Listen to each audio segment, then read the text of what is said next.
I hope you're all having a wonderful evening tonight, and welcome on in.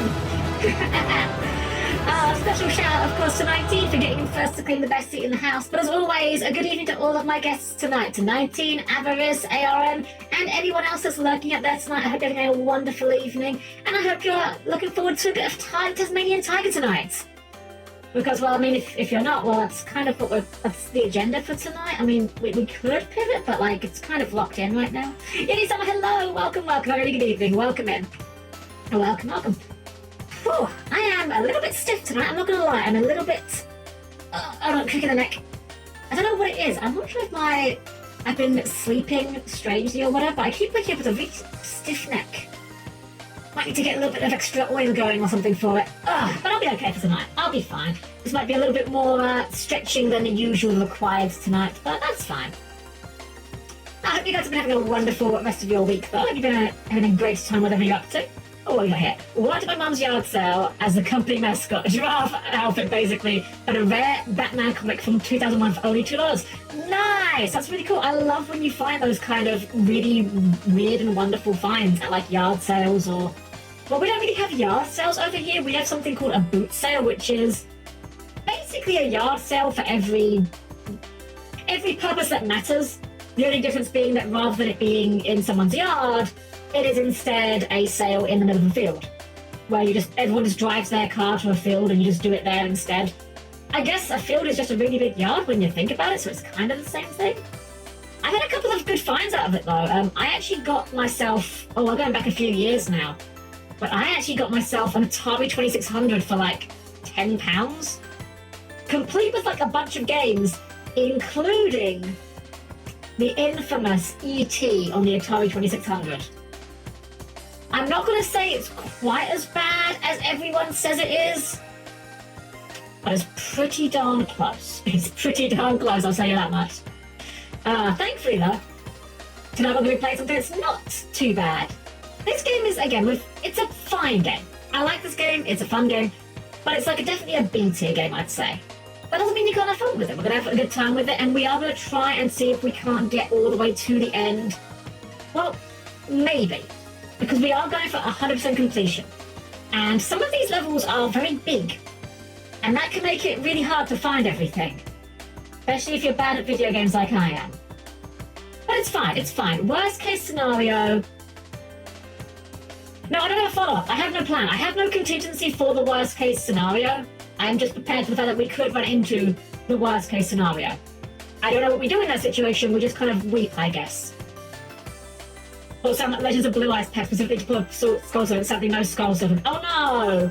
Well, I mean, if you're after just one card specifically, honestly, it's often better to just find, just buy them in singles, honestly.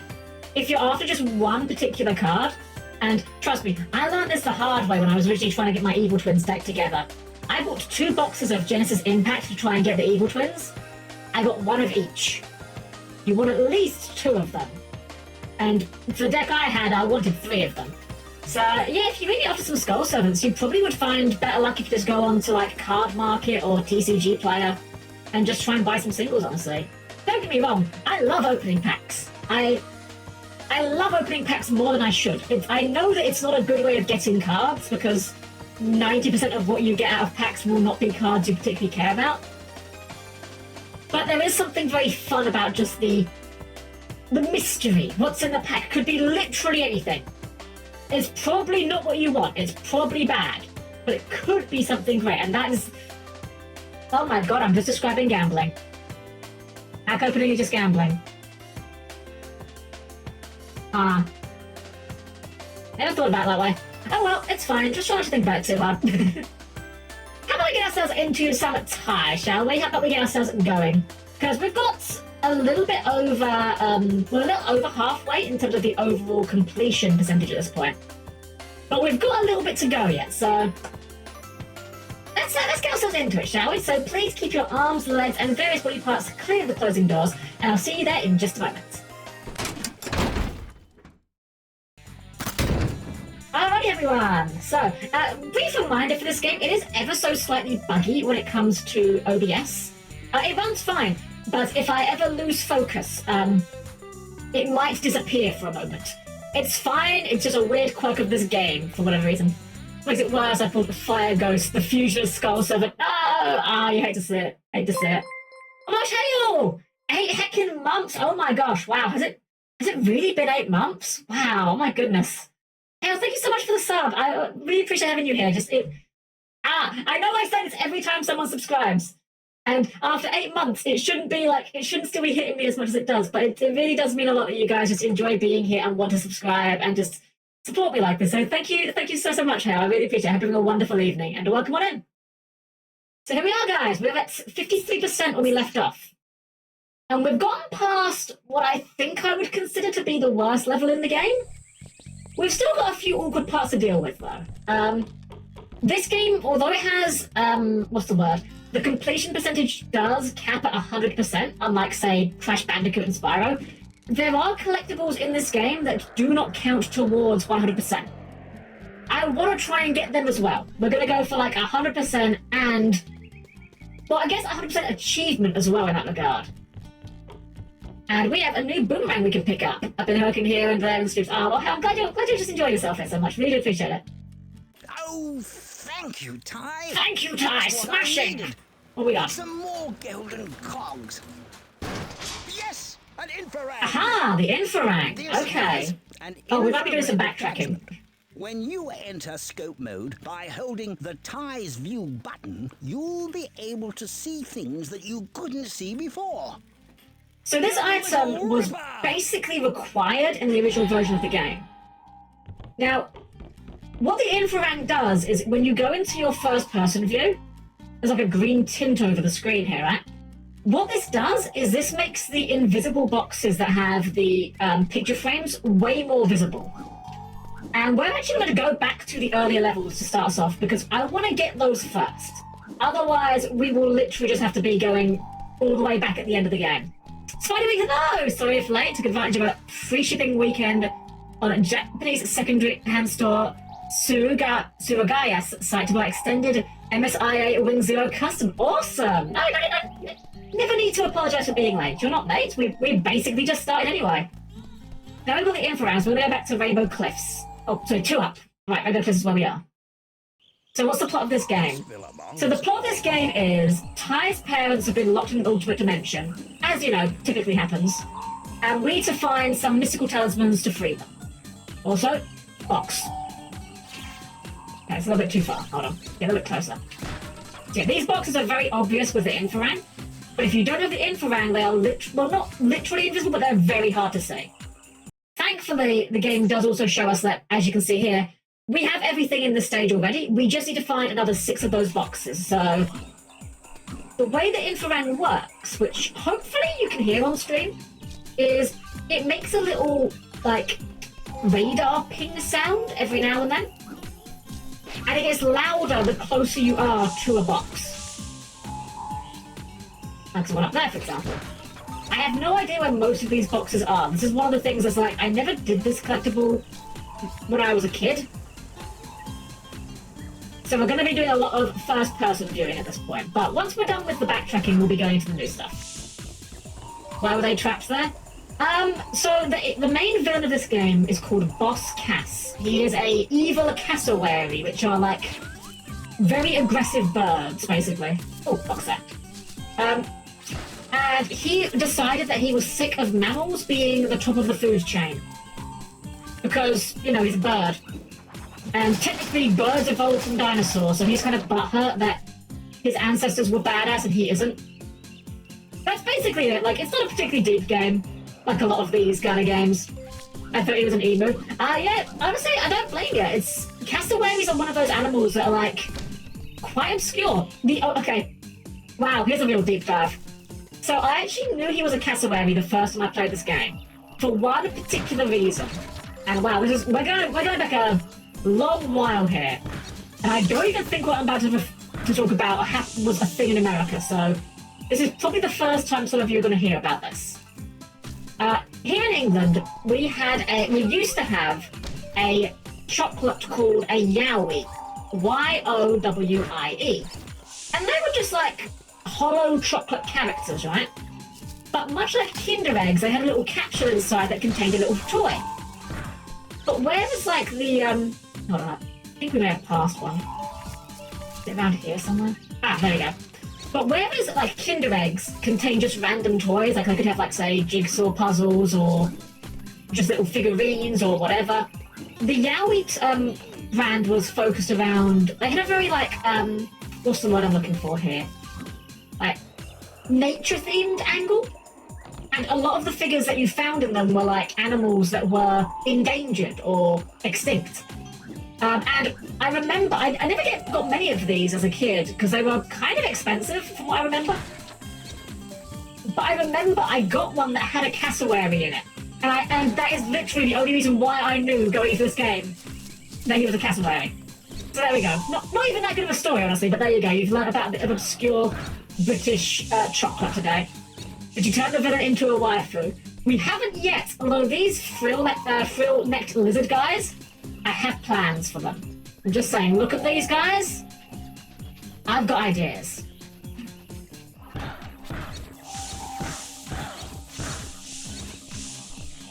Where is this? There's a box like pinging around here. I can hear it.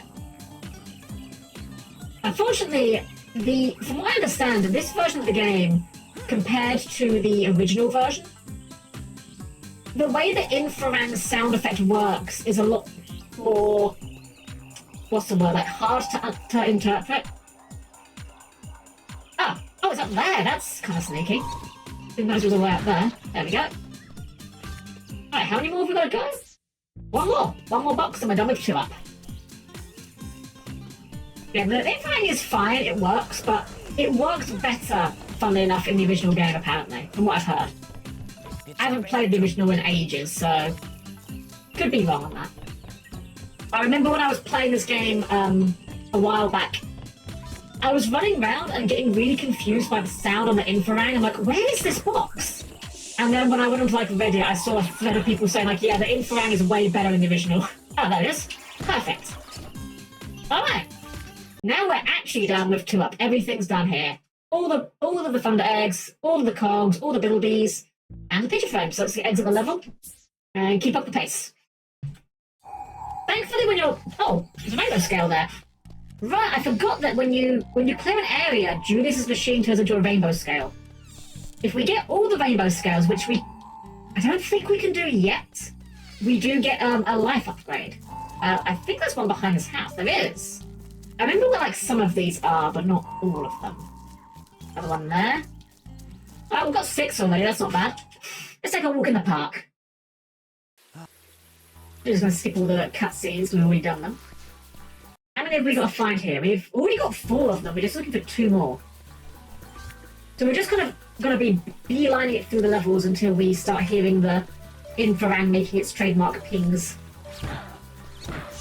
So kind of a bit of an easygoing start, at least. Just kind of holding up and just making our way through the levels. These picture frames, by the way, though, are actually entirely optional. And when I say entirely optional, I don't just mean that, like, oh, you don't need them to complete the game. No, you actually don't even need these for 100% completion. The picture frames don't do anything for your completion percentage, which is a nice idea, because it means that they're not, essential.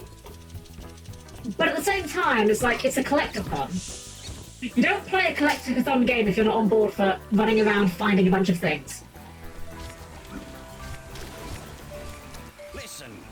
Yeah, we know about the water slide, Julius. No, you're not Julius, you're...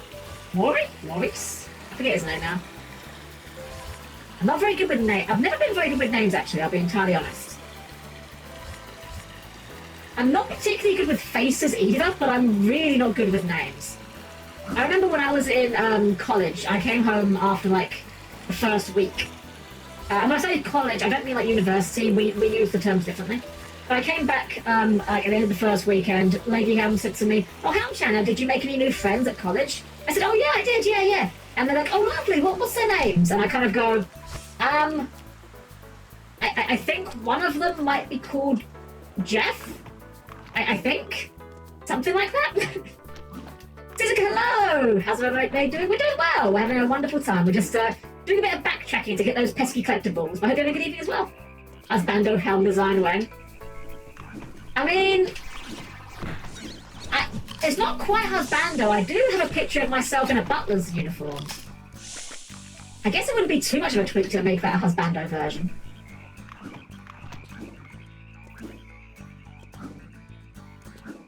We're just going to go for a little walk here again. We're just listening out for the kings on the infra rank to make sure we don't miss any of the, what's the word? The picture frames. I think we've got all the ones in this area. I vaguely remember doing this bit. I think we've cleared this bit. Just make sure. Okay, yeah, they're really pinging by now if there's anything down here. Butler, I barely know her, but husbando Helm's husbando waifu morphe. Waifu morphe. Oh yeah, I drew that ages ago. Yeah, I drew that a while ago. I've actually done two versions of waifu morphe. There's one more version than we probably should have. Yeah, I drew like a short stack version of Morphe that was like much more faithful to the Morphe design. And then I just said, screw it, let's just make a mommy Morphe. And just made Morphe into like a tall, curvy woman. Because my war crimes know no bounds. I cannot be stopped. I may not be good at art, but I do have a pen and a willingness to make that everyone else's problem. Why did I have to be reminded? I'm sorry, Hal. This is my gift and my curse at the same time. To be fair, it is my theory that anything and everything can be made into an anime girl. That doesn't mean it should be. Ah, pinging. Got noises. Okay, we had noises and then it stopped. Interesting. I'm guessing it might be around the corner here, maybe. Get the cutscenes. Ha! Yeah, we've got the radar going. Ah, up there. Right up. How do we get to there? Oh, easy enough. Ah, one more find. The Great Mighty Pooh from Conker's Bad Fur as a waifu. Oh, that one might be a hard one. I'm not saying I'm not up for the challenge, but I am saying that might be a bit of a difficult one. I feel like that is possible, but it would only appeal to a very specific demographic. I'll just say that.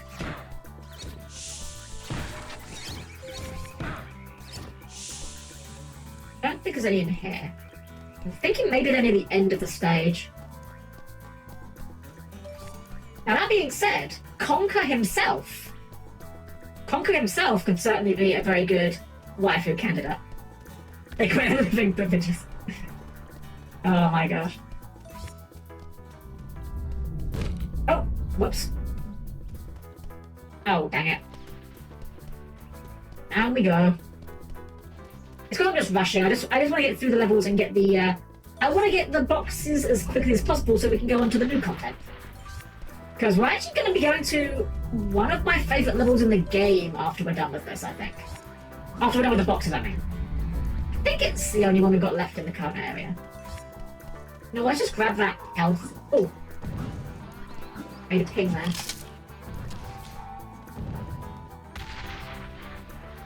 Gotta be like over there somewhere, I reckon. There's not many things I'm scared of, but the Great Mighty Pooh as a waifu, it terrifies me. I fear no thing, but that waifu, it scares me.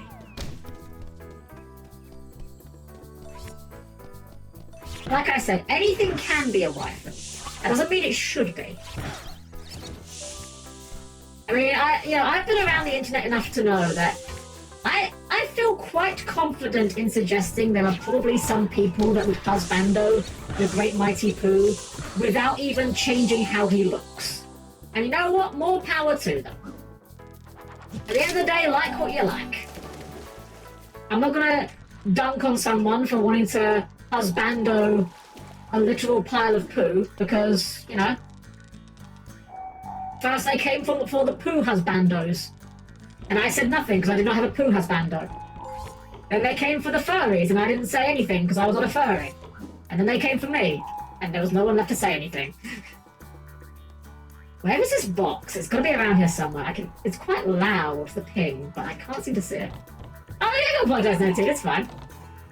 It's all good. We're just having a good time. Where is this box? I'm not sure if the audio is stereo for the sound effect or not. I think it might be. Yeah, because it's coming from on my right side here. It feels like it's around here, but I can't see it. Not in the waterfall. Am I just blind? Quite possibly. Oops. Let's get back on the bridge and maybe backtrack a little bit. It's definitely around here. I can hear it.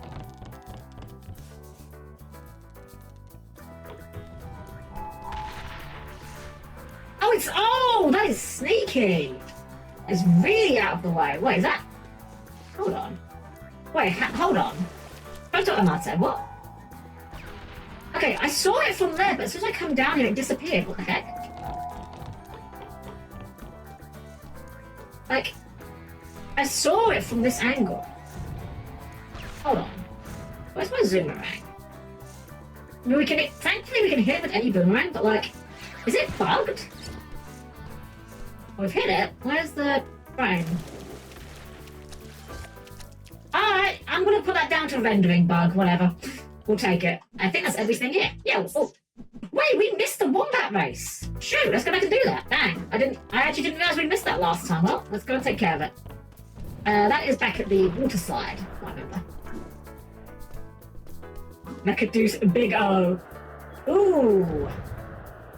Yeah, that would be a tough one. When it comes to like turning mechs into waifus, it's really hard for me to imagine that, purely because whenever I think of mecha waifus, I just think of doing it in like Mecha Musume style, where it's just like, you know, an anime girl with like armor pieces. And that's fine, but it's not quite the same in my mind. Okay, where's this time trial thing? It's not here, is it? Where is the time trial in this stage? Is it at the beginning? I have no idea where the time trial is in this map. I think it was right at the start and we just ignored it.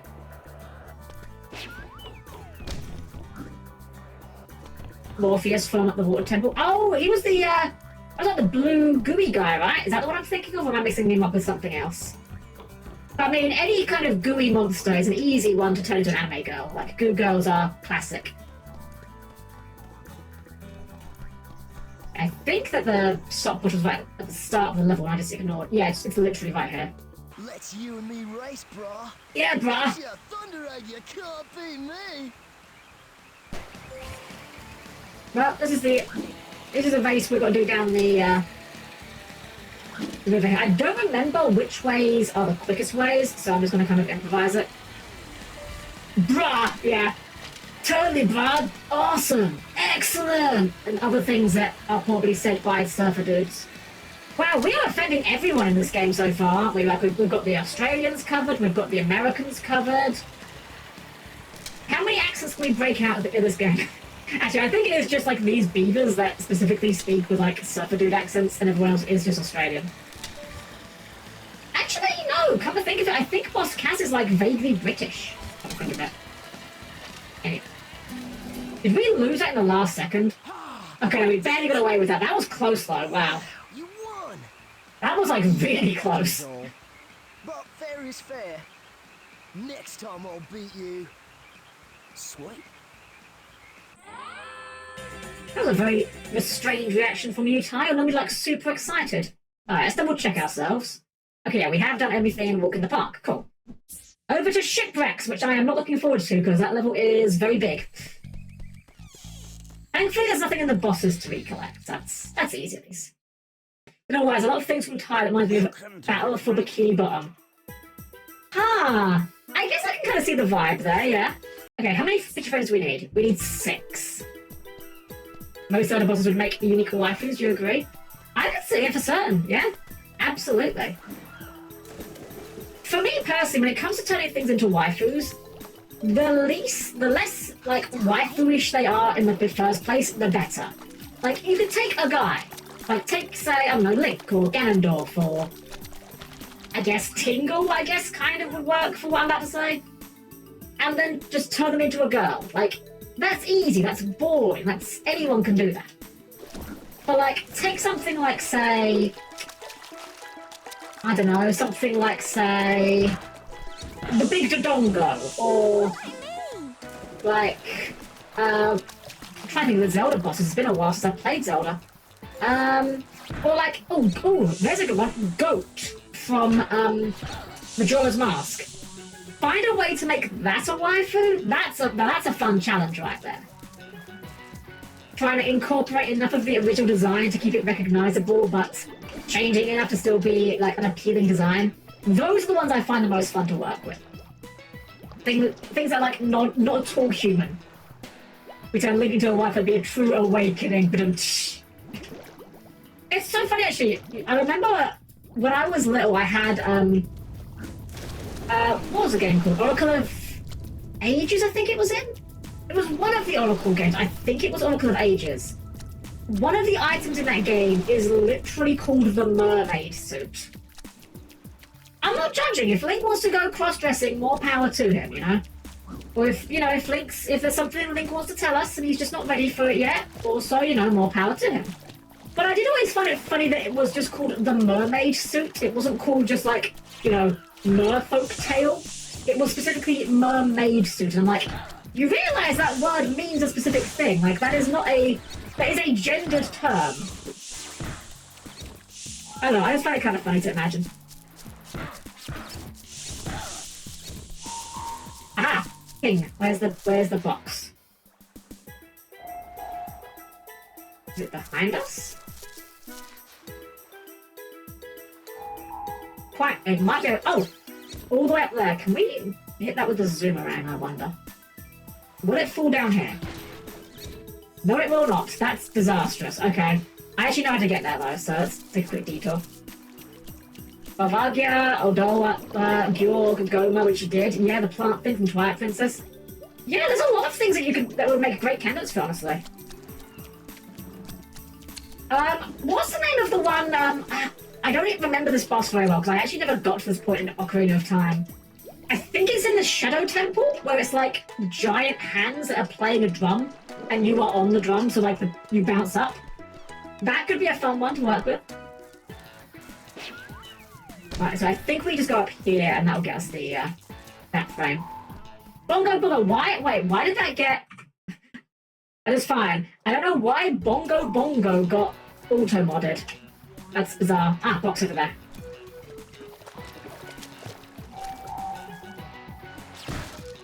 Yeah, Bongo Bongo, that could be a fun one. Just, I don't know, it's always a fun challenge taking these kind of characters and just turn them into appealing designs. Right, so I think the one that we sniped with the zoomerang is like somewhere along... Oh, right here. There we go. There we go. It's the Auto Mod Haze GameCube Donkey Kong accessories. Oh my gosh, Spidey. Donkey Konga? I'm not gonna lie, I like Donkey Konga. It's not good. It's really not a good game. I just like it. I don't know. It's a very visceral game. Like, it's fun. You know, the bongos are just fun to play with. Oh, thank you for the raid! Whoops, hold on. Hi, why are you creating off the edge? Thank you for the raid. Your shout, of course, post. Have you had a wonderful evening? Shout you out, of course. Get that correctly. There we go. There we go. You're going to tell me your own stream. Welcome in. Have you had a good evening? We're doing some Ty the Tasmanian Tiger. We're doing a little bit of backtracking right now. We've got we just got this item, the Infraran, which helps us find hidden collectibles. So we're going back to the levels we've been to already to just make sure we've gotten everything out of them first. Hope you had a great time, though, post. Oops. Oh, shoot, damn it. This quicksand isn't even that dangerous, it's just kind of annoying, because you've got to wiggle on the... What's the word? You've got to do the control stick on the spot to not sink. And it's just kind of a bit irritating. I kind of wish they made this the jump button instead. I know quite a lot of platformers tend to make quicksand just mash the jump button to not die, but oh well. It is what it is. Some of those collectibles may be bad. I don't think this game has negative ones. Although there are certainly some that are a bit unexciting, I'll just say that. I mean, this is kind of one of them. The Infrarank exists literally just to justify the hidden boxes. There was Star Wars Day, so I had to play Force Unleashed for the first time. Oh, nice! I never played that myself. I've never been the biggest Star Wars enjoyer, admittedly. But, like, I respect the heck out of it. And Force Unleashed, I've seen, like, gameplay of that. From, like, the Wii version, where you're, like, moving things about with the Wii remote. Seemed really neat, I gotta say. If I was a Star Wars fan, I bet I would love it. I've had fun with it, though. I've had a great time. Alright, we're gonna work out where the rest of these boxes are. I think there's probably some, like, over here. In, like, the shark cage section. One thing I'm very confident, I don't think they put them under the water at least, because you can't use your infrarangs underwater, so they only put them in places where you can at least conceivably detect them. Alright, well, nothing here. How many do we need? We need 4. We're missing 4 of them? Wow. I thought we had more than that.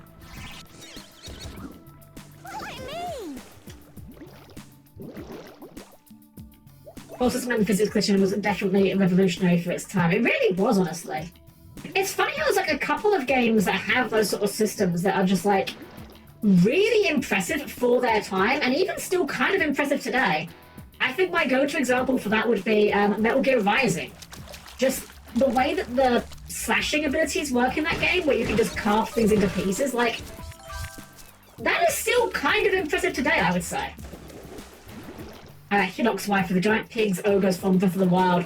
I've never played Breath of the Wild, actually. I'll have to look them up at some point. I'll admit, I've never been, like, the biggest Zelda fan. Like, I like it, but it's never been, for me, a system seller. Like, if I saw a Zelda game for, like, for sale when it was, like, cheap, I'd probably pick it up, and I'd probably enjoy it. But it's not the kind of game that I would buy a Nintendo console just to play. And when it comes to Breath of the Wild, unfortunately, the more open world direction, I've said this before, open world is my kryptonite. I can't stand open world games. So that unfortunately did kind of put me off a bit, but hey, yeah, that's fine. Not everything has to be for everyone. Random aside, I find it interesting that the best Star Wars games seem to be more traditionally video gamey than Star Trek games. Yeah, I guess Star Trek doesn't have too many that are just like traditional video games, does it? Huh. The first game I had a nice older pet that you can play as a Sith. Oh, shoot, I didn't realize that. I remember at the time, like, funnily enough, my main exposure to, what's the word? Like, my main exposure to those characters from Force Unleashed and Force Awakens is actually from Soul Calibur. Because Soul Calibur 4, for whatever reason, had a Star Wars crossover where you could have Darth Vader, Yoda, and the Apprentice. Who I think was just called the Apprentice at that point. I don't think they'd called him Starkiller yet. Right, we found another frame, but we're missing like 3.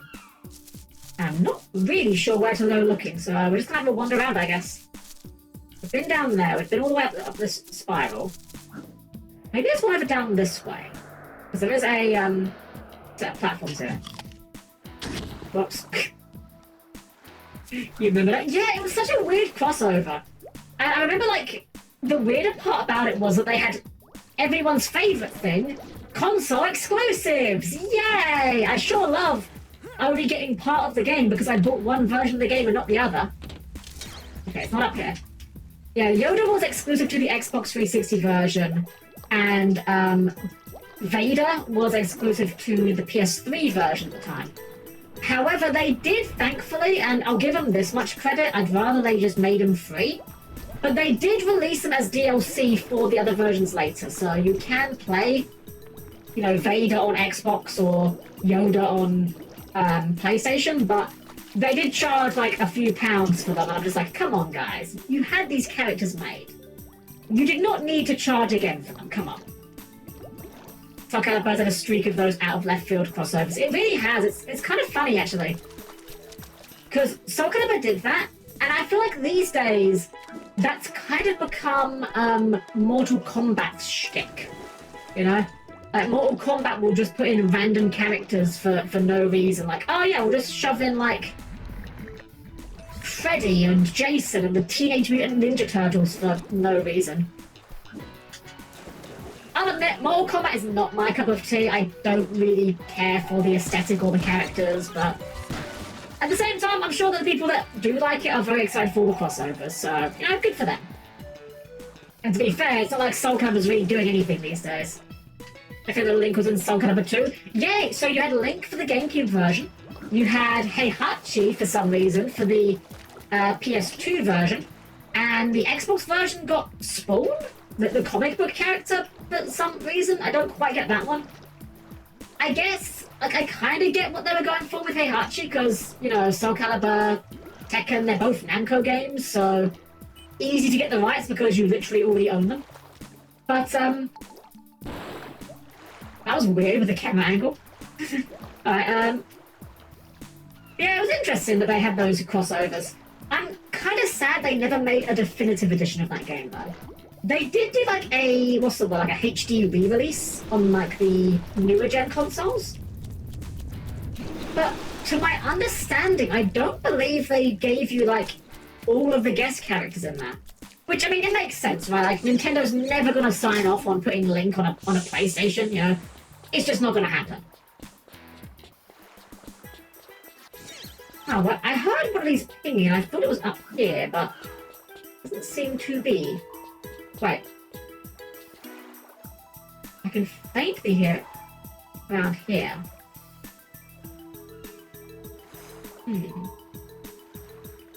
Sounds like it's coming from this direction. But I'm not sure if the audio is accurate or not.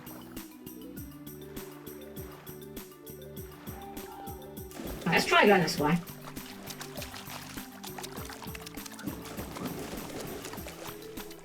It's annoying that you can't swim quickly on the surface. Oh, is it? Oh, it's literally here. Okay. That's one more down. I think where else we haven't been to on the map yet. Oh, I think I know one place we haven't checked yet. Pretty much like around here. I gotta say, I'm very torn on this game, on this level in particular. But like a lot of the game's levels, this game has like really big sprawling levels, and I'm not sure if it benefits the game or not. Like, on the other hand, it's better than having to deal with loading screens every 5 seconds, but it's also just like, it makes this kind of hunt a lot harder, I feel.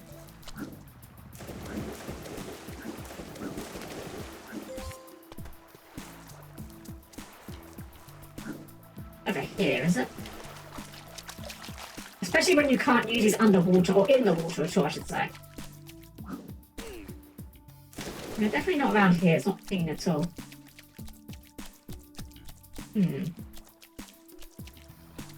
Pretty sure we got the ones at the start.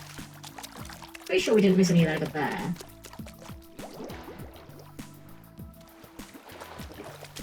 Something on this island, was there? Does not seem to be. Nor this one either, right? Let's look at the map. Are there any islands we haven't checked yet? I don't think so, but we clearly must have missed something. You know what? I bet it's around with the sunken ship. Let's check this island first. How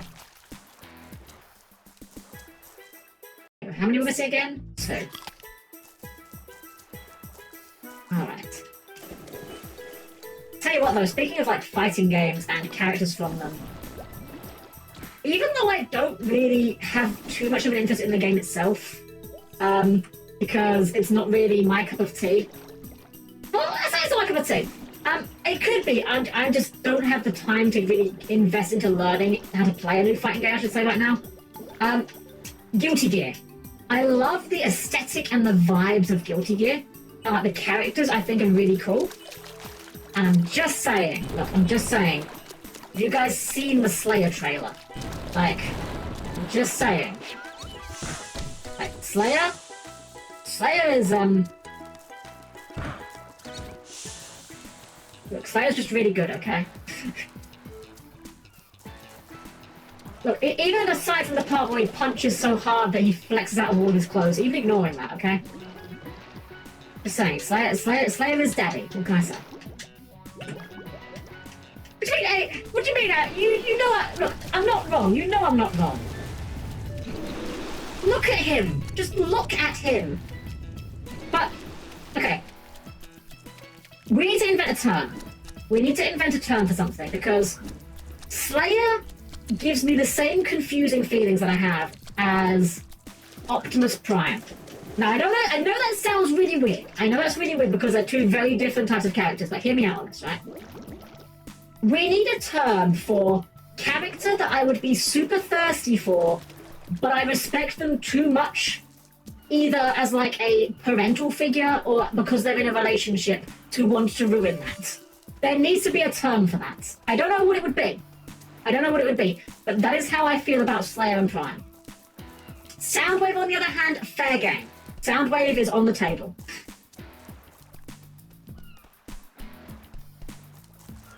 Where are these darn boxes?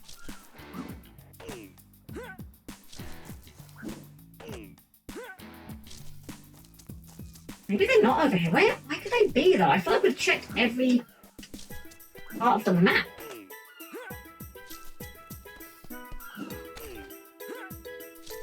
Unless, like, the range on this is shorter than I think it is.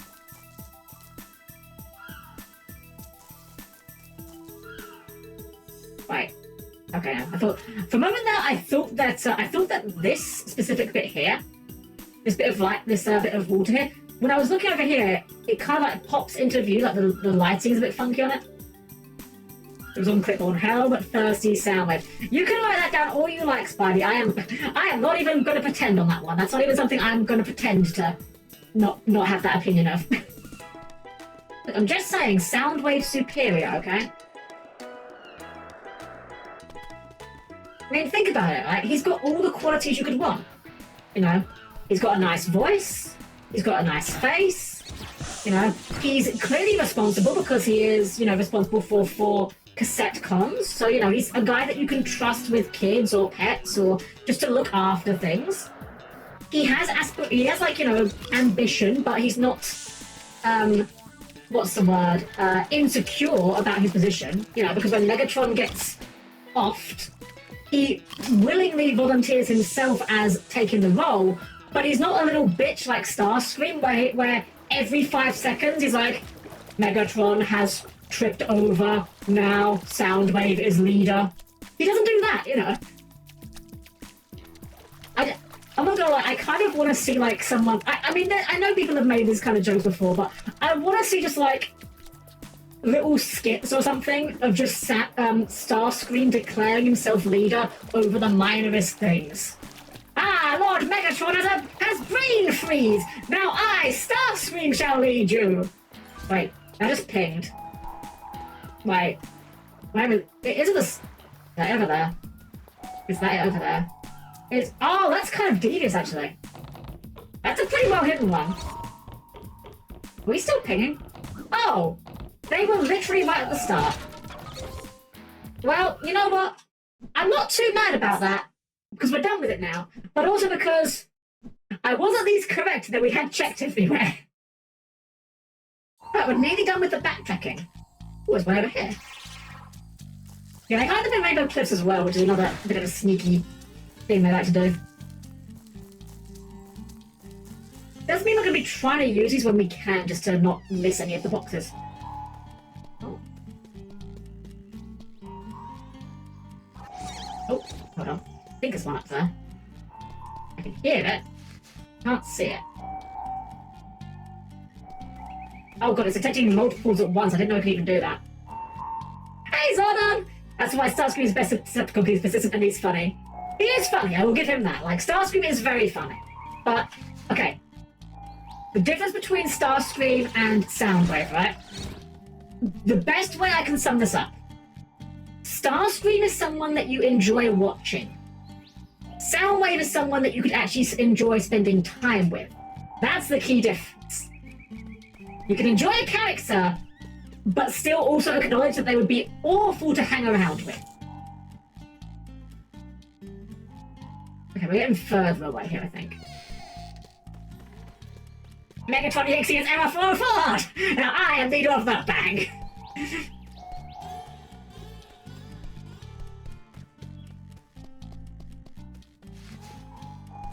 I think this one's going... I think one of the pings is that way. I'm not too worried about mopping up all the ones in Railroad Cliffs right away, because we're going to be back here a lot. This is the hub area, so if we don't find them right away, it's not really a problem, because, again, we'll have plenty of time to find them later. Starscream is the figurehead we all need for just a point and laugh. Exactly, yeah. I'm not gonna lie. One of the things that I find so funny about Starscream, and if you... Okay, you're either going to know exactly where I'm going with this, or you've never heard of what I'm about to say, and this is going to be a surprise to you, and you're going to be like, wait, what? That's a thing? In one of the Transformers manga... okay, we need to do no worries. In one of the Transformers manga...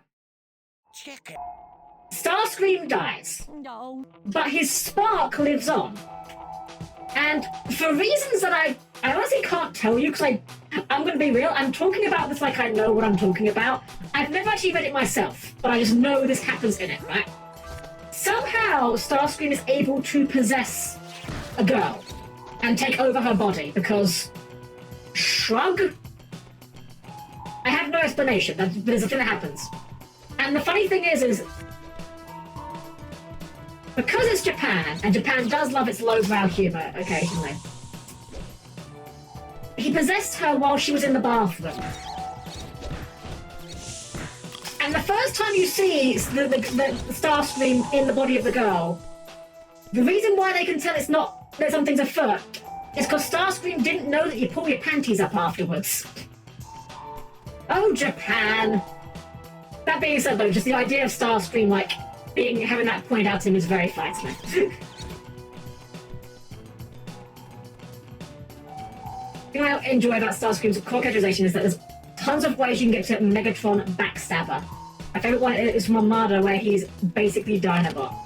Fair. I don't really know much about like the expanded Transformers universe. Like, if it's not G1, I have very limited knowledge about it. I'll be real. I'm not a Gen 1 when it comes to Pokemon, but I certainly am when it comes to Transformers. Box. How many more of these do we need here? There's 24 boxes on this? Oh my gosh. Okay. We're gonna be here a while. Need to grab food and load. Yeah, no worries, mate. You have a great evening. Go put some shrimp on the barbie and have a good old bonza time with it, and other things that Australians probably say. Man, no, I can't believe there's 24 boxes. I remember this stage having a lot of things in it. I did not remember having this many things in it.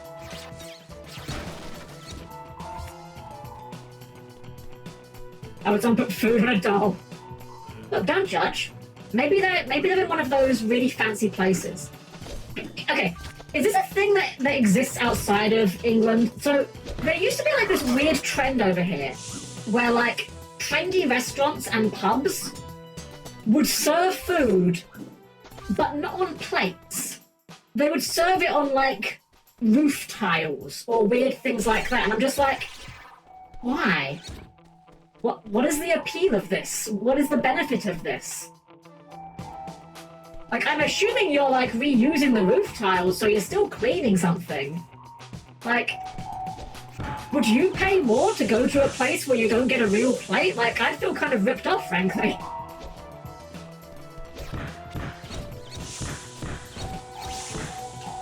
Didn't Starscream clone himself at one point and wasn't one of them female?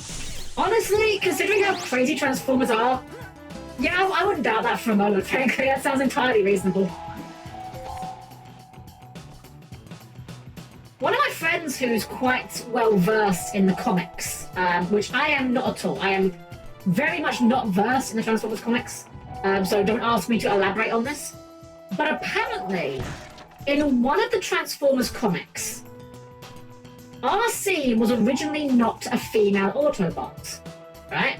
And apparently, from what I've been told, I mean, he may be misremembering or I may be misremembering what he told me.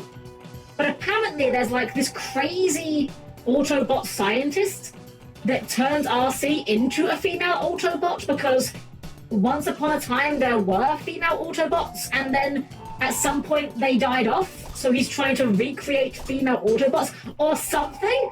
Like, it sounds absolutely insane, and I may be, again, misremembering parts of this, but, like, what a weird concept for a storyline, not gonna lie. I think we need the flame line to get through these ones. How are Transformers born? I have no idea, frankly. I'm not that well versed with Transformers. I kind of look at Transformers the same way I look at a lot of technology. I'm quite happy to use it and consume it, but I don't actually know that much about the deeper parts of it.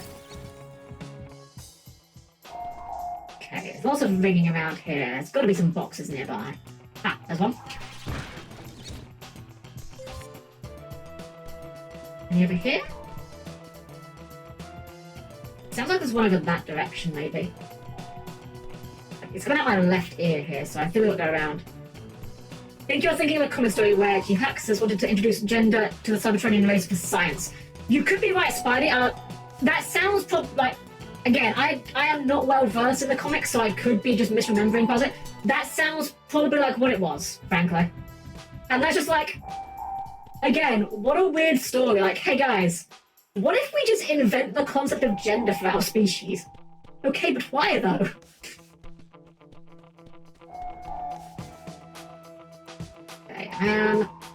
Oh, it's literally there. Oh, hold on. I can see that one, right? No, I can't see that one. I'm just making one up. We're halfway there. 12 to go.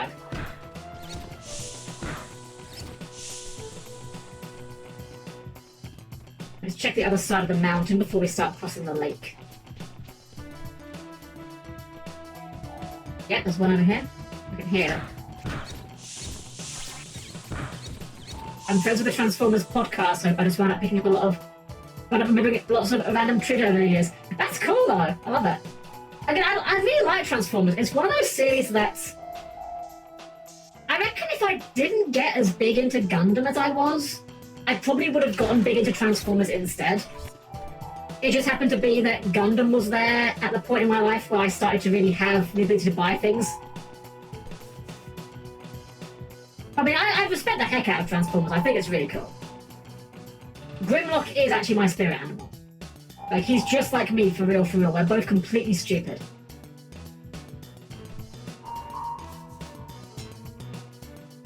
Oh, it's literally here.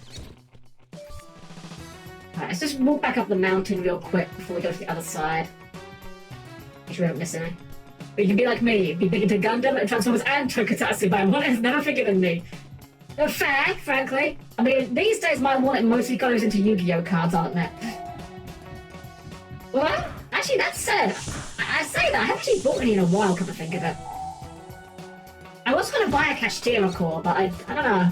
I'm kind of umming and ahhing about it, frankly. I'm not sure if I want to get the Kashtira core or work on improving the awful branded Gate Guardian setup I have.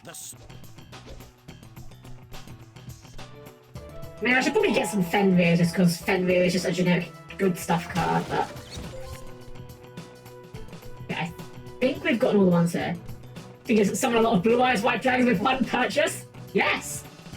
And it's not even against the rules. Because did you know there's actually several situations in the game of Yu-Gi-Oh! Where summoning multiple monsters in one turn is a completely legal move. What, you're expecting a joke or something funny? What, do I look like a clown to you? Ah, clown robot. Has that... No, that has been done before. I was gonna say, has that been done before? I'm like, wait, no, of course it has. That's basically Five Nights at Freddy's, isn't it? The, circus baby. Never mind. I think we've gotten all the frames on this side of the lake. I'm hoping that we have. Oh, never mind. Something's over here. Also, these guys here as well. I might have plans for them as well.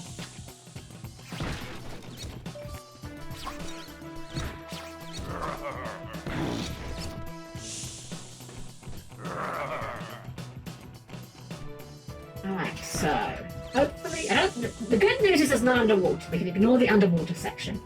Thank God. I mean, actually, to be fair, I say thank God. The underwater sections of this game are not bad. Like, as far as underwater sections in a video game go, this is a pretty good one. The water controls are pretty responsive. It's not super difficult to control or get where you want to go. It's fine. But I'm glad because it's just one less area we have to actually check. I don't think there's any over here, maybe then. Alright. Make sure there's no over this side of the lake.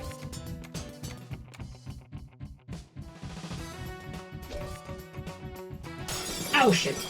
It's fine. I think I had a ping just now. There is one over here. Somewhere. Oh. Right there. Right, I think there's two over here actually. I think I can do another one. There is another one over here. Ah. Gotcha. How many did that put us on? 19! 5 to go. I did not remember this level having this many of the boxes in it, I'm not gonna lie. This might be... Well, no, this might be the second worst level in the game. I still think Outback Safari is the worst, and I don't think Outback Safari has any picture frames, thankfully. Because you can't use the infraring in that stage, so I don't think there's frames in that one.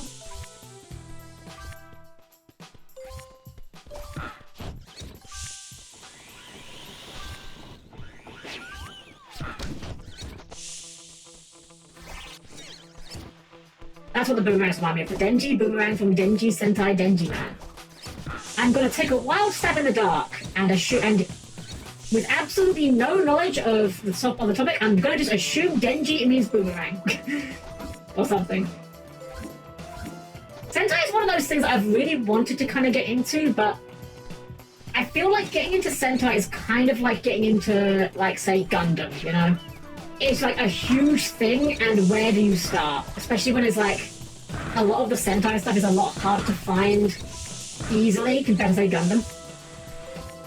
I was watching a little bit of Akiba Ranger with some friends a while back. We never got around to finishing it, unfortunately. But that was a lot of fun. I kind of want to find that again and actually watch the whole series, because that was a lot of fun. Even though I know there's like a lot of inside jokes, like a lot of Sentai references I wasn't getting, I was still finding it funny, and that is the mark of good parody. If you can laugh at it without knowing the source material very well, that's how you know they're doing the parody right. Case in point, actually, the old comedy film Airplane, I did not realise for the longest time that was kind of based on a specific movie. I thought it was just a generic funny movie. I didn't realise it was actually parodying a specific movie. Oh, there are none of them over here, are there? They just got no picture frames up on this mountain. It's Dr. Hero! Welcome in! Welcome, welcome! Ty the Tasmanian Tiger is so cool. It is! This game is really neat. I love this game. It's not perfect, it's got flaws. There's a lot of things I wish it did do a little bit better. But it's a good game. It's a fun time. And honestly, I think this game kind of hit at the exact right time, you know? Like, this game kind of came out at the exact time where there weren't really many good mascot platformers coming out. Like, they existed, for sure.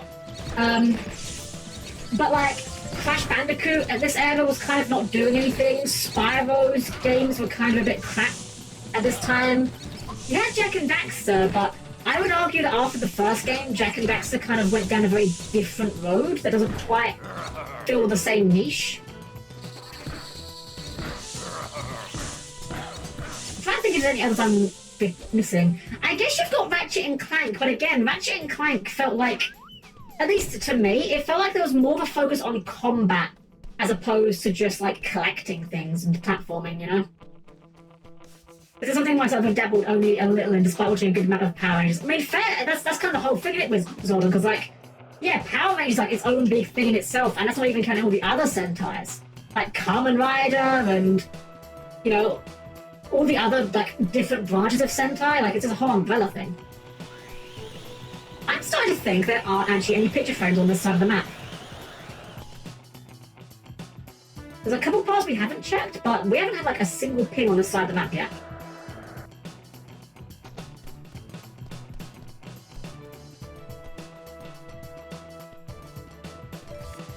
There's some yakisoba, ramen, and fried my dumplings and smoked sausage with a fried egg on top. Dang it, Suzuka, you're making me hungry. I'm actually kind of hungry, I'll be entirely honest, but I'll wait till after stream. I have my emergency snack downstairs in the fridge for later, which I know it's not good for you. I know you shouldn't, but oh, Dr. Hero! Oh my gosh, thank you for the gift sub for Spidey-Wing! Thank you so much! Oh, thank you, I really appreciate that. Wow, do you mean like trying to thought that for a moment there? What was I going to say? Oh yeah, so my emergency snacks, for raid snack, for stream snacks rather. I know these are not good for you. I know like these are very bad. Thankfully, as a robot, nutritional value does not matter to me. Oh, there's a ping here. My emergency post-stream snack is a microwave burger. I know it's not good, and it's not even that tasty, but, you know, when you're done with stream and it's quite late, sometimes you just want a food that you can just put in the microwave, forget about it, and it's just ready in, like, you know, a minute. Like a slider. Like a full-sized burger. We have a brand over here called Rustlers, which make, like, okay microwave snacks. They're not particularly good. As someone that eats a lot of burgers, because I don't like pizza, like, I am quite, I'm not a snob when it comes to quality, right? But I can tell you the difference between a good and a bad burger. Rustler burgers are not particularly good burgers, but they are quick. So, for the convenience, it's worth it sometimes. I've heard of Rustler, the Tesco brand, right? I don't think Rustler, I might be wrong, I'm not sure, but I don't think Rustler is a Tesco exclusive brand. I mean, they definitely sell it in Tesco, but I don't think it's exclusive to Tesco. It's kind of funny because I don't actually know whether or not, this is a thing in America, right? We have over here, okay, so for context, Tesco over here is a supermarket chain. You know, kind of comparative to, say, maybe like Walmart or something like that. But there's a weird thing that happens with Tesco, and I assume other supermarkets. I'll admit I'm a Tesco girl. That's the one that's closest to us. So that's where we do our shopping at. Tesco has like a bunch of brands that aren't real brands. Like, they give them fake brand names, but they are just Tesco brand. It's really strange. I'm not sure how many people are fooled into thinking they're real brands, but like, for example, they do a brand of cakes and chocolates called Miss Molly's Sweet Shop. But they only exist in Tesco. They don't exist anywhere else. They are just a Tesco brand in anything but name. It's really strange. Ow. How many more we have? Maybe for 4 more. Could be anywhere. You know, like how Walmart has their Great Value and Equate brands. So that kind of might sound, yeah, that sounds kind of similar to the same deal. How many fast food chains were you able to expose in America, and how would you able to rank them, Helm? So I went to America many years ago. We went there with Lord Lady Helm and my sister unit, and we did all the touristy bits. So we did like Disney World, we did Universal Studios, all the tourist traps is what we did basically. As far as like the actual like typical chains, I think the only one we actually did was Burger King. Or was it McDonald's? Okay, I have a funny story for this. A mildly funny story. So when we went there, Lord Helm was driving, right? He was driving at the time. Now, I want to paint you a picture. We've all just gotten off the plane. We've just gotten our rental car. we're all a little bit tired, we're all a little bit irritable, we're all a little bit hungry. Right? We're on our way to the place we're staying. We had like a rental house we were staying in. I will say the house was very nice, the place we were staying in. But we're all a bit hungry, we're all a bit tired, and Lady Helm says, "Oh, let's just pull in a fast food place. We'll get McDonald's or something. You know, it'll keep the little ones satisfied." Now, something I should tell you about Lord Helm. Lord Helm is the opposite of me. Lord Helm is very particular when it comes to quality, and I wouldn't say he's a fussy eater, but if you serve Lord Helm bad food, he will let you know you have served him bad food, and he is not happy about it. So he's already in a bad mood because he doesn't like Burger King or McDonald's. He doesn't like fast food much. He'll eat it, but he'll only really be okay with, like, happy about eating it if he's been working all day and he's tired, you know, just kind of like want something quick to just fill a hole. You know that feeling where you're like so tired and hungry, anything will taste good? He'll eat it then. But otherwise, he won't really eat it, you know, he'll complain about it. So he's already in a bad mood because we're going to McDonald's. Or, again, it was either McDonald's or Burger King, I forget which, it was one of them. We pull in at the place. Now, for context here, we pull in, we get to the first window, because in England at the time, we didn't have the little fast food speaker boxes. At this point in history in England, you pulled through to the first window and placed your order and paid for it, then you would go to the second window and collect it. So we just pulled through to the first window, and the guy there is like, no, you need to go back to the speaker box, place your order, and then come here and pay for it. Which, I'll be entirely honest, I feel like at that point, surely, like, you could just take our order, like, no one else was here. The place was empty, but whatever. So, Lord Helm kind of grumbles a little bit, pulls all the way through the drive-thru, back to the speaker box, starts placing his order. The person on the other side of the speaker box has a very thick accent and cannot understand Lord Helm with his very thick accent. So Lord Helm gets halfway through his order, having to repeat himself multiple times, getting increasingly agitated, and eventually says, "You know what, mate? Don't worry about it." Pulls through the drive-thru again. And oh dang it, I wasn't paying attention. And we end up going to like I forget what, like a grocery store or something. We just bought some cereal. We just bought some boxes of cereal, went back to the house and had those instead. We still tease him about it to this day because, you know, for his sulk about the whole affair. Oh dang it. I'm not paying attention to what I'm doing here. I'm just kind of on autopilot trying to find these silly boxes. Maybe they're back at the start. Let's climb the mountain again and then walk back to the start. But yeah, Lord Helm, if you give Lord Helm bad food, as I said, he will not be shy about letting you know how bad it is. In fact, I have another story about Lord Helm having a bad food experience. In fact, I've got two stories about this actually. I did not realise how many stories I have about Lord Helm and his bad food experiences. So, the first story, this was some years after we'd been to America. We were going to a place in England called Devon. And Devon is like a very kind of, how would I describe it? Kind of like a very sleepy part of England. It's very unexciting. Like, there's not an awful lot of exciting things to do there, but it has some nice beaches and it's got a very calm atmosphere. It's a nice place for a holiday if you don't care about the holiday being like action-packed, you know? If you just want a laid-back holiday, it's quite nice. So we're down there, and we were down there with, you know, Lord and Lady Helm, my sister unit, and my sister unit's boyfriend at the time.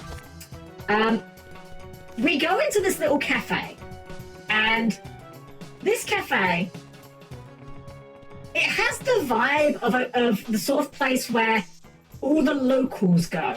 You know what I mean? Like, I guess the American comparison would be like a mom and pop cafe, you know?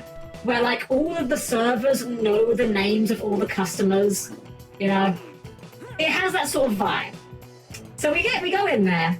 Now, to additionally contextualize this, we've been walking around for like an hour looking for a place that wasn't absolutely full and that Lord Helm wasn't going to make a fuss about.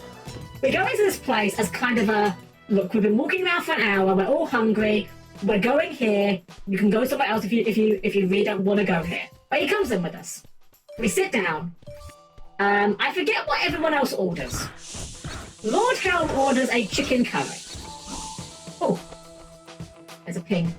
He orders a chicken curry. We sit down, and as we're sitting down, we hear the one... I didn't hear this, but Lord Helm told me he heard this afterwards. He heard one of the noises that will immediately set off alarm bells in his system. The ping of a microwave. And he didn't say anything yet.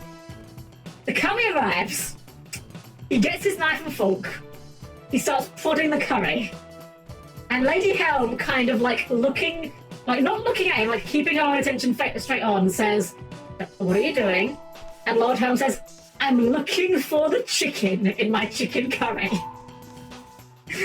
Lady Helm, not wanting a fight to break out, because not that this place has seemed particularly rough, but you know, again, when you're in one of those sort of places, you don't make a scene about the food.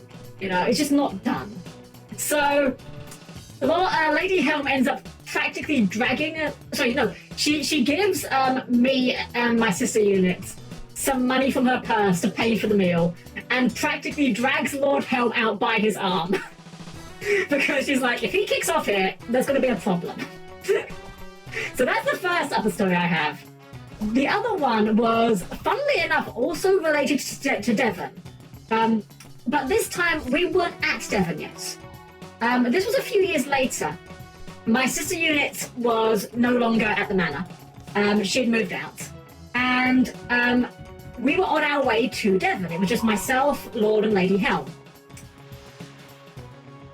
So, for this story, I need to tell you about something called Little Chef. It no longer exists, but Little Chef used to be a chain of cafes / restaurants that exclusively existed on highways over here, or motorways as we call them. There we go. One more to find. Okay. I think it might be on the mountain side here. So they only were on motorways, and their entire niche was, the idea was they were quite quick food, but they weren't like super expensive. But they were nicer than like McDonald's, you know? You actually get a knife and a fork and a plate in these places. So we're on our way to Devon, and for context, from where I am, Devon is a pretty long drive. So we've been driving for like 3 or 4 hours now. We're getting quite hungry. And we go to the Little Chef, and Lord Helm orders like a full English breakfast. You know, the beans, the tomato, bacon, eggs, you know, the usual sort of thing. I forget what me and Lady Helm orders, but it really wasn't important for the story. So it comes up, and I can just tell from Lord Helm's reaction that he's not pleased with it, but he was eating it barely. He was not happy with it very clearly, but he was not going to make a fuss about it. He was going to just deal with it. And then, bless her, this poor waitress, this poor underpaid waitress who's probably just trying to pay her way through university or whatever. Bless this poor woman. She comes over and she asks the words that every waitress is obligated to ask, even if it was the exact wrong words to say at the time. Is everything okay? And Lord Helm says, okay, I wish I could remember this word for word because it was really funny. He says something along the lines of, well, actually, no. The sausages are cold. There's so much tomato sauce on the plate, I don't know whether I should eat my egg or throw it in a life jacket. I've got 6 baked beans. So frankly, no, it's not all right. And this poor woman, like the funny thing is as well is, again, I'm paraphrasing this a little bit. It was really funny though, when he wasn't trying to be entirely funny about it, but it was really funny what he was saying. So there was this awkwardness across the table, but at the same time, Lady Helm and myself, and I think probably the waitress, were just trying to not crack a smile about the situation. And the lady just says, the waitress says, do you want me to get them to make you another one? And she says, no, don't worry about it. And anyway, she goes away, and like we tipped her well. Don't worry, we tipped her well. But after she left, Lord Helm gets up and leaves. Now, bear in mind, these are at service stations, right? So there is a petrol station attached to the little chef, or a gas station, I guess I should say for the Americans, you know. So he gets out and leaves, and we don't know where he's gone. We've assumed he's gone to sit in the car and sulk or something. I don't know. Anyways, when we're done, we go outside, and I find him sitting outside on a bench with a Mars bar, which Mars bar is just like a candy bar. It's his favourite candy bar, and it's also kind of his comfort food. I walk over there, and as I'm walking over to the bench, the most appalling smell hits me. And I'm just like, what is that smell? And I realise there's like a blocked drain really close to this bench. There is no way in hell. Superhero Chat, thank you for the follow. Have a good evening. Welcome. There is no way in hell that Lord Helm cannot smell this. The stench is vile. I walk over to him and I say, Milord, why are you sitting by this smelly bench, by this smelly drain? Like, you could just go into the car or something, like sit in the car. His exact words, I kid you not, literally word for word, no, I'm having a sulk. I'm like, you know what, fine, go ahead, have your sulk. But we did tip the waitress well, do not worry, we did tip her well.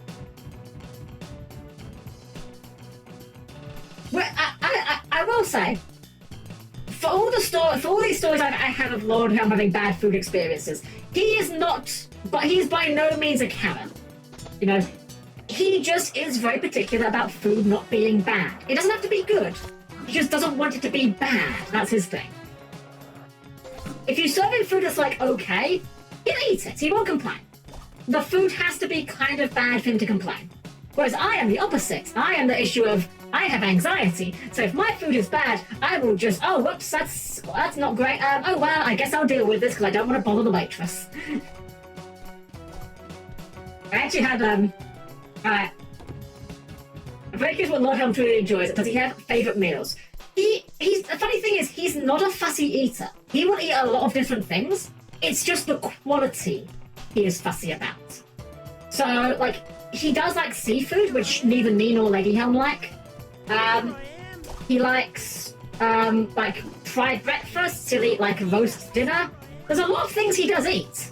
It's just the quality that is what he is very particular about. Whereas I don't mind too much with the quality, like... But then again, I eat mostly garbage, so it's only so good that my food can be. Where was this last box? This is driving me crazy. We've been all over this map so many times. I think this is like one of the biggest maps. So hopefully we won't be wandering around too much longer. I put the stream title as maybe finishing tonight. That may have been optimistic at this point. Hey, Dr. Stratus, hello! You see my habits? Oh, sorry, 19. What did you say there? Let me just scroll up a sec. Here we go. I got a story for you. So one time, me and my family went to Applebee's, and we were all happy when going in. My little cousin playfully dragging me along, and as we took our seats, we heard our waitress whisper to another waitress, "Good luck with that." And that instantly made my stepmom tell the manager when the manager confronted the waitress, she tried to deny, and the manager's very nice at least. Oh man, that is awful. Like, don't get me wrong, right? I understand that working in the service industry can be miserable. I 100% understand that. And I also understand that, you know, people are gonna talk about people behind their backs. I am not naive. I know this happens. Thing is, though, have enough tact to wait until they're not in the building. Just getting off my new tournament. 5. Oh, nice! Heck yeah! What were you playing? Were you on the heroes? Man, where is this last box? Maybe it's on the other side? Like maybe it's on the mountain side, maybe? Again, I feel like we've been all over the darn place and I still can't seem to find it. You battle heroes, nice! Hey, Columbia, welcome in, good evening, welcome, welcome. Yeah, those new bell cards are kind of crazy, not gonna lie. I'm sure you're happy those photos, because hey, that means you have even more excuses to play Super Poly, right? I'm just teasing you, I'm just teasing you. How y'all doing? We're doing good, yeah! Wait, what is this? Oh, it's Mori, right? We're doing good, we're going around trying to find all the collectibles in the stages we've already cleared. We haven't even done any new levels yet this stream. We may be going into 3 Ty streams, potentially. But we're trying to find the last invisible box, which will... These boomerangs will start beeping when we get close, but I haven't heard anything in a while. Like, their phone is so expensive. Yeah, I haven't looked to buy any cards in a while, admittedly. My big purchase I am considering as far as like a new deck is would be either that Kashtira core or maybe... Ah, it's right here. Somewhere around here. Oh, there we go. There we go. Alright. 25, 24. Let's be done with this level and never speak of it again. Is there one right here? It is beeping. Is it behind the waterfall? Behind these boxes, maybe? Boxes, these platforms, no? How strange. I can hear it. I can't see it. Well, that was never what you said of you. Let's double check. I don't think that Outback Safari has any pictures. Okay, good, it does not. Good. That is actually the worst level in the game. I don't know where this this picture frame is beeping around here may be. I kind of want to find it before we go into the level, because it's just going to bug me if I don't. I don't know why I looked at the map as if that would help me.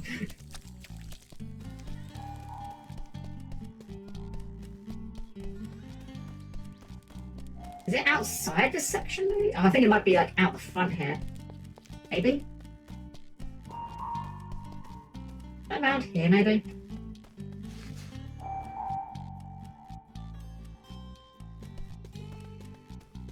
Open up my winner's prize, got Alt-Art Stratos. Nice! Heck yes! And I have no idea where this box is. It sounds like it's around here, but I can't seem to find it.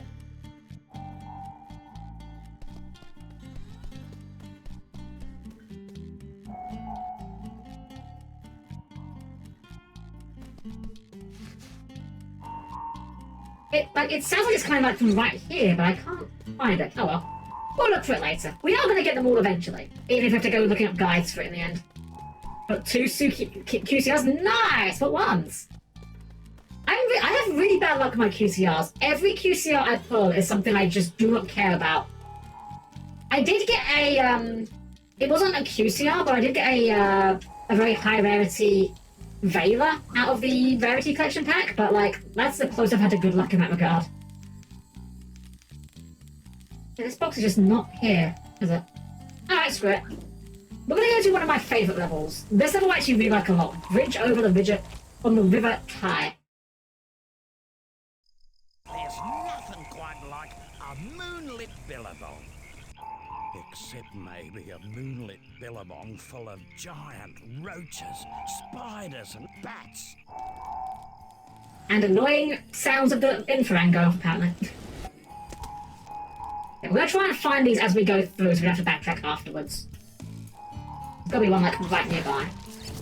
And we also, because we're actually doing new levels now, we do need to get all of the opals to get everything. It sounds like there's one really close.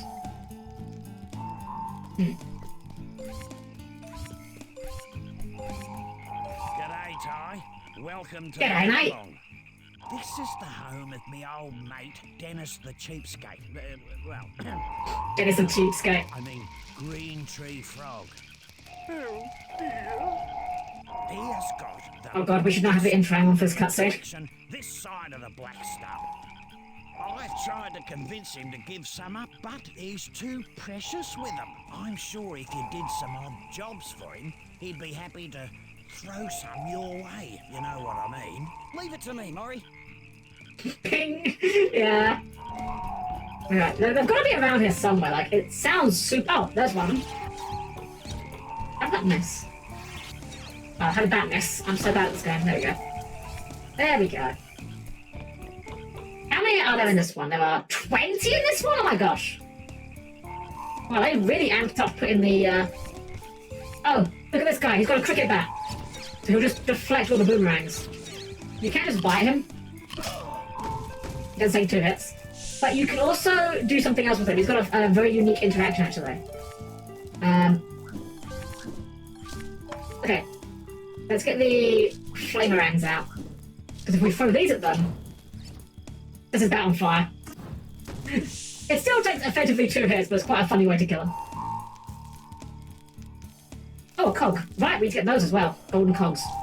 And who's scary when mad? Lord or Lady Helm. There's always that one parent who's scary and the other when mad. I would say Lord Helm is scarier when he gets mad, but he doesn't get actually mad very often.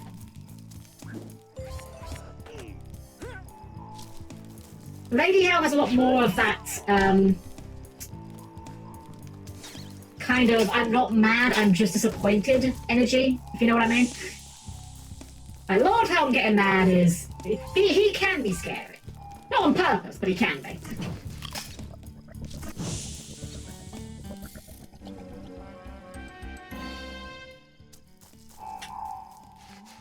That was really scary right now. That's all the infrared sound effects we're getting.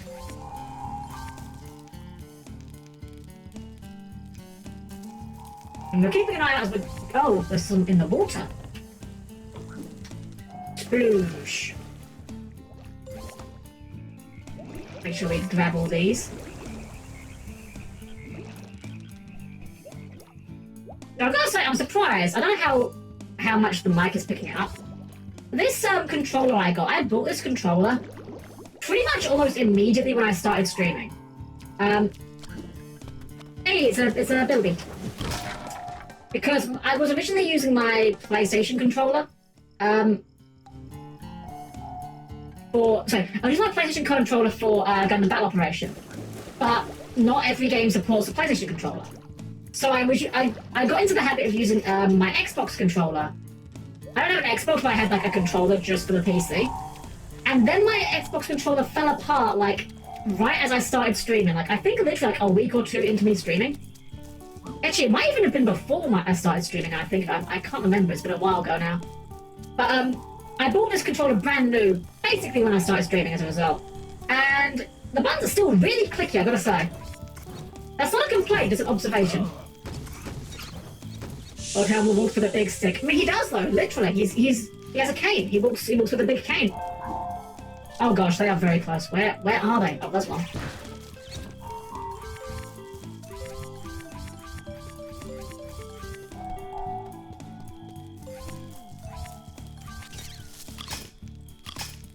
It's funny to me that they have cricket enemies here as well, because, I mean, again, this game is, like, extremely Australian, and that's kind of a very charming thing about it. Like, even the random, like, wildlife is just, like, based on actual, Australian wildlife. It's a nice little touch, and the fact that they have cricket-playing enemies is, like, really funny to me. I remember in Left 4 Dead 2, in Left 4 Dead 2 specifically, they added a melee weapon that was a cricket bat. And it's very funny that 2 out of the 4 characters don't know what a cricket bat is. So when they pick it up, instead of saying like, oh, I found a cricket bat, they'll say like, oh, I've got some kind of paddle over here or something. Use my Switch Pro controller for PC, mainly because it's easily available. That's fair. I have a Switch Lite. I don't really play much of it though, admittedly. It's kind of... I got it because I wanted to play... What was it I wanted to play? I wanted to play... Wait, what was it I wanted to play, actually? I forget what it was. There was something that... Oh, I remember now. It was Fire Emblem. I wanted to play Fire Emblem 3 Houses. And then, unfortunately, I really couldn't get into the game when I did get it. But my Switch basically ended up being a Pokemon machine, pretty much, and nothing else. I'm not sure if getting the Switch Lite was the incorrect play for me. I don't know. Maybe I would have played it more if I had like the what's the word? The non-light version of Switch, but I feel it's so good. Oh, I like Fire Emblem. I like Fire Emblem as a whole. Three Houses specifically, I just couldn't get into. And I can actually tell you exactly what it is. And now, this might be a situation where my problem wouldn't have been a problem if I kept playing with it. Potentially, I don't know. As soon as I got into the game and they put me in the academy and had me walking around the academy and, like, you know, talking to people, that put me immediately off the game. Because that's not what I play Fire Emblem for. You know, I want Fire Emblem to be a game that's, like, mostly gameplay. You know, I like the characters have personality, I like that there's a story to it, but I want to just go into the battle, bit of time, you know, after the battle, do my prep, and go into another battle, you know, that's what I personally want out of a Fire Emblem game. I understand why they're changing it, because Fire Emblem has changed a lot in terms of, like, what it does. You know, I'd kind of argue that ever since, like, Awakening, it's kind of pivoted to targeting more of your kind of typical JRPG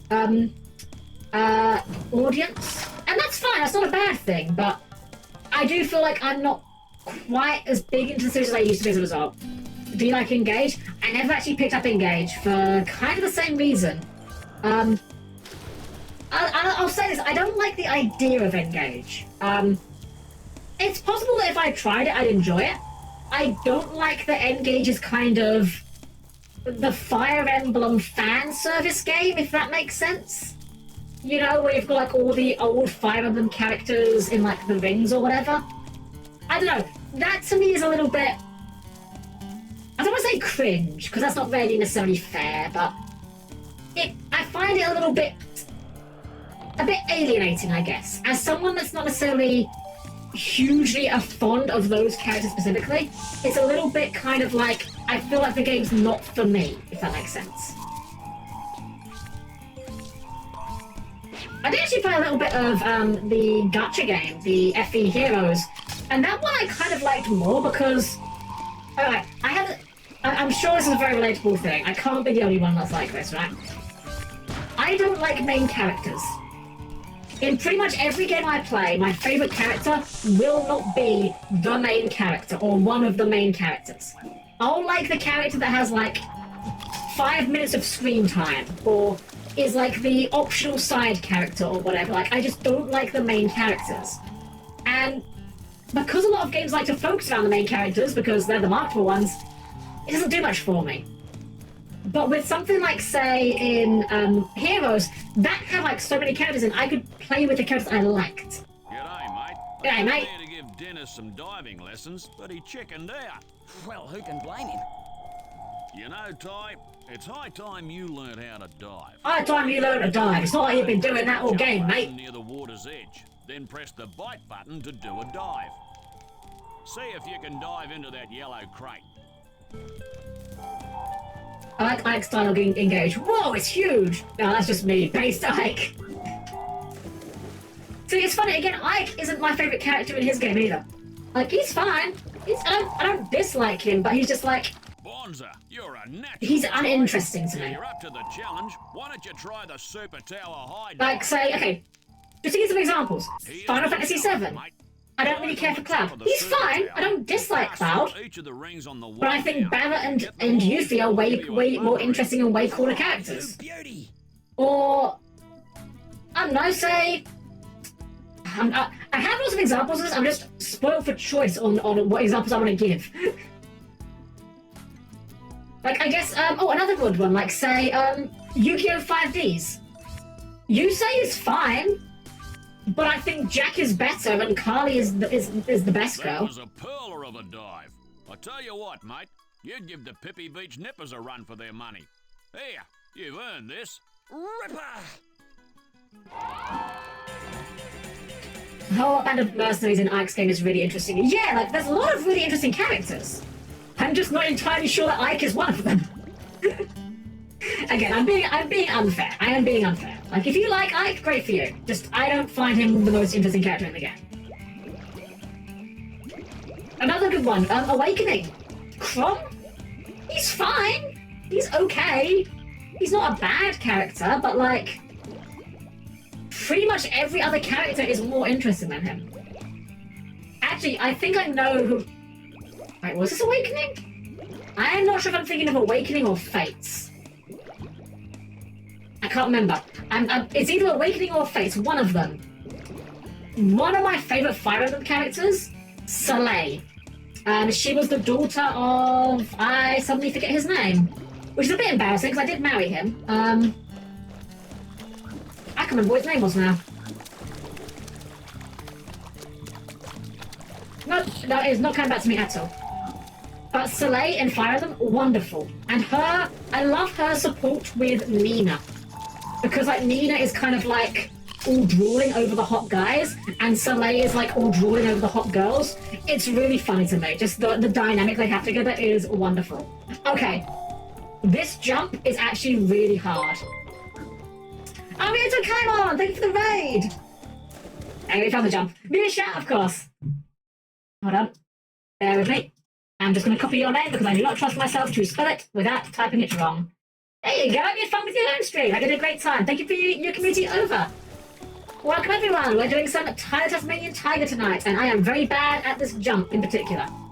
This jump here looks like it should be easy, and there is no trick to this jump. It is literally just a regular jump. For some reason, I just find this jump really hard. Wow, okay. I landed a second try. I kid you not. I can only tell you that I am honest when I say this. The last time I played this game, that jump took me half an hour. I'm not exaggerating. I don't know why that jump took me so long to do. But that jump literally took me a half hour to deal with before. Oh, goodness. Yeah, so Fire Emblem is a series I do love a lot. I am baby though. I've said before that I do like strategy RPGs, but I am extremely bad at them. Fire Emblem is no exception to this. I play Awakening on baby mode because here's my logic, right? And if you disagree with my logic, then yeah, you're welcome to do so. Have you played the GBA games? I have. I've never finished them. And that's because I'm bad at them.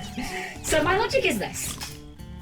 If I'm playing a Fire Emblem game, or any game that has permadeath, if I mess it up, and I get someone killed, I'm gonna reset. And I'm gonna keep resetting until I get the deathless run, because I don't want people to die. I want to get the good ending. I want everyone to have their happy ending. So, by turning off the permadeath, it just saves me time, frankly. Because, like, I know that I can do it, but it just saves me the hassle. So, yeah, with the GBA ones, I got quite close on Binding Blade. But, like, yeah, never got actually you out to finishing it. I feel how would dislike Pokemon Nuzlocke then. See, at least with a Nuzlocke, that's a self-imposed challenge. That I'm okay with. I've never done one. Maybe I will in the future, I don't know. Like, I'm okay. If it's a self-imposed challenge, that's different, you know? There's a difference between I want to challenge myself because I like this game, and this game is challenging you whether you want it to or not. When you let someone die and get this ending, you see where they died. Oh, wait, do you? Oh, that's awful. Oh, no, I hate that. If I knew you were playing Ty, I probably wouldn't have streamed today because I love this game. I grew up playing the hell out of it. It's a good game. Like, I say this is like a good, like, B-tier game. It's not perfect, it's got flaws, but it's just a comfortable, good time. Foxy Size, hello! Welcome, welcome. Yeah, we're doing some Ty tonight. Okay, we need to actually come back to this a little bit later to get those opals. There's a switch somewhere for this. Wait, what's that noise? That was the bat. You go on, bat. Still argue the GBA ones are worth playing. Oh, they absolutely are. They absolutely are. The GBA Fire Emblem games have what I would say is the best sprite work on the entire system. And that is quite a high bar to set, I would say. Like, that game, like, the GBA has some very good sprite work. but I think the GBA animations are just peak.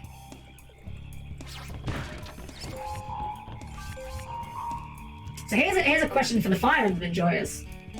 What is your favourite class in Fire Emblem? For any reason. It could be that you just like how they look, it could be like the gameplay.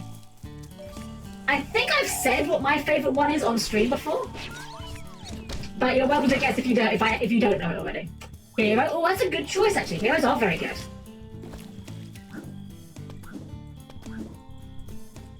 See, I am very bad at Fire Emblem. And as a result, for me, I like characters that don't die. So my actual favourite class is the General. Because the General is my power fantasy, right? I don't care about being the person that is gonna zoom across the battlefield at lightning speed and kill everyone in one hit. I don't care about that. I don't need to kill you in one hit. I just need to not die. And then I will eventually kill you. That is my logic.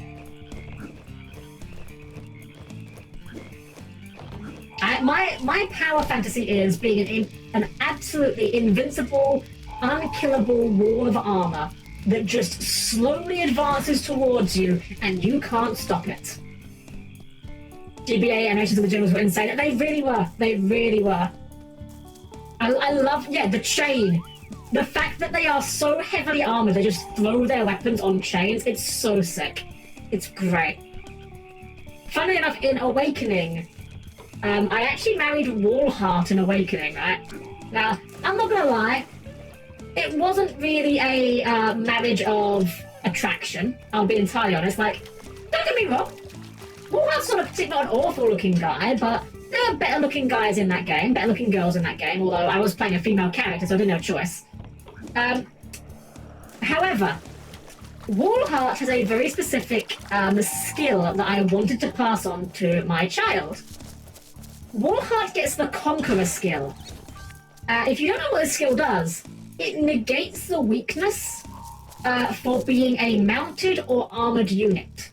So armor slayers do not get bonus damage on you, and like horse killers do not get bonus damage on you. I then turned my son into a paladin. And because I gave like bonus stats to resistance, because I know General's resistance is not very good, my Morgan was invincible. Literally nothing in the game could scratch them. And they had the benefit of being on a horse, and they didn't have the downside of being armored or mounted. They were super powerful.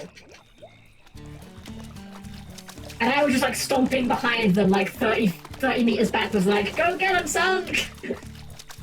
I'm trying to remember how to get to that cog. I think we need to get the platform moving. I'm trying to remember how we do that. There is like a switch around here that makes that platform start moving, but I forget what it is. That was the best part of Awakening. You can get to break any character. It was peak. Yeah. A lot of people, I'm not saying a lot of people, I've seen a lot of people that complain about the fact that that game gives you the ability to grind. You know, the fact that you can just grind stats, or levels, I should say, for characters to make them OP. Why is that a problem? Like, it's a good option. If you don't need the grind, great, just don't grind. But it's great for people like me who are bad at video games, who do need that option.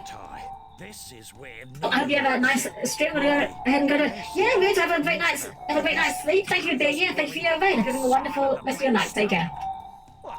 Oh god, the pings! The pings! Nice one, Ty. You might enjoy Sacred Stones as a talent that you grind anytime between maps.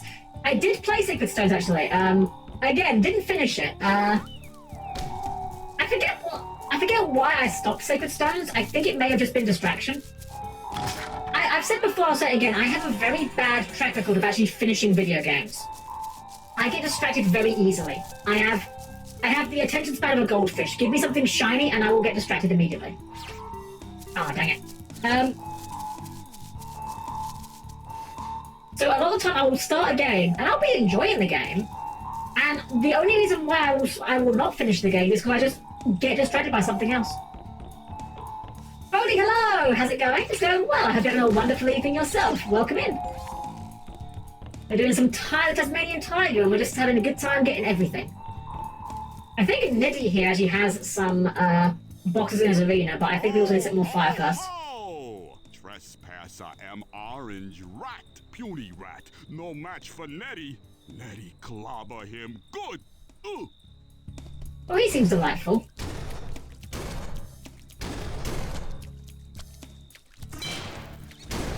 Unfortunately, he armored every part of him except for the butt. The most vulnerable part. Okay, that was interesting. Favorite Fire Emblem Go. Ooh.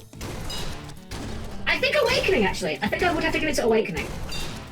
I really wanted to like Fates more than I did. What? For me with Fates, there's a few things that I can say that like I didn't like about it. And they're not even the obvious complaints, you know? Like, everyone knows how, like, okay, Fates is basically 3 games, but, like, you have to buy all the 3 parts if you want to see everything. Like, that sucks. That's, like, a very cold take. For me with Fates, the problems I have with it were, first off, I don't think they should have given us the child characters again. I think that was a mistake. That felt very much like, oh, this worked with Awakening, so let's do it again. I was like, no, that was cool that was Awakening's thing. We don't need to make that just Fire Emblem's new gimmick, that we just always breed new kids. That was my first big complaint. My second one was, I didn't like the fact that they added a bunch of new classes for the Hoshido side, because I suddenly had to relearn like an entire new set of classes to work out what they do, which ones were any good, and which ones were never worth using. That's very subjective, and I could definitely see someone could argue that they liked it for that exact same reason, and I wouldn't even say you were wrong. But for me personally, that was one thing I didn't like. Okay, I have a question. So many RPGs that have romance options, such as BioWare games that are notorious for this, do you find it hard to make a character where you know certain romance options only like specific qualities of your created characters? It's a tough question. So on I would say...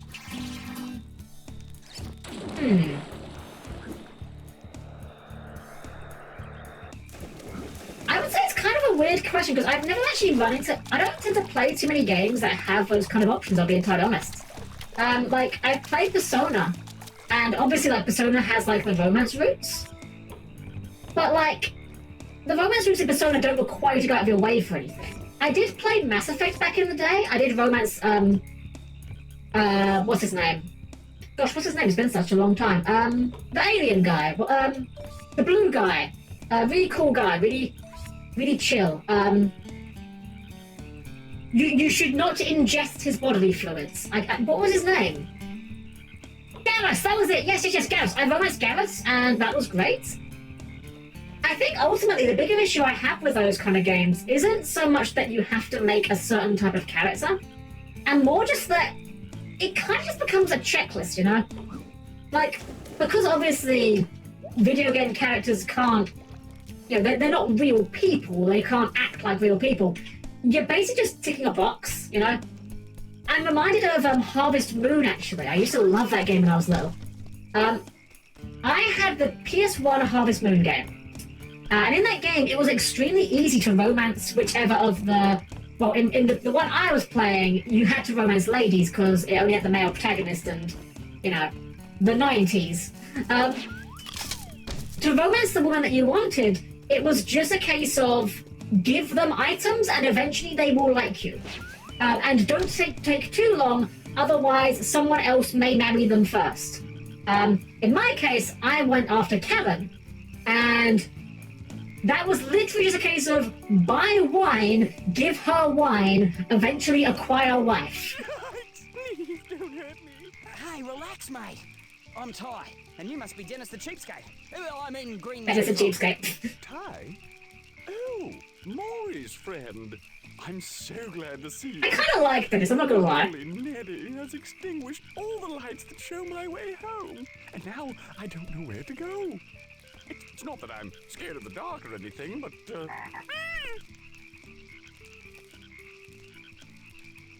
Wait, hold on. Yes, You got scared by an actual frog. kindly escort me home. No worries. That raises so many questions.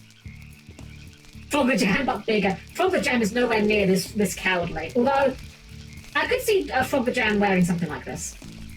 This is like a mini escort mission. We have to light the fires and he will come after... He will use it as like a beacon, rather. One thing that's quite nice about this, though, is... unlike a lot of escort quests, you can actually get very far ahead of him. And he will actually catch up with you. Like, we can just keep running and just keep setting these things on fire. If we hadn't done the path first, there'd be enemies here, and he would stop if there were enemies, but we can literally just keep running and he will just keep following us. The fires do eventually burn out. Dennis, you're gonna prove me wrong. Dennis? Dennis, where are you? Dennis. Okay, I guess maybe I'm mistaken. Maybe he does have a natural despawn radius, or... Oh, I missed this one, that was why. Okay, never mind. Yeah, they do burn out eventually, so you can't just, like, light them on your first pass. But, okay, we can just keep lighting these and keep running. He should just follow us from here. Yeah, Harvest Moon is a series I used to like a lot more. I don't know, something about the more modern Harvest Moon games, they really just lost their sense of, like, charm for me. And I'm not sure if it's just a case of getting older and just having less time to play games and having to be a bit more picky about what I play, but somehow, I don't know, I fell off the series. That said, if you're unaware, don't buy Harvest Moon games called Harvest Moon if you like the old Harvest Moon games. I know that's an insane sounding sentence, but Harvest Moon actually is not called Harvest Moon anymore. The publisher had the rights for the name Harvest Moon, but they lost the rights to localize the game that was originally called Harvest Moon. So now, the games called Harvest Moon these days are not Harvest Moon games. Instead, the games these days are Story of Seasons. It's very confusing. I don't know how it happened, but there we go. And so yeah, he's just on his way. He's just making his way downtown. I don't mind that they made him slower than us, because at least he will move. He doesn't get scared when we're gone.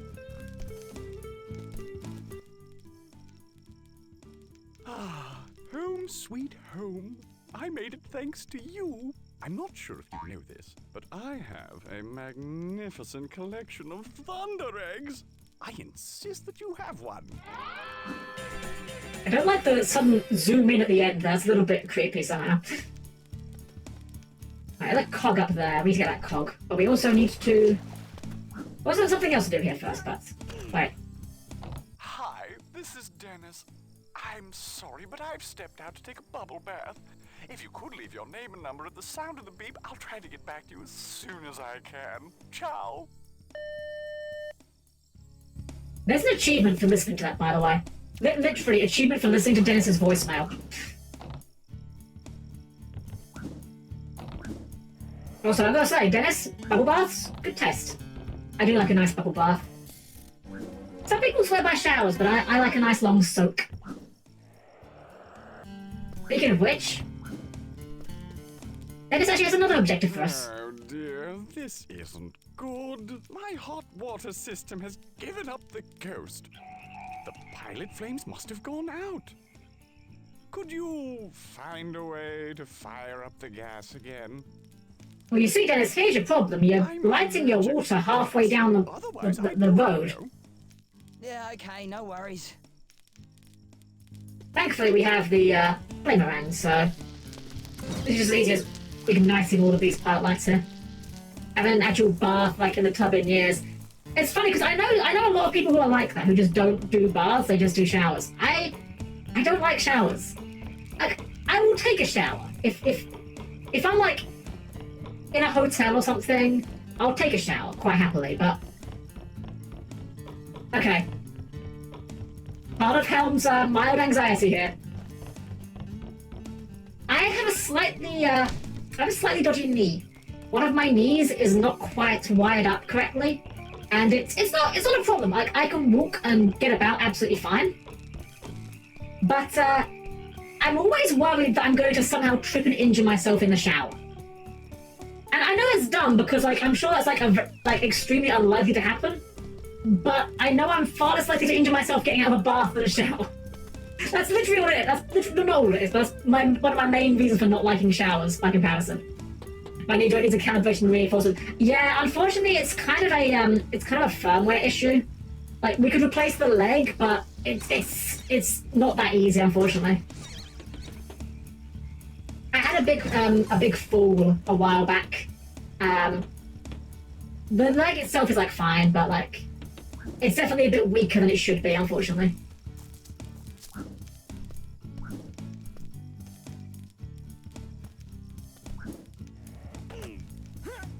Get up there. Even if you got a brace. So the thing is, I'm fine with walking. It's only really if I like run that it becomes an issue. I can't really run without looking a bit awkward as a result. But like I'm like it's not I'm not this is not a Helm milking sympathy thing here. I'm fine most of the time. Like I can get about and like my day-to-day life is not a problem. It's not like you wouldn't even know anything was wrong if you looked at me, you know. It's just a bit of a weakness. That's what I'm looking for here. It's just a bit of a weakness.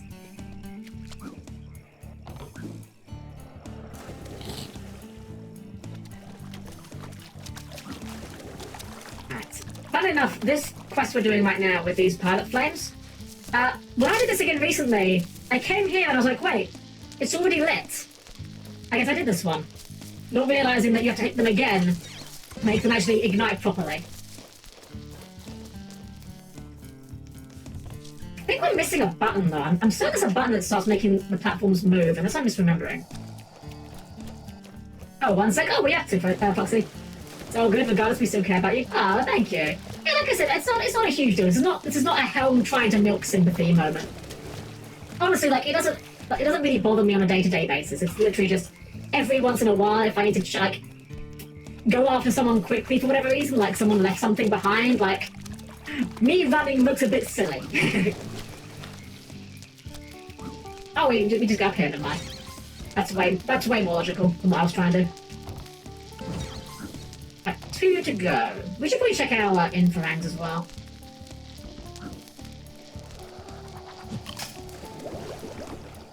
I think you can kill the crocodiles, but I don't think you can do it with the boomerangs we currently have. I think we need something a little bit more special for that.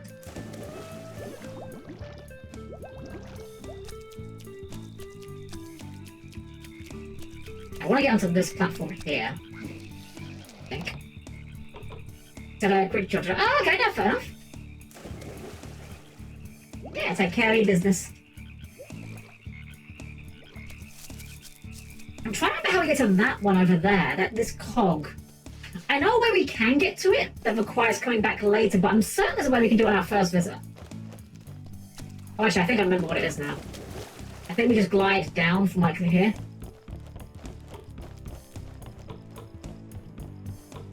I think we just jump on the side here and just kind of glide. Oh, I messed that up. What other games do you have planned? So I'm in an R-ing over whether or not I want to do the rest of the series, because I love this game, like the first game in particular, and I've played the second game, but I haven't played the third one. I kind of want to do the second one. I mean, I do have the whole trilogy on Steam. They were on like a big bundle, so I was like, screw it, I might as well get all of them while I'm buying them. One other game that I definitely want to do at some point, though. Oh, that was even close. If you've never played this game, well, I'm not going to say you're in for a treat, because it's quite a basic game, but it's one of my favourite games of all time. I am definitely going to be doing Klonoa in the future. I love Klonoa.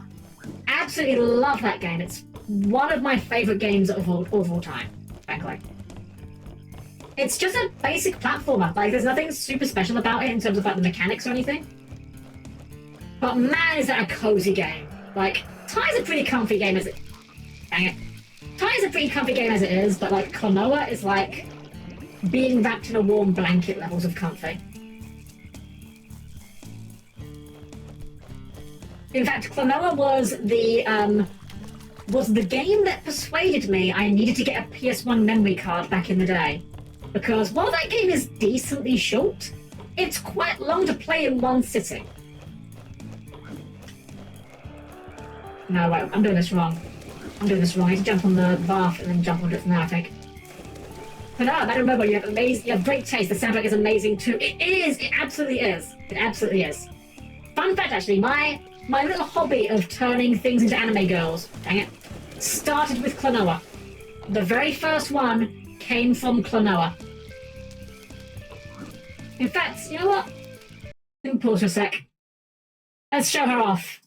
If you've been in Yomi's stream, you've seen her already, but let's show her off again because I don't show her off enough on my own streams. Let me see here. Where is this saved? Is it under this folder? I should really organise my art folder better. It's really not very good. Here it is. Here it is. Oh, that's a large image. Hold on. Let's scale it down a bit first. Not this was that large. Here we go. My very first turning things into an anime girl that were not at all anime girls to begin with is Joker, who to this day is one of my favourite, one of Yomi's favourite characters of characters that I have designed. I mean, you can tell because she has her in her stream as a redeem. So, yeah, Joker was the very first one, and so much so, in fact, that Yomi even got me art of her. Hold on, let me find this real quick. Here we go, yeah. Yomi got me a commission of art of Joker because she loves her so much. So, yeah. And Joker Mask goes straight maximum drive. Yeah, I love Joker. I love his design. I want to tweak it a little bit. I want to improve it a bit because it's a bit... Something about it I think could be better, but I do love how she turned out. This one, though, again, this is not my art. This was a commission, but yeah. But yeah, so Joker was my very first anime girl transformation, and I just love doing these kind of designs. I got 2 turkeys here. They've got an egg. We need to obtain the egg. Wow, that was way easier than it should have been. Okay. I don't know if something bugged out there. They pass the egg back and forth a few times normally. I think we bit them both at the same time and the game didn't know what to do about it, but I'm not going to complain. We'll take the dub. Okay, I need to put the infraring on again. Just in case. We also got another hot water heater here. One more. It's not up on this area, is it? I don't think so. 2 birds with 1 stone. Exactly, yeah. Exactly. How do we get to that? Still trying to remember how it gets that cog.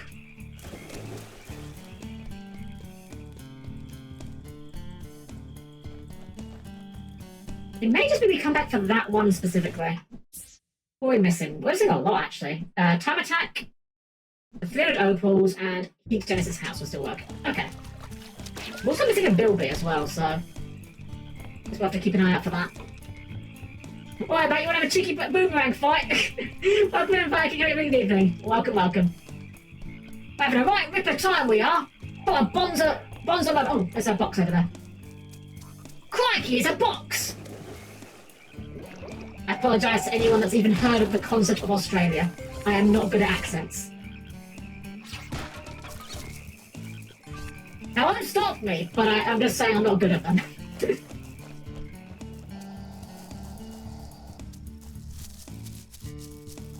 It's a poke Catherine, you cheeky tart. Oh man, the Scottish Pokemon trainer meme was wonderful.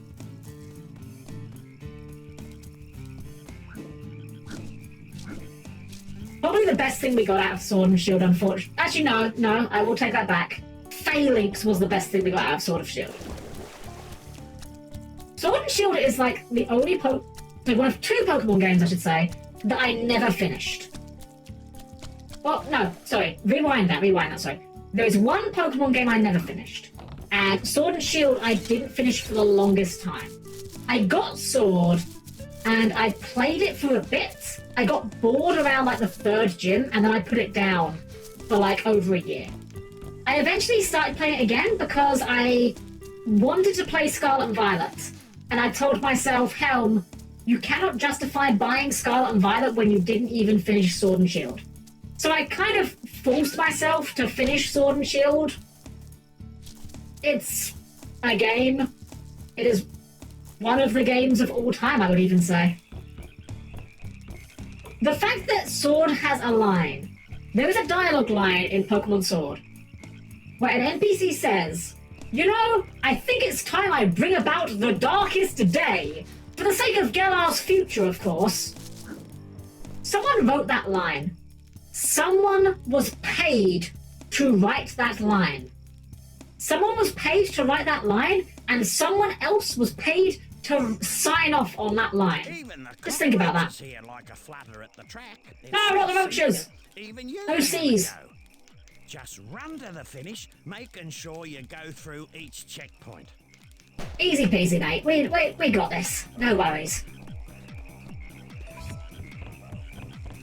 Yeah, so Sword and Shield I didn't finish on my very first try playing it, but I did eventually finish it.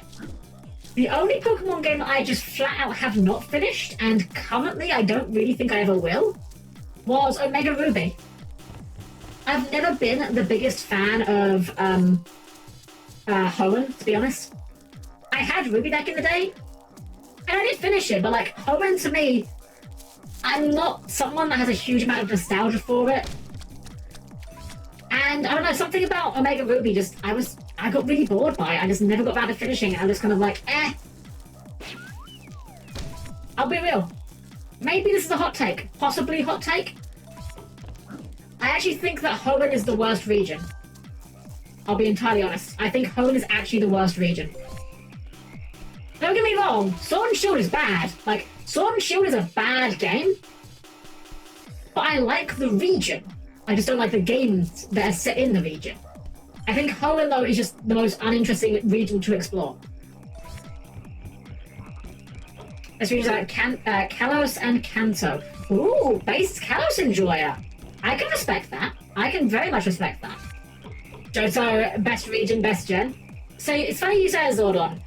If you'd asked me in the past, historically, I would have said to you, Johto is my favorite region. And I still like it. I still think that Heart Gold, Soul Silver is probably is actually the best Pokemon game, if I'm entirely honest. However, I've kind of come around to this point where Johto or Unova, either one of those could be my favorite depending on what day of the week you ask me about it. In the same way that FF5 and FF9 could both be my favorite Final Fantasy game depending on when you ask me about it. I think Johto's got a lot going for it, but the level curve is absolutely whack. That said, and I will freely admit this, a good chunk of my love for Johto is nostalgia. Because I remember every day meeting up with my friends, we had our Game Boy Colors, we would, do the mystery gift. I actually got the surfing Pikachu doll out of it, And that definitely does colour my nostalgia a lot. I was the perfect age for Johto at the time. Possibly Spike my favourite region is probably Sinnoh. No, that's a reasonable one. I don't mind Sinnoh. It's a bit kind of... I don't find Sinnoh bad. For me, Sinnoh is like ready salted flavour crisps. It's not bad, but for me personally, it's just like unexciting. I would happily consume it. I'd happily, I had an okay time with it. I'd happily play again. But I'm not in a hurry to do so, if that makes sense. Alright, so what are we doing left? What are we missing? We've got the Bilbies, we're missing 1 heater, 2 cogs, and 10 opals. I suspect that one of the cogs may be near one of the heaters. Mount Silver or Slowpoke Cave. Yeah, that's true. I love the Slowpoke Cave thematically, very fun idea.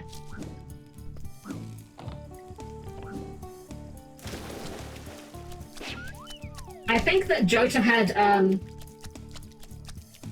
trying to think where this track plays. I'm not sure if it's Ruins of Alph I'm thinking of. I think it's the Ruins of Alph, but that theme really does stick in my head. Did you end up watching that? Oh, I did. I know you sent me a Zordon, and I have it on my watch later list. I haven't watched it yet. Unfortunately for every other video on YouTube, Josh, Strife Hayes, and Kadikarus both put out a video yesterday So, unfortunately, no other videos had a chance, I'm afraid. Those are like Josh Strife-Hazen and Kadia. Oh, there's a cog. Are both like channels where it's like they don't put a video out very often, but the moment they do, I am dropping everything to watch it. Oh, we need to go up to the bridge for that, I see. Like JonTron, that's another one. Like JonTron doesn't put out videos very often, but I guarantee you, I will watch everything he puts out. His sense of humor is like perfectly aligned with my own. Even funny, the best soundtracks for all Pokemon are in none of the main titles. I don't know. I'm not sure if I'd agree with that, purely because I don't play too many of the spin-offs, funnily enough. What I will say, though, is one of the best sound assets in Pokemon is in a non-mainstream title. Not music, but the Wait, this isn't correct at all, is it? Oh no, it's over there. Never mind. The announcer from Pokemon Stadium. I love. Dang it, I loved him. I can't believe that we still don't have another Pokemon game with an announcer. Colosseum NXD and Battle Evolution peak Pokemon music. I don't remember Colosseum too well with the music, I'll admit, but I can imagine there some good ones. I mean, let's be real. Pokemon Colosseum has to have something going for it, right? Because the game itself sure isn't good. Oh, I have played it, but I haven't played it in a while. What? But yeah, I will stand by this. Colosseum is not a good game. Here's my hot take. None of the GameCube Pokemon games are very good. Dang it.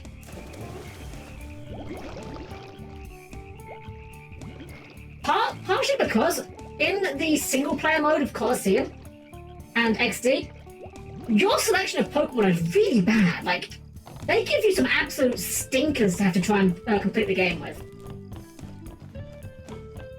But Pokemon Box, dang, you know what? Alright, I will give Pokemon Box a pass. Pokemon Box can get a pass. But only because it's not actually a video game. And this position should do it. There we go.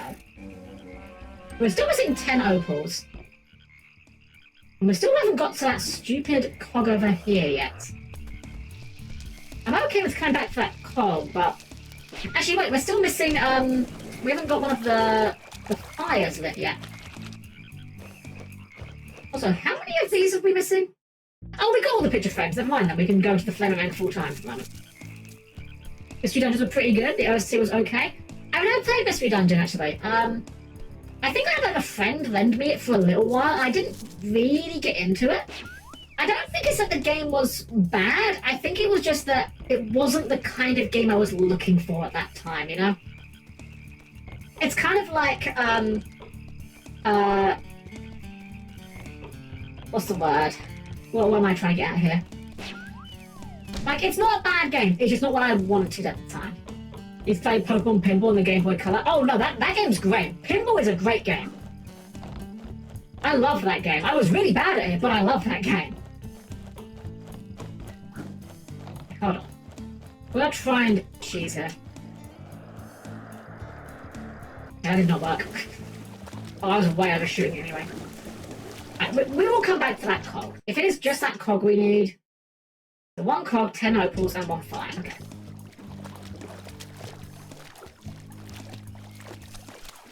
Did you know there's one Geo that's the friendliest in the whole world? Whenever anyone sees their card, they'll say, "Oh, pal," when they play it. Spidey, I love you. I love your puns. I love a terrible joke.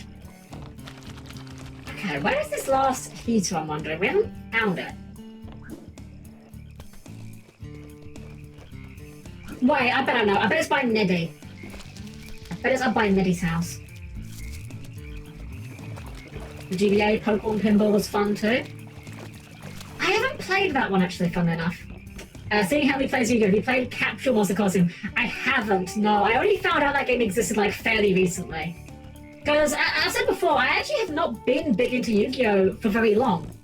Although I played original Yu-Gi-Oh! And I think the word played here needs to go in big quotation marks. I mean, I had some cards that I called a deck, but like, it didn't do anything, you know.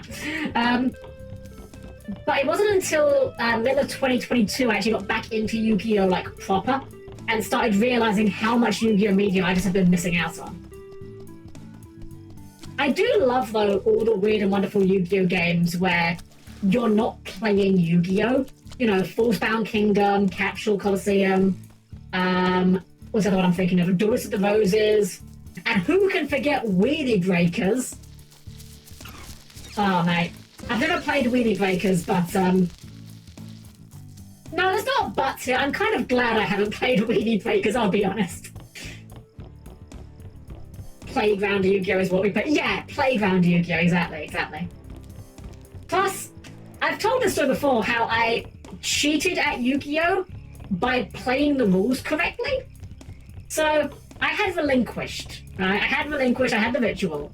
And I told my friend when we were playing Yu-Gi-Oh!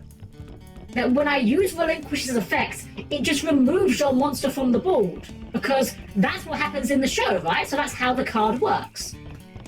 That was not how I thought it actually worked, though. How I thought it worked was their monster stays on the board and I just copy its stats. And then if I would be destroyed, I take their monster with me. That was how I thought it worked. Superb! Now I can make a nice hot cup of tea. Thank you, Ty. Here's a little something that I insist you have. It's The funny thing was, it turned out this whole time, eggs. I was correct. I thought I was cheating, but I was actually playing the card as intended. That being said, the part where I was 100% stacking my deck so that I always opened the Relinquished Ritual and Relinquished, that part was definitely cheating. I have no excuse on that one. Alright, we're missing just 10 opals and the thing. I want to find the opals before we leave. I can live with coming back for the cog, but I want to find the last 10 opals. Because the one Yu-Gi-Oh! Was such a mess. It certainly was, Alpha Rabbit, it certainly was. Welcome in. Yeah, old Yu-Gi-Oh! Certainly was a heck of a thing. Like, have you guys ever read, the original text for Mysterious Puppeteer? Like, genuinely, find the original printing of Mysterious Puppeteer and read that cut. Hey, this must be the last opals. Yeah, we got them all. Okay. Kashi's in. We'll come back here because I think we may actually need the thing to get that last cog, which is fine. But yeah, read the original text on Mysterious Puppeteer and tell me what that card does. Because reading that card makes me feel like I'm having a stroke. It does not make sense.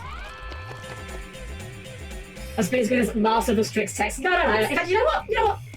We're doing this on stream. We're doing this on stream now. I want to do this. I'm going to get Mysterious Puppeteer right now. Right? Because these days, the card makes perfect sense. These days, the card is perfectly reasonable, perfectly logical, perfectly easy to understand. Let's get this card. Oh, it's not working. Hold on. Let's try and do a clever thing. Let's try this. Okay, here we go. Here is Mysterious Puppeteer. Right? Now, let's do a bit of reading together. This is the effect of Mysterious Puppeteer as written on its first printing. When the monster is summoned, excluding special summon, or flipped face up by attack or some effect, the life points of this card's owner increase by 500 points for each monster while this card is face up on the field. What the fuck does this card do? Like, the way I'm interpreting this, so the way that I read this with my modern Yu-Gi-Oh! Brain, right, is if a monster is summoned, except special summoned, right, increase your life points by 500 for each monster, but only while this card is face up on the field. So when this card leaves the field or gets Book of Moon, you lose life points. That is how I interpret this card. Because, again, you only increase your life points by 500 while this card is face up on the field, right? That's what it says. Anyway, it's actually not that exciting. Literally, all this card does is if another monster is normal or flip summoned, you gain 500 life points. That's all it is. But that is a completely different effect. Like, that is a completely different effect to the original printing. Alright, let's see. We've got everything apart from the card. We'll leave now, and we'll come back for the last bit. This is marketed towards kids, by the way. Yeah, exactly, right? G'day, everybody. How goes the bloody gaming? Well, too right, Cobber. Oh, it's going all right, mate. I'm having a good one. G'day. G'day, Zen. Smashing, young Ty. Smashing. Let's get to work. I have a lock on the talisman. This should be extremely simple. Yes, indeed. Simple as can be. I love how his monitor is just like plain text. Sounds like someone ordered another boss fight. Crikey! Alright. I've said before that the boss fights in this game kind of suck. I would argue this is probably the closest it has to a decent boss fight. So Crikey is a shark, right? With robot armor. Now what we need to do is we need to throw... Remember, we throw some meat in, and that will distract him. Now the meat's in there, he gets distracted. We can go down here, and we can then shoot this canister, which will then float to the top. I think his Crikey is not very smart. He's kind of a dum-dum. So after he's done with that meat, he's going to go after this canister. Unfortunately, Crikey doesn't know much about how pressurized containers work, and doesn't know that you should not expose them to fire. And that's a boss fight. We just do that 3 times a week, basically. I think that's confusing. Broken Bamboo Sword reads as the following. The equipped monster gains 0 attack. Why even use it? You know what? Yeah, that sounds like a terrible card. I can't imagine any situation where you'd ever use that card, realistically. Obviously, it's got the synergies and whatnot, but yeah, it's very funny when there are cards that just don't do much or don't do anything, really, unless you pair them with specific other cards. I've got to say, Crikey's got a very cool design, though. Robot Shark. Well, actually, I say Robot Shark. I don't think it's a robot shark. I think it's like an armored shark, but it's a good look. Kind of has like a bit of a metal Cedramon thing going on.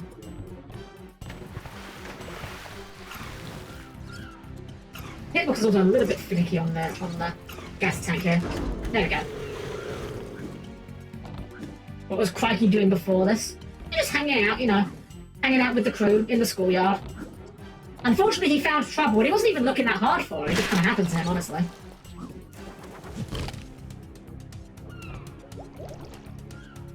Go ahead and get this. Whoops. Cast it over here. Yeah, this boss fight is fine. It's not incredible. But, like, as far as this game's boss fights go, I think this is probably the best one, which is kind of more of a damning indictment of this game's boss fights than is an endorsement of this particular one.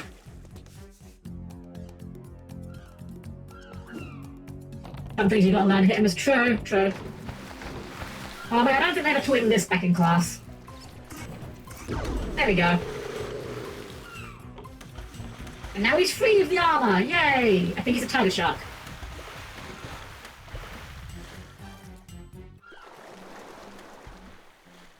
That poor shark was a cybernetic pawn of Boss Cass.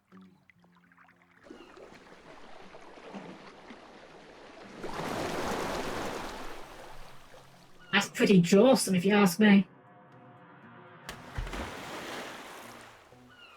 Swim free, sweet Crikey. Swim free. I love how Julius's glasses aren't even connected, so when he wipes his eye, only one half of them moves. Ah, look at this compressed cutscene. 240p ass cutscene. You have come far. This will be no easy task, but I have faith in you, my friend. Don't just stand there like a stunned mullet, mate. A stunned mullet? That's a new one. Cass's crest, mate. Off you go. Ah, Ty, good to see you. I've again harnessed the energy off the talisman machine. Let's see what we get this time, shall we? My word, this must be a Frosty Rang! Ripper! Yes, oh yes, the Frosty Rang can put out Julius, you sound way fires, too excited about freeze this. enemies, Like- and even create ice cubes in water. Like, to select it, I think this is use the Julius's previous thing. Rang and next Rang buttons to I'm not cycle going to through keep shame your Julius, selection. but could you wait till we won't be leave at disappointed. least? Now go try it out. Alright, so we get our second elemental rang. This is the Frosty Rang. And I love this boomerang for one particular reason. Every time you hit a wall, it leaves one of these ice crystals behind. I don't know why. I just think that's the coolest thing. Have we got enough gears to get another rang? Let's find out. Oh, we're missing one, and we're gonna go and get that last one from Bridge over the Ty, so that'll take care of that. Ziggy, hello! How's Ty? I haven't played this game in a while, and he plays Ty on the Game Boy. Wait, there was a Game Boy game for Ty? Really? I have no idea. I only ever knew the console ones. Oh, Rainbow Scout. Yoink. Yeah, let's go ahead and get ourselves the last cog from this area, and then we'll be done with this part of the hub world for a while. Well, actually, no, for good, period. Actually. First one the first one on PS2, that's what we're playing right now. This one's great, I love this one. There's a Ty 4, it's a recent side-scroller. It is certainly a thing. I really wish it was good. Digifo, hello! Welcome in! Have a good evening! We're having a great stream. We're doing some Ty, and we're working on 100%, so doing a little bit of backtracking right now, but having a great time with it. Hope you're having a great evening yourself. And we had a lot of wild games on it. Freaking Ultimate Spider-Man was on Game Boy, which is an open world Spider-Man swinging. Really? Wow. Huh. Man, I'll tell you one of my favourite games for the Game Boy Advance, Golden Sun. Now that is a franchise that deserves a reboot. Or a sequel. I mean, heck, I would even just take a port. You haven't even going to make it a better port. Just port it to Steam so I can play it on Steam legally. That would be enough for me, honestly. As well as Squid 2, is Ty 3 at least good? I have no idea. I have never played Ty 3. To be fair, I've never actually played Ty 4, but like, I don't think I need to play Ty 4 to be able to identify it as a bad video game. There are some games you can just tell by looking at them are not good.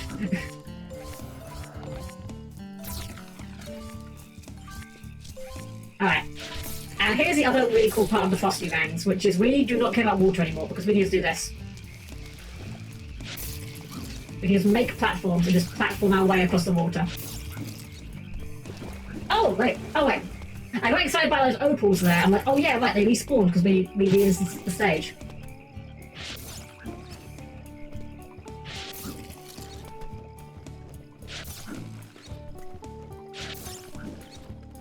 There we go. Way easier than trying to glitch it out. Oh, we just leave now. Gone Sun Dark Dawn on DS. The DS one's okay. It's fine. It's not a bad video game, but in my personal opinion, it's nowhere near as good as the Game Boy Advance ones. There's a few things it does that I just don't really agree with. For example, in Golden Sun 1 and 2, the original Golden Sun games, there were actually 0 points of no return that you don't eventually gain access to again later. So in the GBA ones, there is nothing in that game that you can miss and permanently be locked out of. Where is this box? This is driving me crazy. I'm gonna feel so dumb when I find this box, I just know it. Yeah, there are no points in the GBA ones where you can't backtrack. Dark Dawn breaks this, and I vehemently disagree with it. Like missing the summons. Exactly, yeah, you can always go back to the summons, eventually. And no matter how far you wander in that game, eventually you can go back to the areas you've missed things at and get the things you've missed. Dark Dawn, on the other hand, I missed a Djinn at one point and found out that Djinn was permanently missable. And I'm like, okay, I am done with this game at that point. That's actually a quit point for me. The Djinn in Golden Sun are so important. They're not just like little summoned guys. Like, they are significant boosts to your party that you can just permanently miss. And I am not okay with that. That is not okay.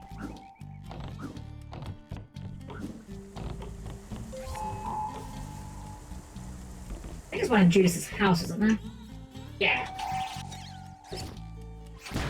There we go. Give me FF9, more flashbacks. There's so many missed balls, it's not even funny. Yeah, that's one of the things. As much as I love FF9, I will never pretend it doesn't have that issue. Ty, you've got some more golden cogs. More golden cogs! This time. Oh my! The Mega This is a Rang! Mega Rang. When you throw it, it will automatically target every enemy around you. Quite remarkable, really. Sweet as! Sweet as! Yeah, this is pretty good. The Mega Rang is a lot of fun. Funnily enough, if you throw the Mega Rang at a cricket enemy, when it's got another cricket enemy nearby, they will actually just ping pong back and forth forever. Like, they will just continuously just like pass it back and forth like they're playing tennis. Okay, so that must have been the box there. We found it. Cool. Sweet ass. Yeah, I don't know. I'm not Australian. I don't know why these are the expressions that Ty says. One of the ones he says is grouse. I don't know if this is a thing, like a regional thing over here. Grouse is a bird, as far as I'm concerned. Like, grouse is just like a type of bird. There's a brand of whiskey over here called the Famous Grouse. Any Aussies in chat? I need context. Yeah, right? We need an Aussie to English translator. So, fun fact, I believe if you actually know how to speedrun this game, there is a glitch you can do to get past this gate, and you can just go straight to the final level of the game. There's no point at which the game checks if you have the required items. So that's quite funny. Doing a little bit of a hunt here, because there are a lot of rainbow scales we can get at this point, I think. I don't think we can get all of them. I think there's 25? But we can get most of them at this point in the game. And of course we're running around with the infrarangs so that we can hear... There's one under his house, isn't there? How do we get under the house? Is it from that side only, I guess?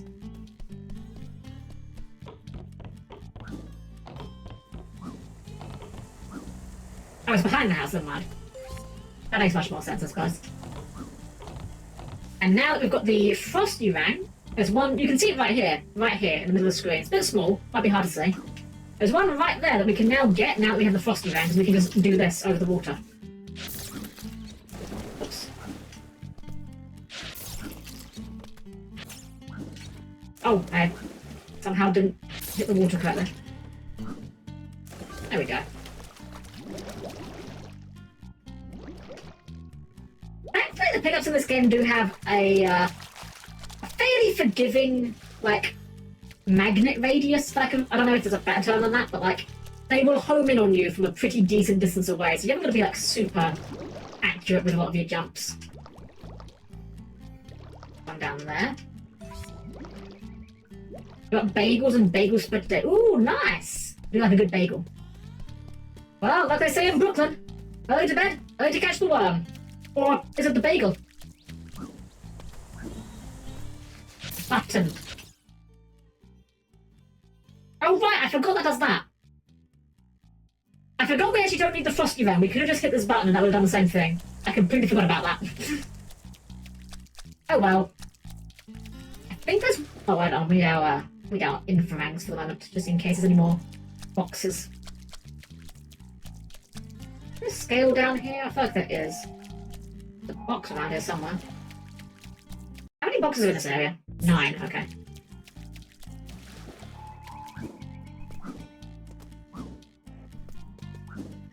Oh, there's a scale down here. I thought there was. I thought there was one down here, I just missed it. Oh yes, the big red button, natural to Australia.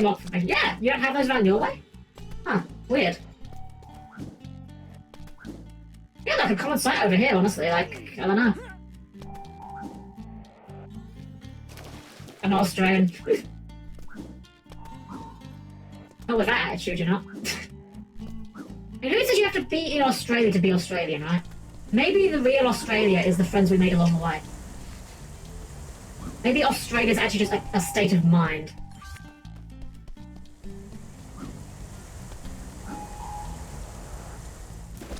Alright, I think we've done most of what we need to do here.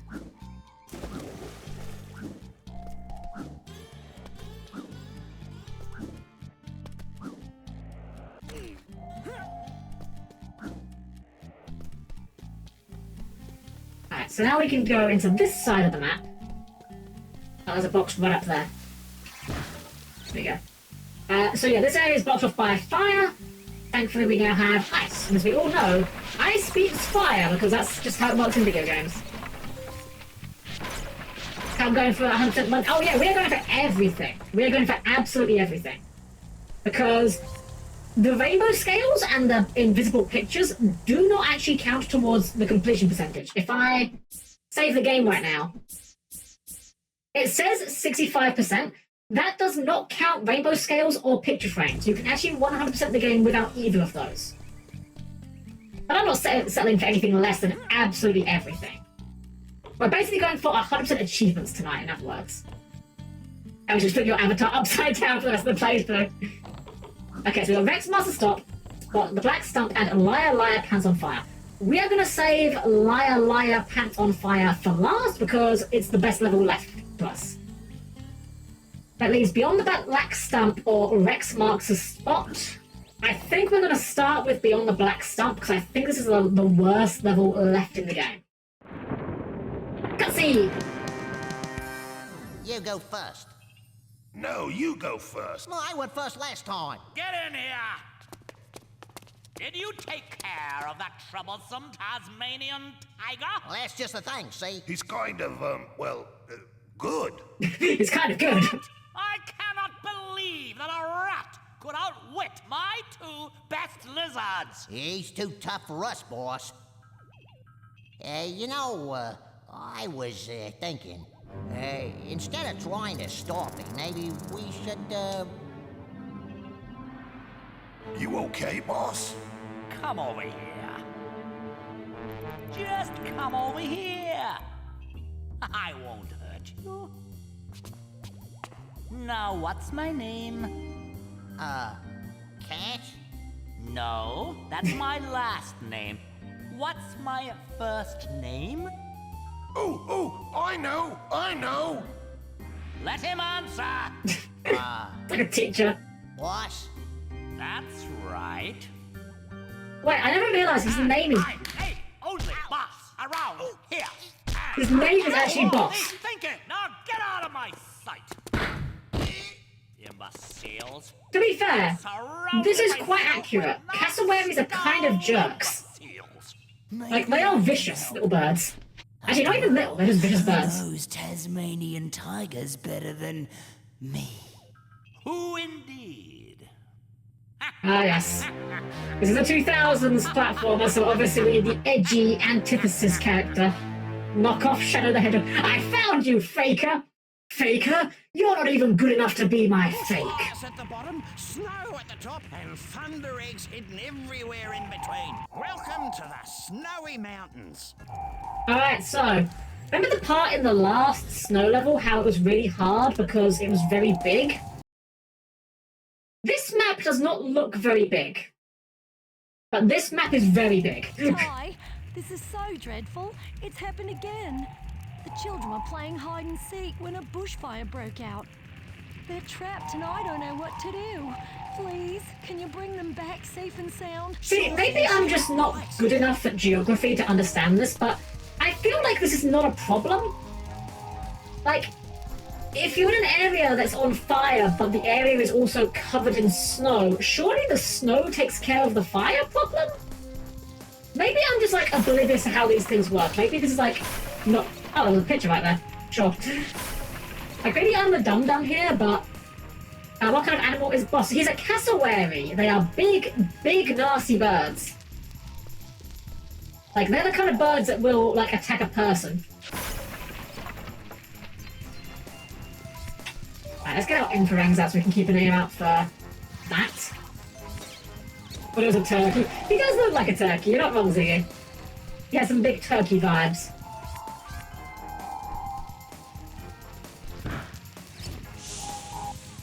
Unfortunately, we do need the frosty ring to deal with the fire here.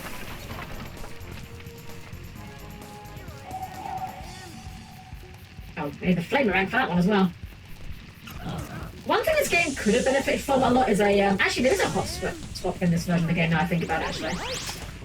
Which key is it? Oh, it's a Y button, okay. So we can use the hot swap, that's a bit easier.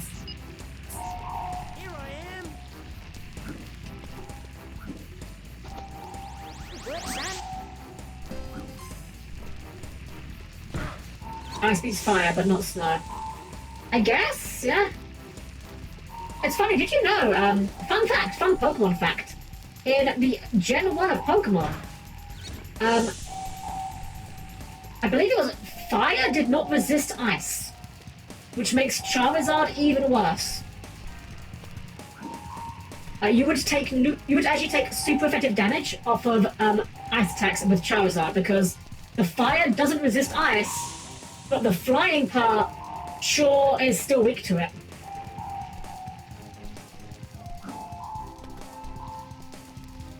Charizard wasn't a flying type in Gen 1? I think you want to check yourself, Viking. He is a flying type. You just cannot learn fly. I think he's one of the few flying types in that game that can't learn fly, in fact. Pokemon Ice Beats, Rock, Grass, Flying, and Ground. Yeah, I think they've got everything there. I always found it weird that Ice Beat Ground. I never quite understood that one. I guess though, when you start getting into some more like esoteric elements, you kind of need to start stretching the definition of what counts as effective. Also, this one spinning log I think is only in this one place. I don't think they use this mechanic anywhere else in the game.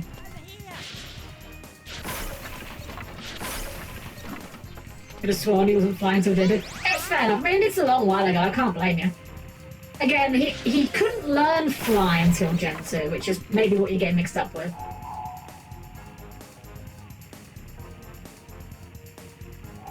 We're close to some boxes, but not like right on top of them. Why again do people like Charizard? Bad typing, can't learn fly, and his EV stats aren't very amazing. Alpha, you are 100% correct. Charizard is bad. Awful typing. The only reason why people like Charizard is because everyone picked him as their first starter because they're basic. Because they look at him and go, wow, it's a dragon! So they pick Charizard. I mean, I'm not gonna lie, Venusaur is also not very good. And I like Venusaur. But at least Venusaur has like a typing that can be decent for in-game playthroughs. Especially in Gen 1 where Gen 1 Razor Leaf just crits every single time. Oh, okay. I didn't realize we were going this far.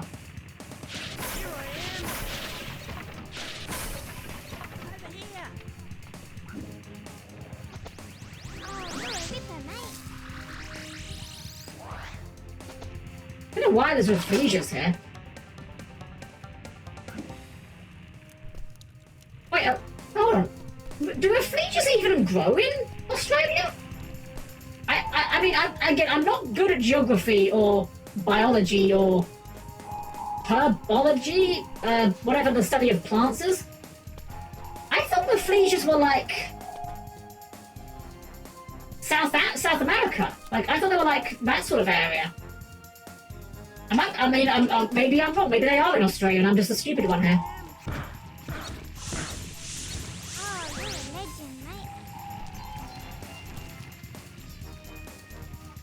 If we're going to talk about like injustices with regards to Pokemon types, justice for Magnemite. I don't care how many times I have to say it. Magnemite should have Levitate. There is no reason Magnemites cannot have the Levitate ability. If Gengar was allowed Levitate, even if they changed it eventually, Magnemite can be allowed Levitate. He can be trusted with it, I assure you. Oh, jeez.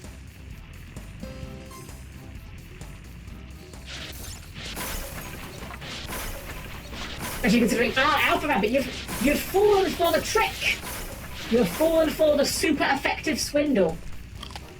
So, fun fact, so this is a thing that a YouTuber I watch called Imported Cheese Coin that I agree with, which is, remember that text that says it's super effective doesn't actually kill your opponent, right? If you hit your opponent with a move that says it's super effective, they are allowed to live through it. It's not going to kill them, right? And it turns out Charizard has, like, pretty comparable attack and special attack. Like, I forget if it's the exact same, but there's not much in it, right? But by comparison, Onix and Geodude have really good defense and not very good special defense. Combine this with the fact that Charizard gets same type attack bonus on Ember, and Ember actually is better than Metal Claw against Onix and Geodude. It's completely counterintuitive, but it's actually true. Like, you're just as good off using Ember over Metal Claw because the higher defense and the lack of stab make it basically the same. Or it might even be worse. Yeah, you can run the numbers. It's really funny because Geodude has such high defense, and like Charmander doesn't get stab on it. It's about the same. It's very funny because a lot of people fall for that. Like, I'm not calling you out and mocking you for it because it's a very common mistake people make.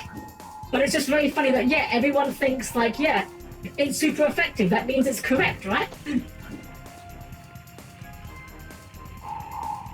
But it's just that's the line that I've learned to kind of drill into my head, which is text that says it's super effective does not kill your opponent. Damage kills your opponent. Oh, interesting hitbox. Oh gosh. Okay, I thought we were going to get stuck there for a moment. Probably should have cleared this out first, I suppose.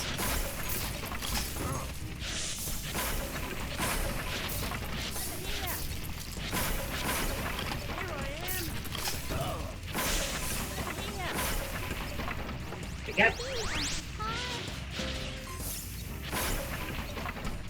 As you get some reason get maximum attack IVs in nature, Ember will do more damage to all the Pokemons in Block Step Gym. Yeah, it's silly. It's really kind of clever in a way though, right? Because here's the thing, right? The Pokemon devs, like they might, yeah, Pokemon games these days aren't wonderful. We all know that. Doesn't need to be reiterated, but they're not stupid, you know? There's no way that they didn't give Charizard Metal Claw and they didn't test to see what the effect of that would be on that battle, right? Like, they 100% definitely tested whether it would be a good move or not to give him. The only reason they gave you Metal Claw is because it makes people feel better about using it. It's the placebo effect. They read it's super effective, so they think, oh hell yeah, I have a good move for this matchup. And they feel better about their choice and their attacks. It's actually very clever game design, I'll be honest. It's a very subtle but very clever bit of game design. Oh my gosh, sorry, hold on, let me try and read your name here. We've got, Ike the Wind. I hope I got your name correctly. I always like to try and get people's names as close as I can to correct. Welcome, and thank you for the follow. I'm glad you're enjoying yourself here tonight. Hopefully I got that correct. I like to think I'm pretty good at reading Leap speak in a pinch, but hope I didn't miss anything. I hate Charizard, how stupid people will pay for the original cards. I mean, at the end of the day, something like the old school Pokemon cards, like collectibles, at the end of the day, they're worth whatever people are willing to pay for it. That's the thing. Like, yeah, it might not be worth it to you, but if it's worth it to someone else, well, who's to say that they're wrong? I paid £15 for a playset of Frog the Jam. That card is not good. Oh, like the wind, but close enough. Since you are British, I must ask, which sector of England should I steer clear from? I mean, steering clear of England in general is a good idea, in my opinion. If you're asking to steer clear so we don't run into each other, the southern part, I'm kind of in the general Greater London area. That's not doxing myself, that's like saying I live in New York. Generally, if you have the choice, just avoid England, frankly. England was a mistake. Sure, I don't many could be in the world, but I'm not paying 20k or more for a cardboard that could be a guitar. Well, that's the thing, it's what it's worth to people is the thing. At the end of the day, the way I look at it is, I'm never going to look down on someone for spending a lot of money on something that I don't think is worth the money, because it might mean a lot to them, you know, it might have some significance to them, or might be something they've always wanted to get. At the end of the day, if you've got the money, spend it on what makes you happy. I'm planning a trip to the UK to do something the football says like Old Trafford in the summer. Oh, nice! Well, I mean, like I said, I clown about England being awful. It's not that bad. Just, if you go into central London, just be very careful about keeping an eye on your valuables. And stick to the well-lit areas, that's all I'd say. But then again, realistically, that's good advice for just general day-to-day travelling, frankly. Called a quarter-century rare silent magician 0. Yo, nice! Heck yeah! There we go. I think we've got all of the collectibles in this part of the level. Yeah, we've still got a lot to do, but we're like not even halfway through the actual stage yet, so... I think we go back to, Sheila now to get the Thunder Egg from her. Take that advice on to Yorkshire as well for an EFL game. Yeah, I've never been to Yorkshire, that's like quite far from me, but just generally, just be savvy and you'll be fine. I mean, like any country, England's got its nice parts, it's got its bad parts. I clown on England about the same way that everyone clowns on where they're from. No one actually likes the place they're from. You did it! Thanks again, Ty. By the way, little Kiki found this in a log. I know you collect them, so it's all yours. Wicked! Wicked!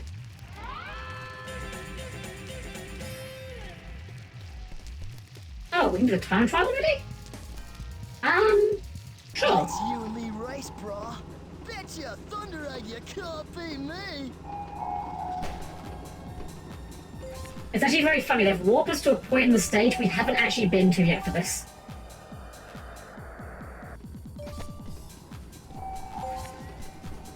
Just a little peek of what we're going to be dealing with later. Spoiler, these cable cars are going to be really annoying. Oh, this guy's kind of fast. You actually do need to glide a little bit here, otherwise Ty will faceplant when you hit the floor here. Unfortunately, Ty does take fall damage if he falls far enough.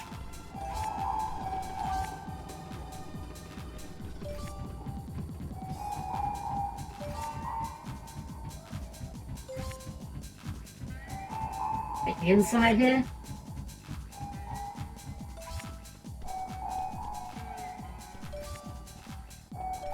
This has to be some sort of cheating, right? He's got a snowboard and we're just like walking. Music is a little bit of a bop, I'm not gonna lie. A little beat.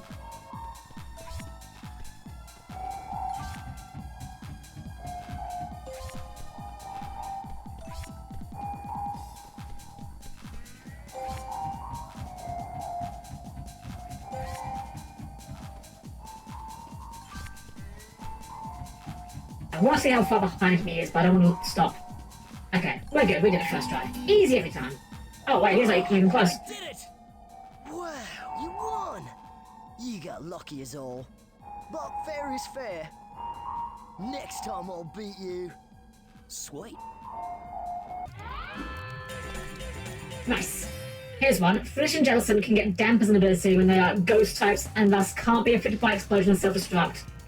That is so silly. Yeah, that's so dumb. That is so dumb. I guess, like, there are fringe cases where that could matter, like... I guess if your opponent's running, like, Mold Breaker and also, like, self-destruct on a Mold Breaker Pokemon, or... Foresight, I guess?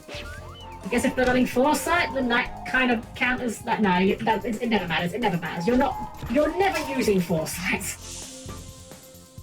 I don't think you even use foresight as a joke.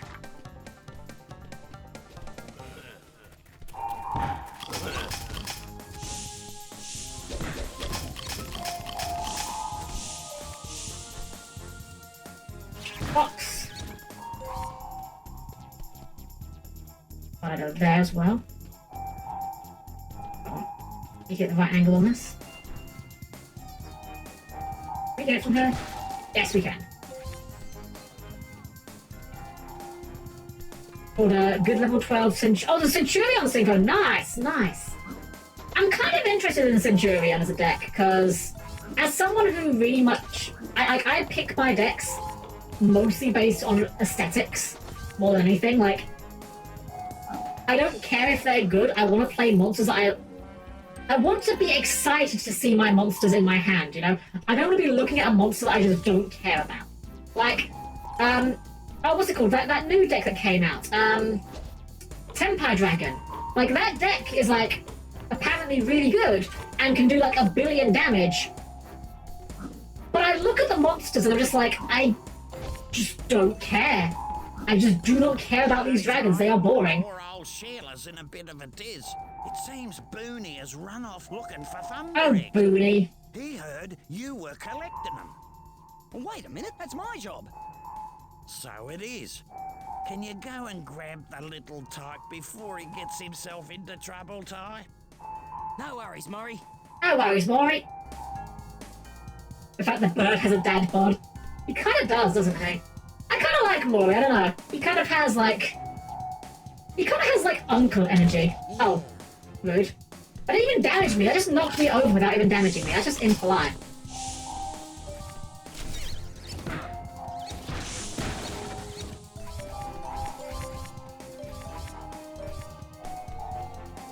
Yeah, no, if we want to talk about...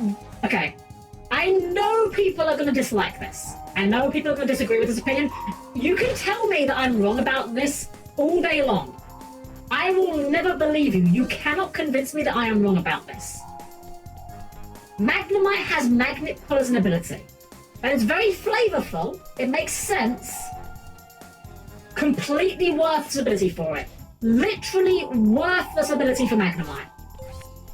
Why would you ever want Magnemite to be stuck against... Sorry. Why would you ever want to trap another Steel-type Pokemon against Magnemite? What would you ever do that for? Magnemite can't do anything to Steel types. It doesn't have anything that hits good. Remember Magnezone? I wish I could forget it. I don't like Magnezone. I think it's a downgrade. But seriously though, like, what is Magnemite gonna do to a Steel type? What was Magnemite in Gen 1? It was a pure electric type. Pure electric type. Then they gave it the Steel type in Gen 2. And then they gave it Magnet Pull and Sturdy as its abilities. And like, Sturdy is fine. I have no problem with Sturdy. Like, I will use a Sturdy Magnemite. That is fine. But what the hell is it going to do with Magnet Pull? Like, aha, I've trapped your Steelix in with my Magneton. Wow, that's crazy. Okay, anyway, Earthquake. Oh, ha! I've trapped your, I don't know, your Morwal in with my Magneton. Wow, that's crazy. Anyway, Brick Break? Or Focus Punch or whatever, like literally any fighting move? But Magnemite has decent defensive stats, but like...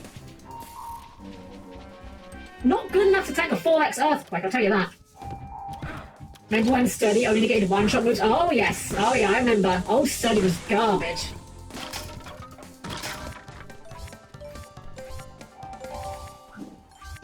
Like, new Sturdy, pretty good. Like, Sturdy is a pretty good ability.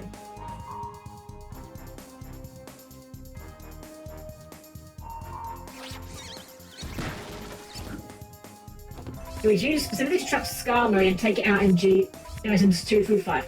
Okay, so we have found the case.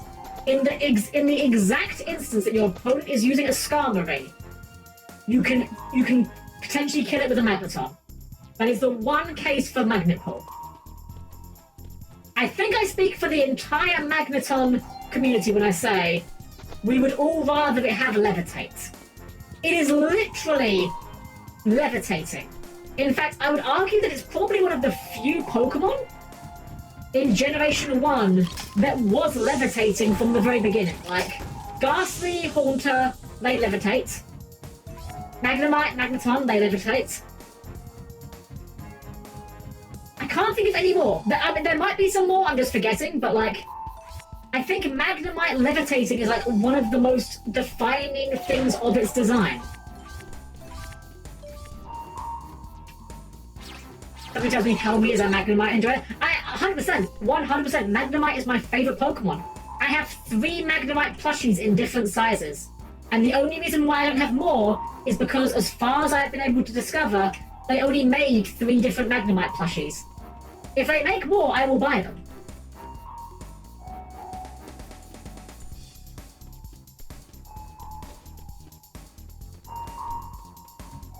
Oh, now I have to chase this little kid. For some reason. I don't know why he's running away from us. Did you put those 3 plushies together to make Magneton? I actually have a Magneton plush. I have a Magneton plush. When we went to Japan some years ago, we went to the Pokemon Center, and in the Pokemon Center they have the Pokemon Sitting Cuties line, also known as Pokemon Fit in Japan, which are little small plushies. They're about maybe like 4 inches tall or so, and you can get literally every Pokemon up to and including Generation 5. Which is wonderful. I love the fact that there are plushies available with every Pokemon. So that no matter what your favorite is, you can get it, you know? I actually kind of want to get some more of those. I want to get a Ferrothorn one. I lost sight of the kid. Oh, over there. Kid, why are you running away from me? We are on the same team. Snorlax is my favorite Pokemon. He's my spirit animal. Snorlax is great. I love Snorlax. He is friend-shaped. Big Bagooska energy. Kid, could you please stop? There's not like a gimmick to this, it's just chasing him down and just kind of trying to optimize pathing. Okay, let's be Bayonet. Ooh, Bayonet is good! Yomi's favourite's Bayonet, actually. I do like Bayonet, very cute. Come on. Wait, oh. Wait, gave me the slip! Rude. Child, please cease the running.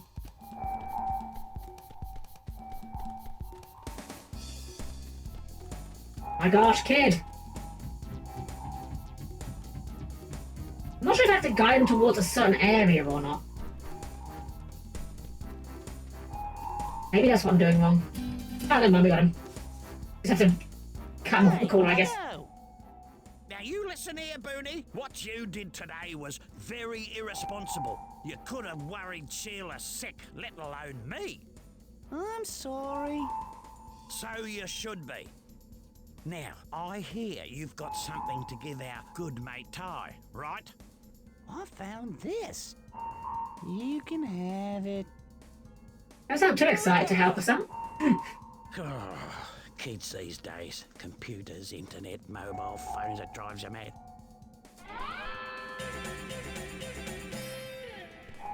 You kids today with your computers and your mobile phones and your Fortnites. Oh, there's a box over there.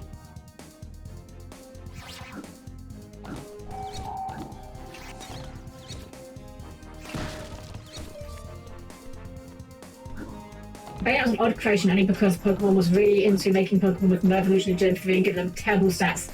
Very true, actually. Some early game Pokemon decisions balancing-wise are very confusing. Like, I don't know. There's a lot of Pokemon that are just like, why do you exist? Okay. Why does Heatmore exist? Like, literally, whose favourite Pokemon is Heatmore? It's a mono fire type with no evolution line, completely unremarkable stats. The only thing remarkable about Heatmore is that it's kind of ugly and has the lore where it just murders Durant. I don't know why Pokemon makes dex fillers, you know? Like, Pokemon does not need to make dex fillers. Spinda, great example, wonderful example. A Pokemon that only exists to be the gimmick. Yes. And to be fair, it's not like Pokemon is unique about this. I was watching a brilliant video recently about fighting game characters. I forget the name of the YouTube channel talking about it, but they were talking about Street Fighter characters, and specifically Honda from Street Fighter, right? And what they were pointing out is how in fighting game characters, sumo characters, right? Any character whose main way of fighting is sumo wrestling, they are all the same character. They are all just fat guys who look like sumo wrestlers, who only talk about sumo, and for whom sumo is the only interesting thing in their life. They are the filler characters of fighting games. No one is, like, even if you like playing the character, no one's favorite character in terms of, like, personality or design is Edmund Honda. No one goes, ah, yes, I can't wait to get a figure of Honda. No one's like, ah, yes, I'm going to put Honda on my fight stick.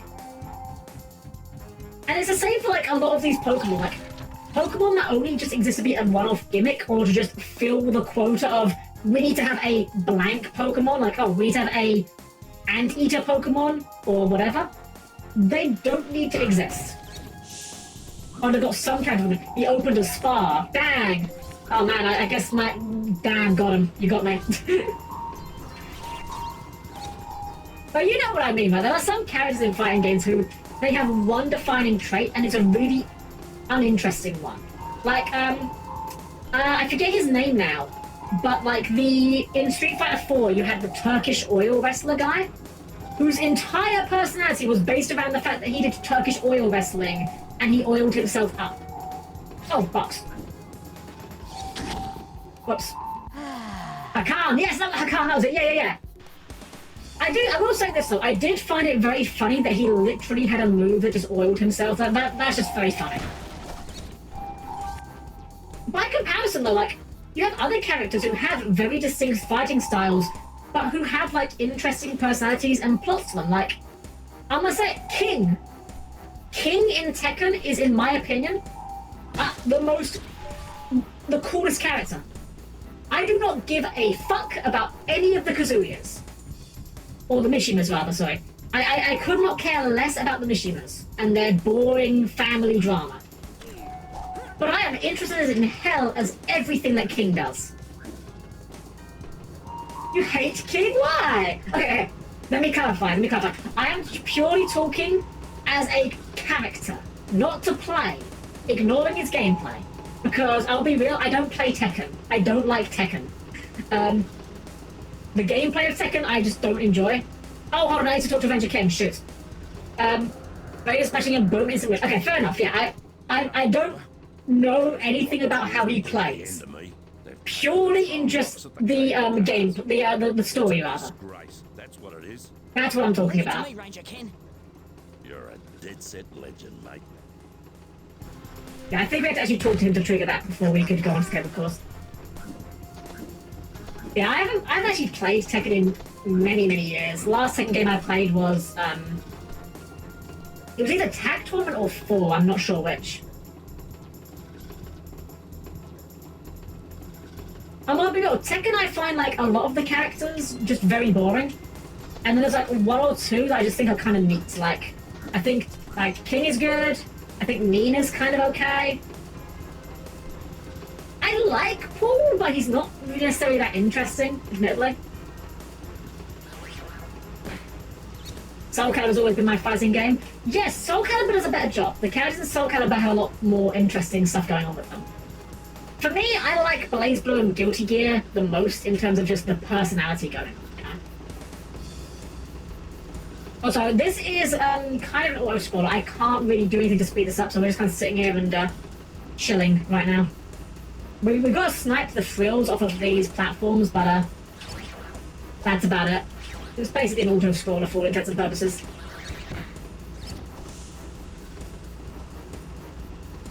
Gameplay! Soul Calibur has Cervantes, he's my favourite. He's pretty cool, I like Cervantes, alright. One of my favourite ones from Soul Calibur used to be, I don't think she's in the game anymore, I used to like Seong Mina. I always liked her a lot. I think they kind of replaced her with Keelik though.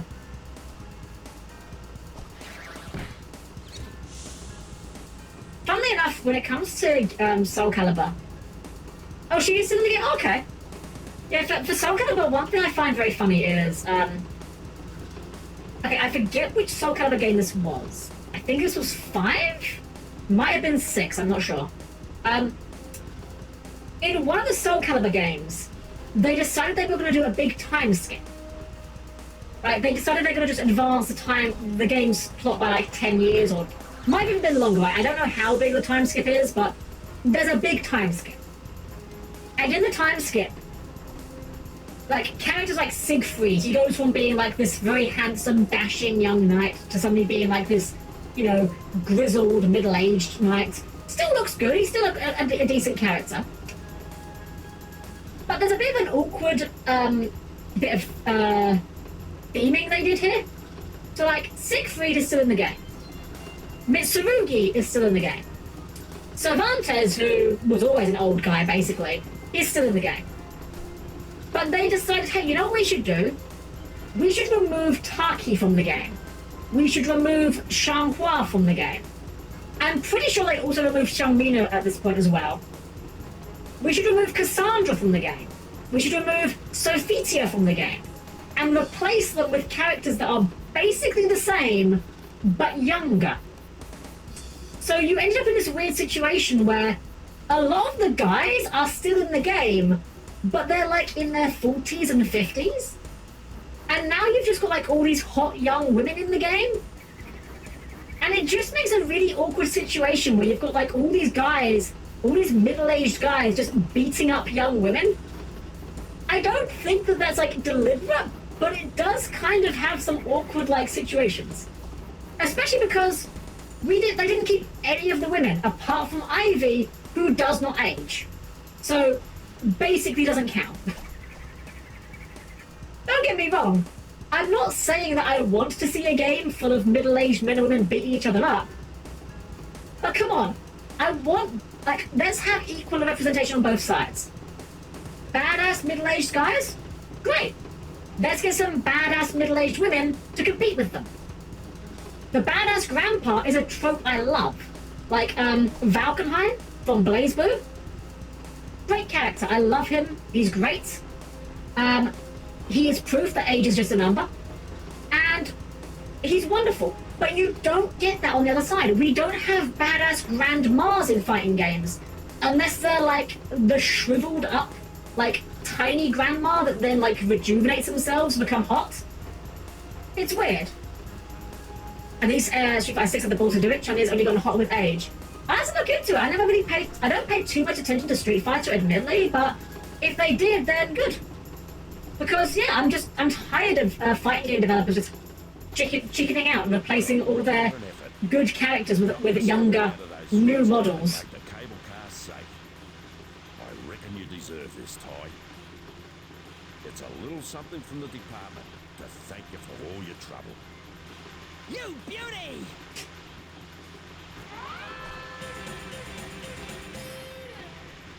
I wish I could approach everything in life with the same enthusiasm with which Ty receives every Thunder Egg. Alright, so we need to ride the cable cars again. Let's get the Infarangs out as well, actually, because we are going to be on the hunt now. Ryu got caught with age, and they gave him the beard he deserves. I mean, I'm not going to argue with you. I think Ryu did get cooler with age. But I'm going to be entirely honest, I think that's mostly because Ryu was like the blandest character in video games for the longest time. Like, what does Ryu like outside of fighting? What does Ryu dislike outside of Sagat? We're gonna let that just fall on the ground, we'll come cut that later. We're gonna ride this all the way to the top and then work our way down this slope. Stay on bed! Walking into Standing Heavy. The newest season of The Simpsons. And dirt. But yeah, he's literally like the blandest character in video games. Poison's bland as hell. Okay, Poison might not be an interesting character, but at least Poison has an interesting design. Like, it's not that she's not like a super crazy character. Like, Poison's a character that I look at the design like, this is a pretty good design, like a solid like B tier, I guess, you know. But at least she is visually interesting to look at, you know. She's got the big pink hair, you know. She's got the whip going on. There's points of interest for Poison that Ryu just did not have. And I mean, he's still not tremendously interesting, I'll be honest, but he's better than he used to be. I don't know if we can hit this from here. Oh well. Visually interesting indeed, according to the android. What do you mean? What do you mean? She is. She is visually interesting. She has an interesting visual design. Compare it to, like, say... Okay, let's think of some of the worst designs. Who's the most boring designs I can think of in fighting games besides Ryu? Keelik. Keelik is a really bland character. Like, Keelik is aggressively bland.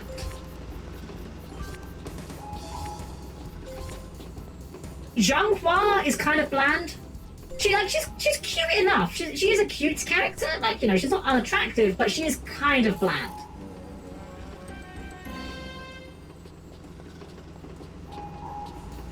Okay, now we're going to just drop down here and work our way down this slope, and then we're going to go back up the slope afterwards. Either way, we're doing backtracking here, so... I think almost all the characters in BlazBlue are blander than Vegemite. That is a spicy take, Proxy, but I'll let you have the take. I'll let you have it. I think there is some good nuance to the characters' personalities in BlazBlue. There are some that are definitely... They're not all winners. Lychee, actually, I think, has an okay design, but her personality is very uninteresting. As a character, she is boring. I like Taokaka.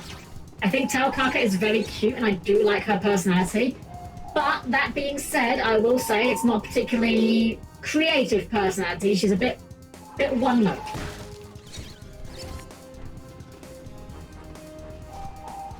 I will, however, hear no slander against Taiga. Taiga is the best boy. He can do no wrong.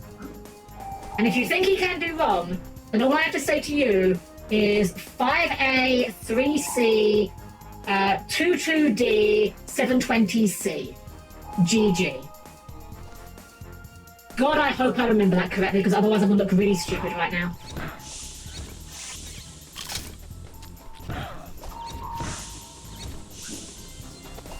That design got to be Sagat's rival. Aidan, I think his name was? Oh god, I forgot he existed. Yeah, you are right. That is a bland one. You know what, though? I'll say it. Sagat isn't exactly winning any amazing awards either. He is just a guy with an eye patch and a scar. The scar and eye patch do have a bit of visual interest, but he's still not exactly, like, incredible.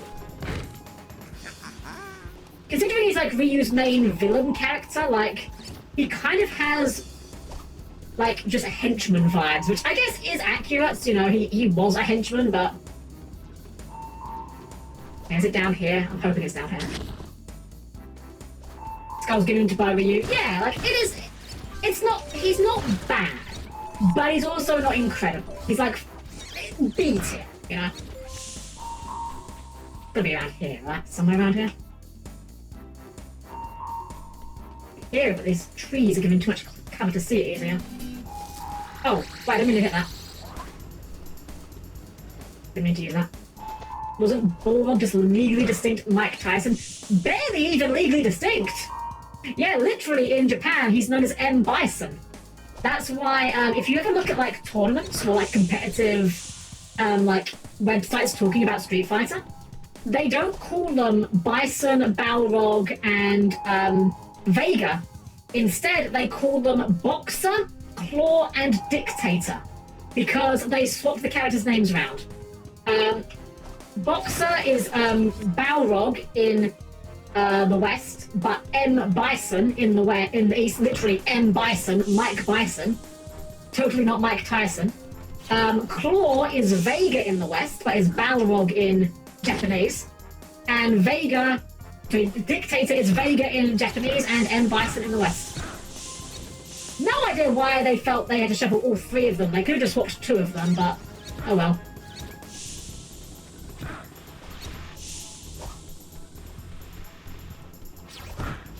Flavor Melty Blood are homes of bland characters, almost as interesting as a bowl of oats. Melty Blood I will not fight you on. I don't really have a horse in the race of Melty Blood. I don't think they're very interesting visually, for the most part. I don't really know the game well enough to comment on them as characters. But they are pretty... There is one character in Melty Blood that I do like the design of. I actually don't know her name. I want to say her name is... It might be Sion, I think it might be, actually. She's got purple hair and like a long braid. I think she's in Melty Blood. I hope I'm not mixing up with a different game. That's a pretty decent design. I quite like her design. But most of the other ones are pretty unremarkable, pretty bland. Where is this box? Be around here somewhere.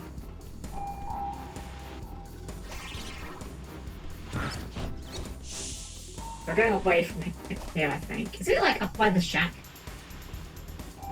The day M. Bison came to their village was the most important day of their lives, but for him, it was Tuesday. I'm not gonna lie, the Street Fighter movie is a real guilty pleasure of mine. Is it good? No. But it does have a couple of genuinely funny lines. Like, the part where, what is it, the truck is heading towards, what is it? The truck's heading towards, like, the tent where Bison and his guys are. And, like, Chun-Li has, like, a recorded tape saying, like, you know, that they're gonna get blown up. And Zangief looks at the TV with the truck hurtling towards him and just yells, "Quick! Change the channel!" Genuinely good line. Genuinely really funny line. This chat went from Ty to Yu-Gi-Oh! To fighting game plans. Yeah, we just talk about whatever. I just like vibing with you guys. Like, if the game's giving me interesting things to talk about, like, I'll happily let the game take center stage, but when we're just kind of going through the motions, then yeah, we'll just talk about whatever. I will say this, actually, on fighting game blandness. The new designs for Guilty Gear, the latest ones, are really hit and miss. Some of them, like Slayer, oh gosh, Slayer, sorry, I got lost in my thoughts for a moment there. Slayer, really good. Soul Bad Guy, really good. But some of them are really bad. I feel like May got a strict downgrade with her design. It's cute, don't get me wrong. It's a cute design, but I think it's a less interesting design. And oh my gosh, what did they do to Faust? I can't believe that... I still like New Faust. Like, New Faust is still good, but, like, I really like Faust being, like, the wacky, goofy guy. I don't like them turning him into, like, an edgy, like, lanky zombie guy. I don't know, it doesn't really work for me. Some show too much boobage, and others are just too much edginess, almost as interesting as the junior high school notebooks doodles. That's fair, Proxy. And here's the thing. I can see it's not your cup of tea. It isn't not a quiet taste. It's a very particular taste, and I will say it is a taste that I drink right up. As someone who unashamedly loves Tetsuya Nomura's designs, even with a billion belts and zippers, it lands very well for me. But I can definitely see that it's not everyone's taste. So really, yeah, I love Nomura's designs. You can argue all day and night about whether they're good designs. And I wouldn't even fight you on all of them. Like, some of the characters in The Bouncer look ridiculous. But I will say, like, they're interesting designs. I will take a bad design that is interesting over a design that is just aggressively boring. A design that just evokes nothing. To be fair, named Faust is a German legend of a man who has to deal with the devil, so he's doomed to be edgy eventually. But he was edgy, that's the thing. Faust, in the original Guilty Gear, was called Dr. Baldhead. His original storyline is that he was a doctor that basically had a mental break after a patient died in his care, and he believed it to be his fault. He then became a serial killer and went killing people under the name Dr. Baldhead. The reason why Faust wears a paper mask to this day is because he's hiding his identity because he wants to atone for the sin he believes he committed. It turns out it actually wasn't his fault, which I kind of don't like either. I feel like that's kind of I think that was a retcon. I'm not sure on that, but I think it would have been more interesting if it was just like he got over it kind of thing, but yeah. The Bouncer wasn't that bad, right? The Bouncer is a very guilty pleasure game. It's not good. It's really not good. But you can have fun with it. You've got to turn your brain off and just go with the flow and don't think too hard about anything that you see.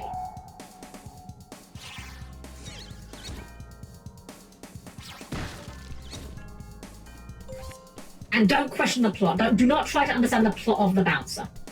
Here's the thing about boobage. The female characters in Guilty Gear look hotter the more clothes they have. Milia Rage is wearing a polo coat and a shirt hat. Looks way hotter now than she did when she had no idea what pants were. Zen, you are right. I have no argument. You are right. Don't get me wrong. I like a costume that can show off a bit of skin if it fits the character's personality. For example, Bayonetta. Now, I know Bayonetta is actually quite covered a lot of the time, but Bayonetta is a character who I look at this character and I think, yeah, this seems like the kind of woman who probably would dress deliberately, provocatively. Bayonetta is a woman who is very much... She's a very sexual character who is very much, in control of her sexuality, and comfortable with it. I look at characters like, say, Baiken. Now, don't get me wrong, I am not here to argue that Baiken is not hot, because that would just be lying. I am not going to pretend Baiken is not hot. But I do not take Baiken as the kind of woman who would go around with her tits out, frankly. I do like her design, but I don't for a minute think that Baiken would dress like that if she wasn't just put in the costume by the developers. She doesn't have that personality to me. Ino, on the other hand, Guilty Gear's Ino, I do think her outfits are fine because she does have that kind of vibe. Like, I have nothing wrong with putting characters in sexy costumes, but I think a well-dressed character is often way sexier than a character that is just wearing less clothes. Actually, great example, Slayer. Let's talk Slayer again, right? I said earlier that I think Slayer got a massive glow-up and that he looks fantastic. Now, I don't think Slayer ever looked bad, but Slayer's old outfit was like... It was fine. It was very functional, it did the job, but it wasn't a very flattering fit for him. New Slayer, on the other hand, looks amazing. The man has literally never looked better.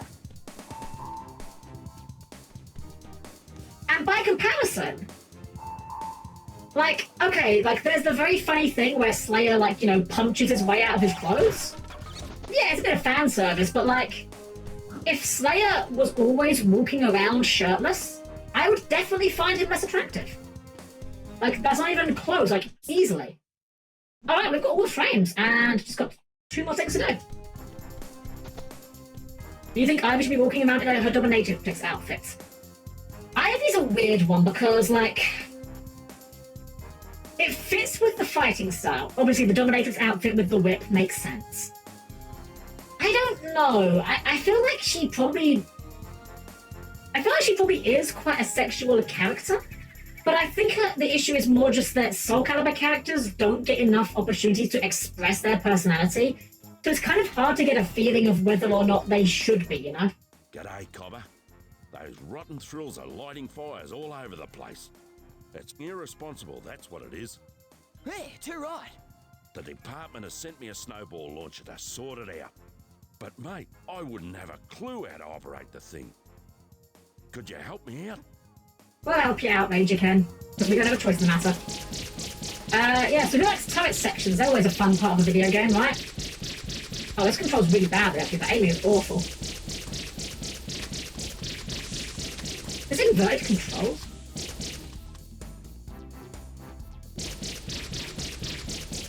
This is... no, it's not inverted controls, it's just unintuitive. Down makes it point down, but that somehow feels very unintuitive to me, I don't know why. This is just a, unfortunately this is a survival one, we have to just hold out until they get bored and leave, I guess.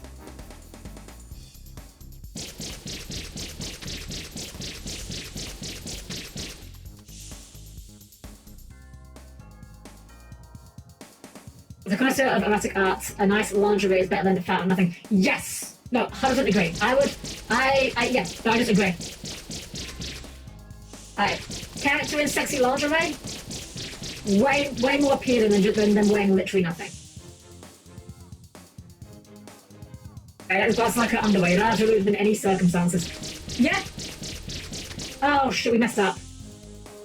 Oh, I have to start again now. Dang it, I have to start again now. Alright, have to focus then. How about giving it another go? Well, I don't really want to, but I guess we'll have to. Mate, you're doing great. So what is this sound? This is not what snowballs sound like. Speaking of glasses, actually, I mean, I'll just say this. I like glasses. I think glasses look good on almost everyone. Eno getting glasses? I don't know why.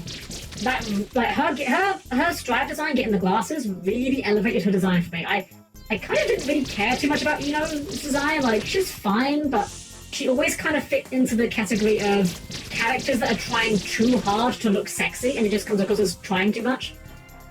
Her new design, though, very good. Big fan of that one.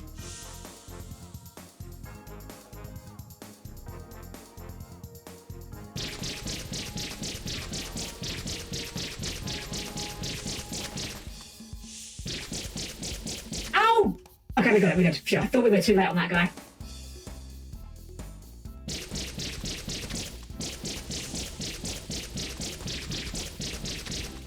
But then they have a very long animation of actually setting fire to the trees.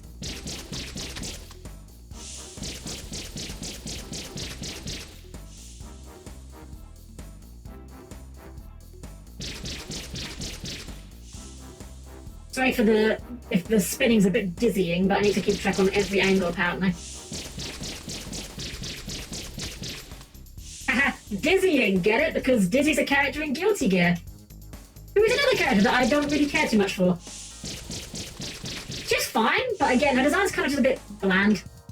I feel like a lot of Dizzy's interest comes out of the wings, so in situations where her wings aren't, you know, Undine and whatever the devil guy is called, she's just kind of a bit uninteresting. I think as well, though, she did benefit from more clothing. Like in the Strive, they gave her, actually, was it in the Strive or was it in the other one? I forget. But they did give her, like, a proper undershirt, and she looks better with it. You know what, mate? I want to make you an honorary ranger. Could you not? Ranger's kind of a bad class. But I do have this funny rock I found earlier. Bonza! Bonza!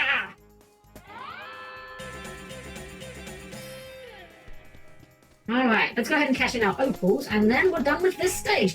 I'm not gonna lie, I actually thought this class was gonna... This level was gonna take us a lot longer. I remember having a lot of trouble, but I think we've got everything, right? Yeah, just trading the things for good. Too bad you are now Beastmaster. Viking, do not threaten me with a good time. I like Beastmaster classes. Oh, that Dizzy's 8 years old in Strive. Yeah. Daily reminder that Jotaro Kujo is technically jailbait. Okay. Yeah, Jotaro Kujo, he is 17 years old. He's underage. That's why in the TV airing of JoJo's Bizarre Adventure, in the scenes where he's gambling against Darby, they black out his mouth, right? Because he's seen smoking a cigarette. And the Japanese media did not want them showing a technically child smoking a cigarette. I mean, yeah, I don't think most people would look at Jotaro and say he's a child, but technically speaking, he is technically a child. Alright, we're going to go into shipwrecks next. Oops, that's the wrong one. We want this one. Oh, sorry, Rex Master Spot. This is the second water level, and this one took me a long time to find the last opal originally. We'll see how we do this time. There's never a dull moment in the Great Barrier Reef. Just don't forget to slap on the old sunscreen. It's Japan. Age is an odd thing. Yeah, it's very strange. Like, when it comes to animes, it's like... I've seen animes where a character is drawn like a child, and they're 25. And I've also seen animes where a character is drawn like they're 30, and they're apparently a child. It's very strange. For a grown-up man when compared to a child. Yeah, he is, yeah, he's badass. First anime, go. Okay, first anime. If we're talking strictly speaking, my very first anime was... It was either Pokemon or Cardcaptor Sakura. I actually don't know which. However, I did not know what anime was at that point. I just thought they were funny cartoons. If we're talking the first anime when I actually know what anime is, that would be... It's either Chobits or a somewhat obscure series called Bokusatsu Tenshi Dokuro-chan, which translates to The Bludgeoning Angel Dokuro-chan. It's a very lowbrow comedy about an angel who she lives with this guy, and she has this giant hideous bat that just kills him instantly. But it's okay because she can bring him back to life. It's very wacky, very over the top, very lowbrow humor. But it was the first anime if not the first anime I watched when I knew what anime was. G'day, Ty. Rex and I are looking for pirate treasure. Pirate treasure? Sweet. Azumanga Daioh? I haven't seen Azumanga Daioh. I know of it. I do like, same author, Yotsuba. I know Yotsuba doesn't have an anime, it's just manga. But Yotsuba is one of my favourite mangas. But he left pirating to try something even more cutthroat. Like what? Teaching. Most terrifying occupation of all, teaching. Anyway, legend has it that he buried his treasure on one of these islands. I couldn't decipher the entire map, but I think it's some sort of treasure hunt that starts on Crab Island. Could you take a look for me? Sure, no worries. Thanks, Darl. Alright, so this map is big, as you can see. But also, it's very spacious, which makes hunting the opals kind of a massive pain in the backside. We'll do our best, but we're gonna definitely be playing Hunt the Opal at the end. In fact, I'm gonna deliberately avoid breaking any boxes that contain opals until we're done with the main quest here, I think. Because then we can do it much more systematically. Well, there's a very obvious hidden box over there, like two of them, in fact. We'll grab those at least. My first anime might have been Dragon Ball, back when it was the 95 theme song. I definitely watched Dragon Ball, but I definitely watched it after Pokemon and Card Captors and what was the other one? Digimon. Oh, I love me some Digimon. And Metabots, actually. Love me some Metabots. It is absolutely criminal how Metabots just is dead in the West.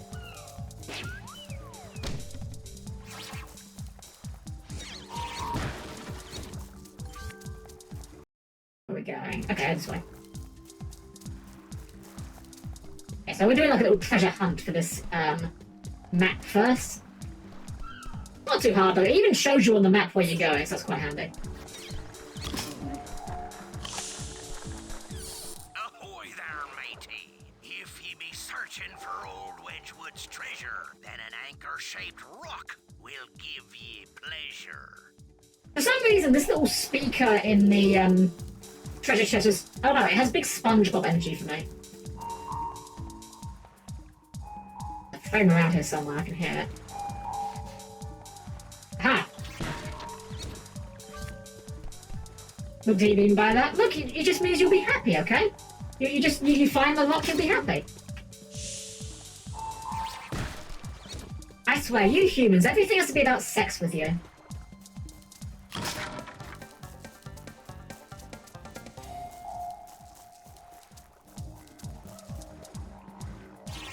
These invisible boxes as well, you can kind of see them from a distance. But when it comes to, like, the original version of this game, they were like completely invisible. Like you just could not see them without the thing. Tell me, what do you want? Well, it's true. Look, I understand. I understand why. You know, it's kind of how humans need to continue themselves. But as a robot, it's very strange to me that humans are so preoccupied with it.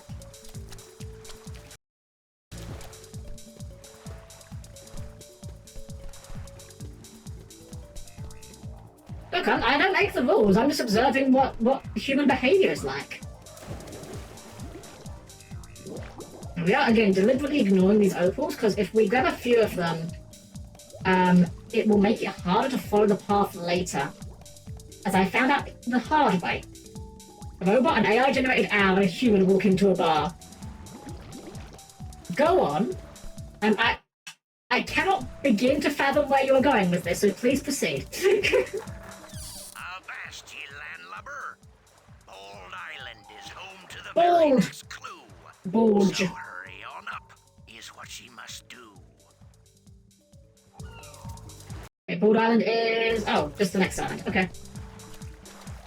Oh, there's a box over there. Wait, was there anything there? There's a beep here. Aha, over there.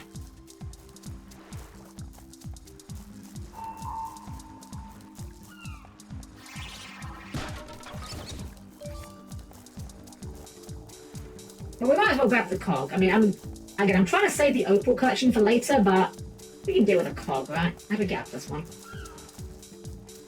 Wait, how do we get up this one? Oh, do we use the anchor? Platform, perhaps? Oops.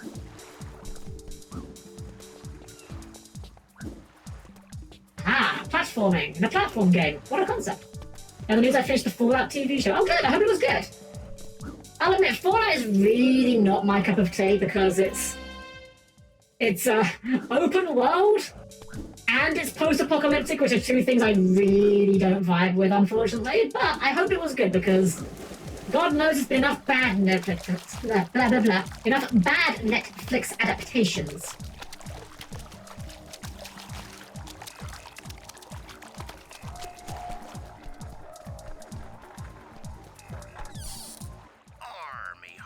Arr. If clues that rhyme do give ye a smile, then coconut shores will surely beguile. Nice texture pop in there. So we're going to... Oh, just the next round as well. Okay.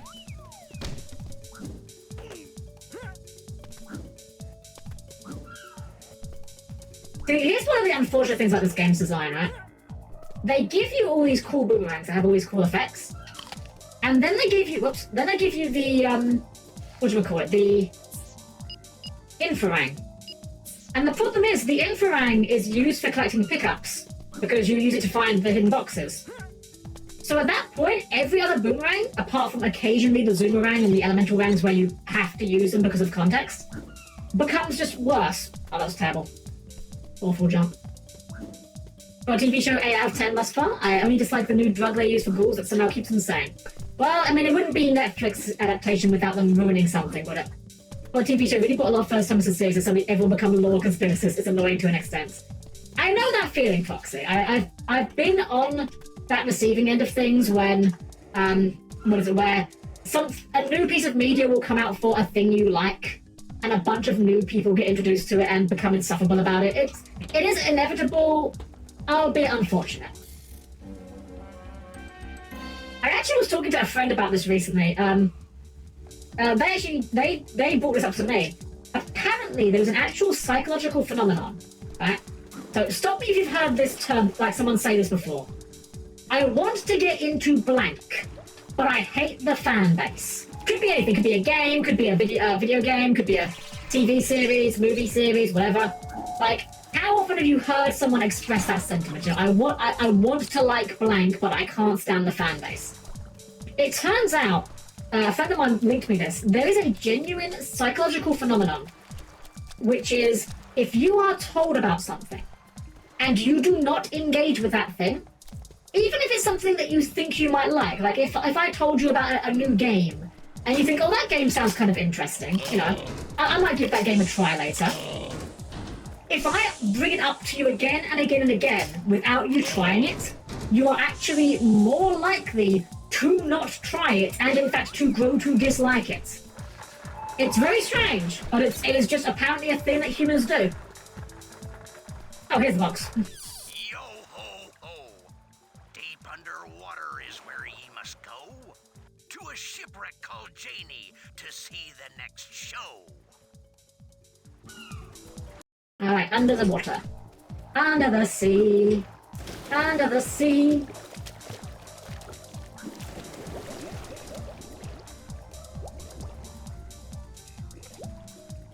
Again, we're just trying to deliberately avoid the opals for now. It's gonna make the level take a bit longer than if we did a perfect run. But this way it should make it easier for an imperfect run. Shiver me timbers! From island to island, you glided, jumped, and swam. Now return to the start to see where I am. Well, I shy away so often a lot of media and TV shows, most games, etc. And as an AI program, I'm predisposed to learning as humans do. Yeah, I have a similar issue with it. Like, I am by no means immune to this myself.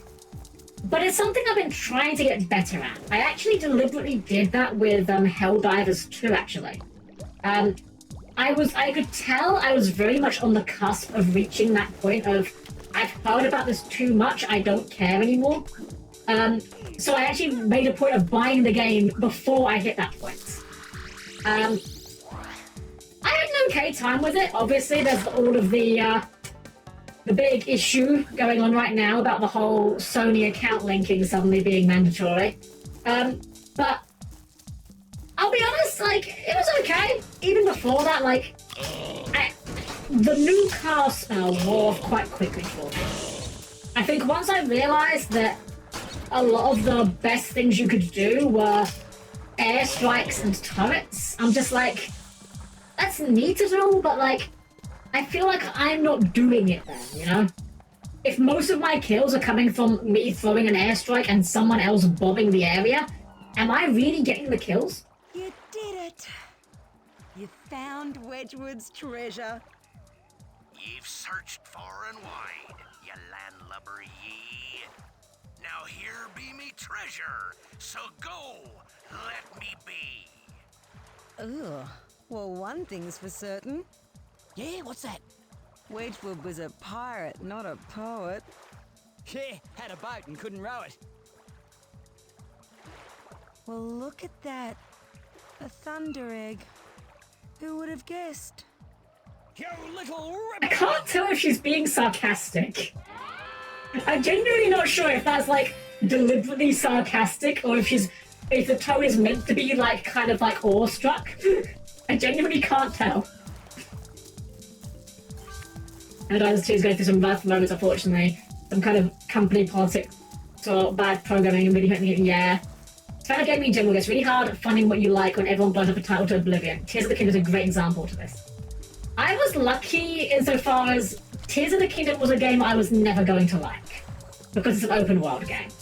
So I was lucky in that was never going to be a temptation for me, but I can definitely see it. I'll tell you another one. Final Fantasy XIV. I got into Final Fantasy XIV before it blew up. Before everyone started memeing about the critically acclaimed MMORPG Final Fantasy XIV with its unlimited free trial to level 70, including A Realm Reborn and the award-winning expansions Heaven's Ward and Stormblood, with no limitations on playtime. I was in before that meme, before it got clowned on. If I hadn't been though, I can definitely say it would have turned me off the game even more. What sort of problem? A big 8-legged one. 8 legs? Oh, no! Oh, I hate spiders. Well, you're in luck, doll. It's a giant octopus. Oh. Could you keep it busy while we gather the treasure? Sure. Come on, you mate. Keep that 8-legged beast busy. Okay. Okay, that was weird.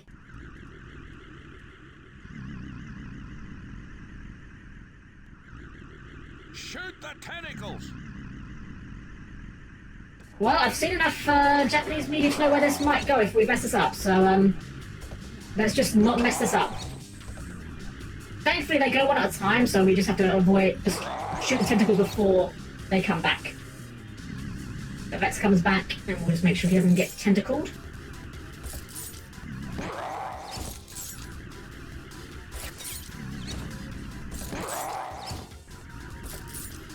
I mean, what? Like I said, look, I'm not saying I'm endorsing it. That doesn't mean I'm oblivious to it.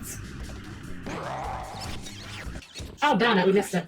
That octopus is a real Just smash cuts to here. Let's try it again. Good on you, mate. The thing I hate most about Legend of Zelda Tears of the Kingdom Breath of the Wild is the goddamn weapon durability. Yes! Absolutely, Zen. Amazing take. Like, genuinely best, like perfect take. There is literally no game, and I will die on this hill. There is no game in which weapon durability makes the game more interesting or more fun. It only ever makes games less fun to play.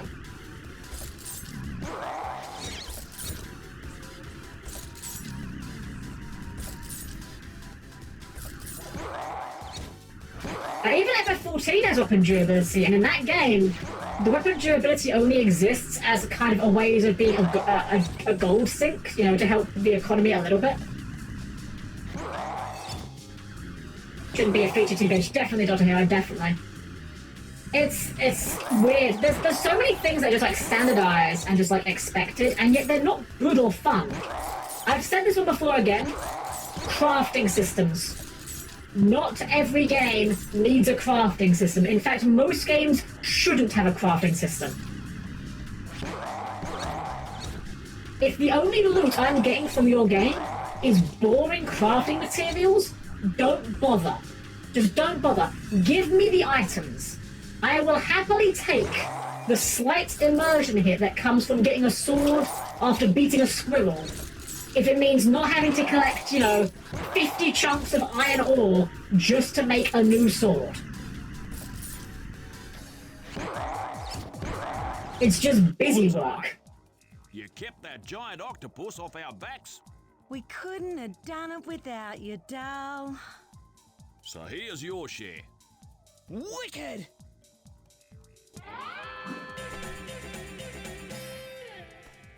Elden Ring did crafting pretty well. It's completely and utterly optional. I've not played Elden Ring, but from what I've seen of watching Yomi play, I would agree that Elden Ring is fine in this regard because Elden Ring does give you actual loot that you care about. I'm talking about games where most, if not all, of your loot is just boring crafting materials. Ty didn't need a crafting system, just saying, you alright, Tyrant Gator? Welcome in, welcome. Yeah, Ty doesn't need a crafting system. Exactly. Okay, we're gonna... Oh boy, it's that time again. It's time for Helm to bitch about Final Fantasy 16. Heaven forbid Helm goes more than a week without complaining about Final Fantasy 16. In 16, 90% of what you get out of chests are crafting materials. 90% of what you get from quests are crafting materials. And I am so bored of it. Give me something exciting. Give me a new sword. Give me a new spell. Pedai's rat mode engaged. Exactly, yeah. Like, it is so boring to open a chest and get a crafting material. It's literally never exciting. Unless the only time it is exciting is if it's a crafting material that is a one-off item. But in that situation, don't put it in a chest, make it like a quest reward or a boss reward, you know? I hate crafting systems so much. Minecraft really does have a lot to answer for, honestly, because that's the reason why it happens, right? You realize that. The reason why so many games have crafting systems is because Minecraft exists. Because a lot of game decisions, whether we like it or not, are made not by people who know anything about video games, but by people who have wallets that are quite deep. These people will look at a game and they will say, okay, you're making a video game, huh? Well, we'll give you some money to make that video game. You know, these are what we call publishers or, you know, directors. And they'll say, yeah, we'll give you the money to make your video game, but we want money back. That's fair enough. You know, you put money in, you want money back. Perfectly reasonable. And then these people say, well, we've been looking at other video games. And we've looked at this one video game called Minecraft, right? This game, Minecraft, makes a lot of money, and we would also like to make a lot of money. So, can you make your game more like Minecraft so that we can make the same amount of money that Minecraft does? These people don't understand the context of Minecraft, what made Minecraft the hit it was, why the things that Minecraft does make it good. They just see Minecraft made a lot of money, and we would also like to make a lot of money. So we should make our game like Minecraft, and then we will also make a lot of money. They don't know what they're doing. They need to trust the process, to trust the developers that they know how to make a game. I would not go to a banker and say, hey, you should invest in this to make money, because I am not a banker. I could not tell a banker how to make money. That's not my job.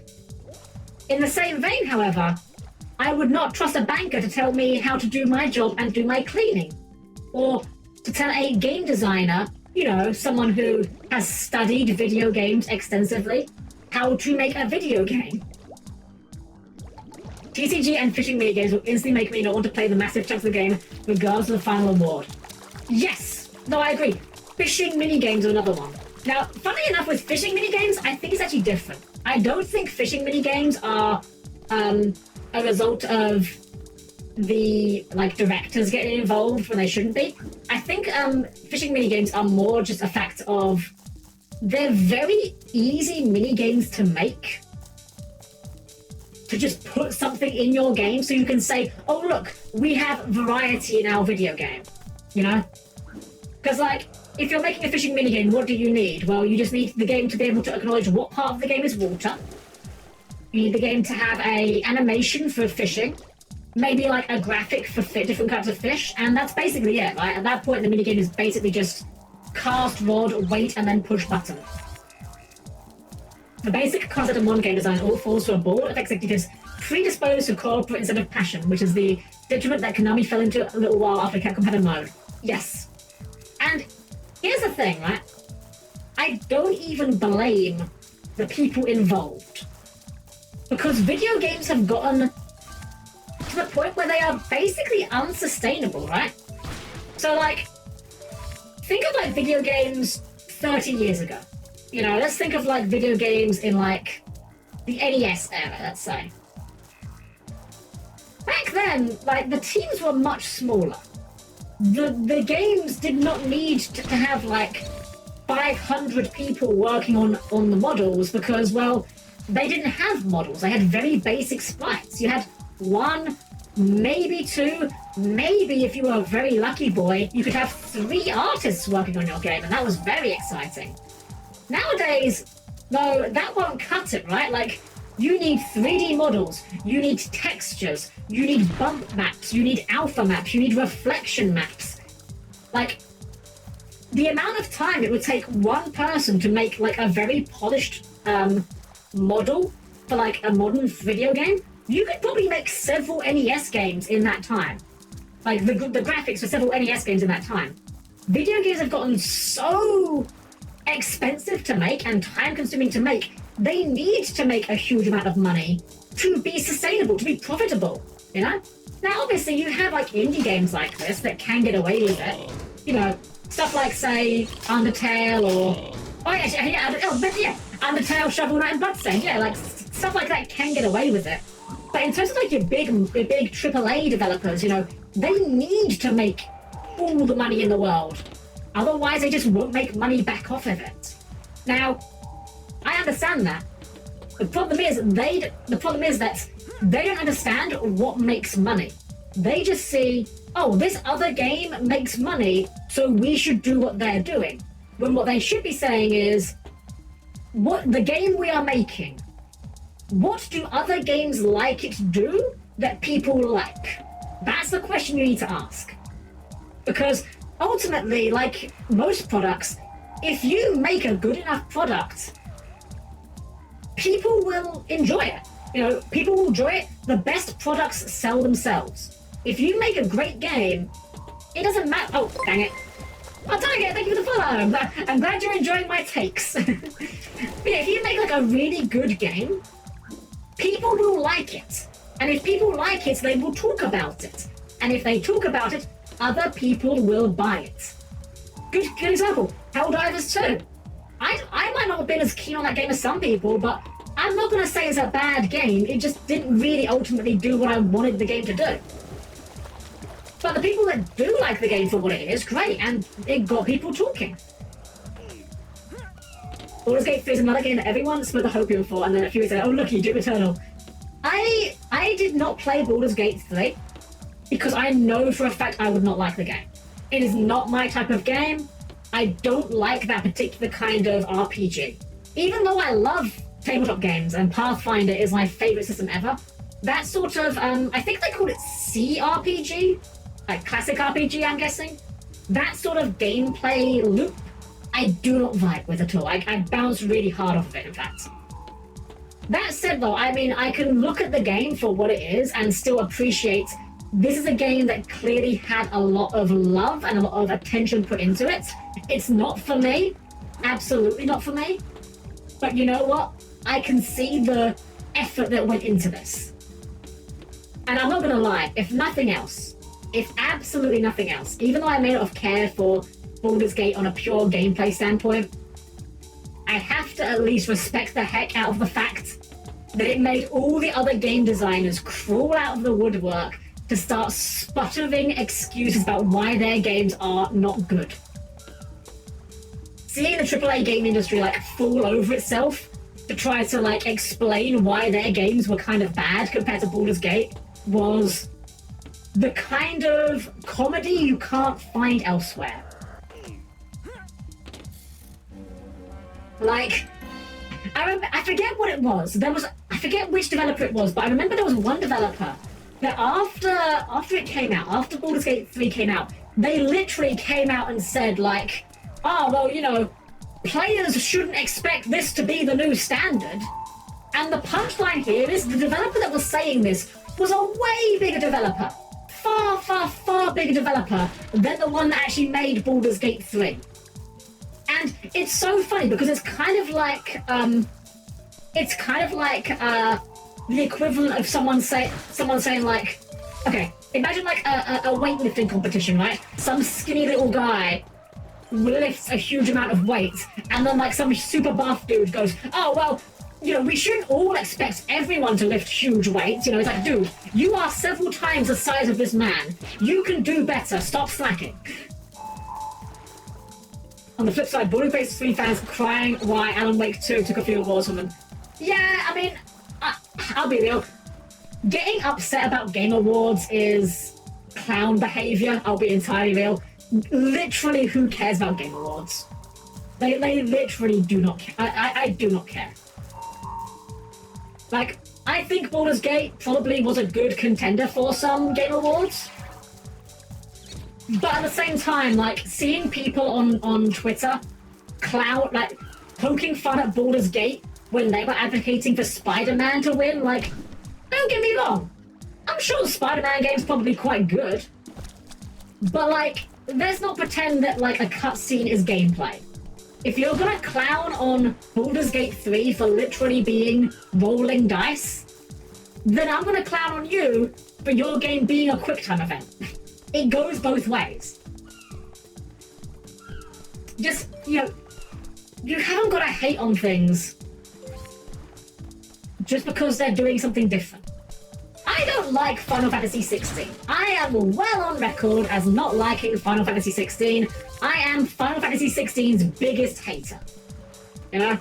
If Final Fantasy 16 showed up to a dinner party, I would break all decorum and I would lay into it and tell it everything it did wrong and tell it to leave my house. Politely, of course. You know, I mean, I am the maid. I have to maintain some level of politeness. But that being said, even despite how much I hate FF16, if FF16 won an award, I might grumble a little bit about it. I might say, wow, it really didn't deserve that. I very much disagree with this decision. But I'm not going to go online and go on Twitter and start ranting at people and say, oh, wow, how did this piece of garbage win any kind of award? It's literally the worst game I've ever played in my life. No, because who am I convincing? Like, who am I trying to persuade? Am I trying to persuade people that like the game? Well, no, because the people that like the game have made their mind up. They know they like the game. Me telling them the game is bad is not going to change their opinion that the game is good, because they like the game. Am I trying to persuade people that don't like the game? Well, if you don't like the game, you've made your mind up. You don't need persuading that the game is bad. You're just yelling at clouds for no reason. You are literally Abe Simpson, old man, yells at cloud. I think there's a switch down here. I could be wrong. I may be wrong. You can't measure products by knocking the competition down. Anything happens at the end of the world is everyone's products being trash. True! That's how unwanted attention is guarded and people will make you into their next YouTube iceberg video. It's really stupid, these kind of people rub me the wrong way. Yeah, I don't know, it's... Gaming getting more mainstream has been good for it in a lot of ways, but also bad for it in other ways. I think, on the whole, it's been a net positive. But sometimes you'll be forgiven for thinking otherwise. Also, there's a box over there. You see, like right in the distance, right between Ty's ears there? Going straight ahead.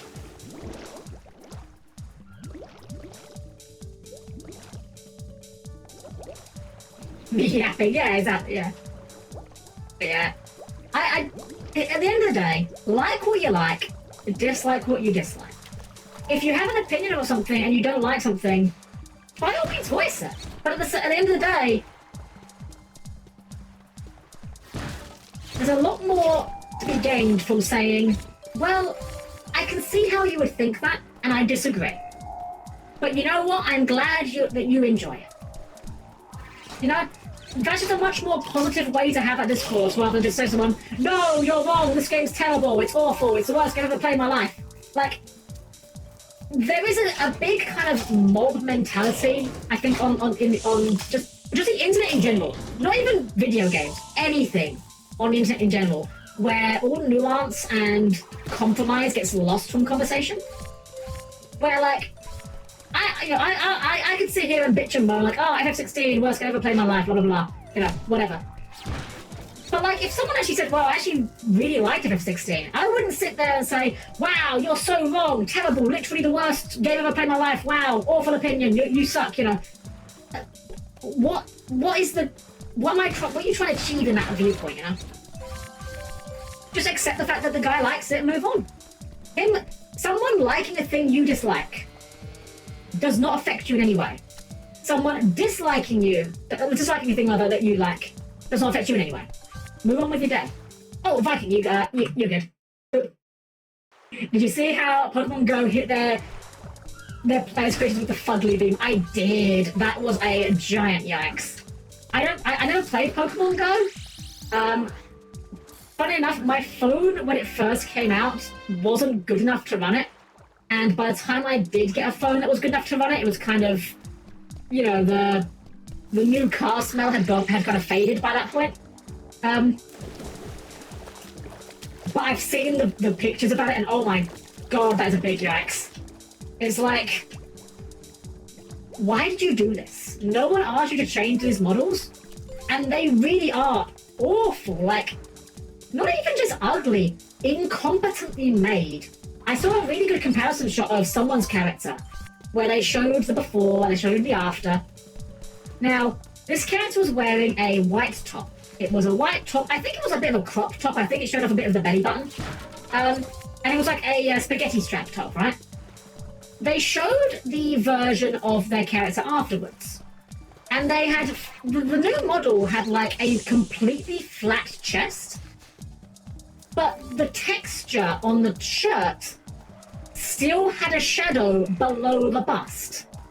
So the character didn't have booba, but their shirt was shaded as though it had booba.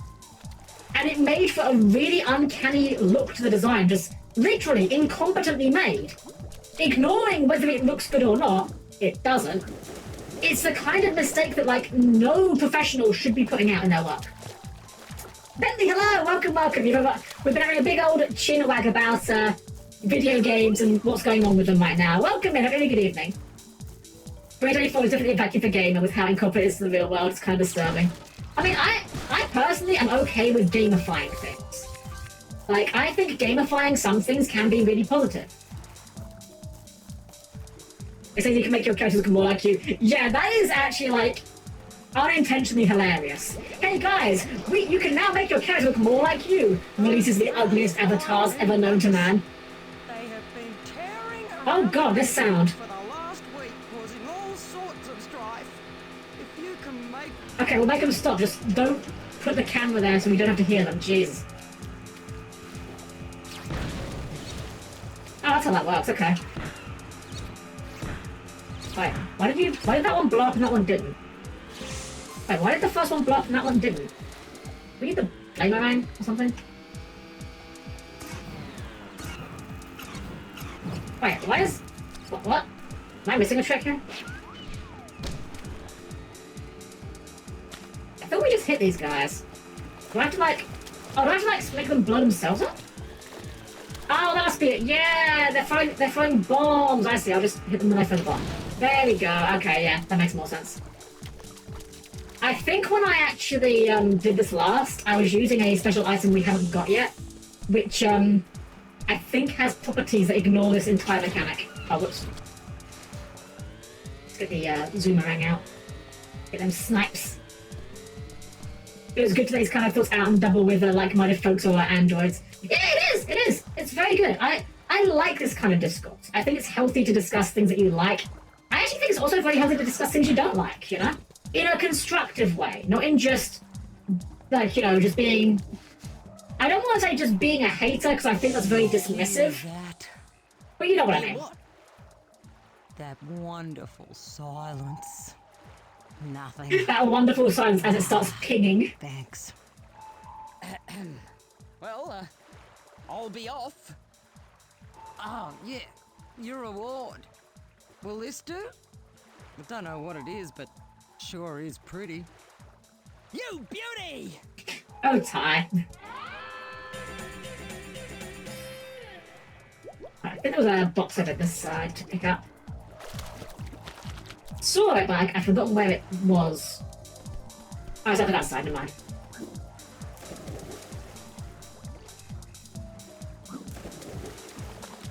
Focus guys, the AI. How do you do fellow humans and androids? Could you please go back and admire that sea turtle? You know what? Sure. Let's have a look at the turtle. Where was the turtle? I missed the turtle. There is the turtle. There he is. He's a friend. He's friend-shaped. Again, this is a little like turtle. They didn't have to put this guy in the game, and the game would have been fun without him. We would not have been like noticing a conspicuous lack of turtles. This game is full of like those just little nice details. We just put a guy here. Why? No, he's just a little guy. Just a little guy.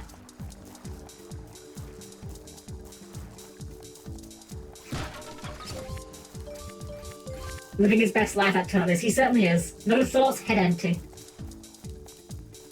He's literally me, for real, for real. Just no thoughts, head empty. Just coasting by in my own lane, chilling. We've only found 3 of the bilbies so far. That's mildly concerning.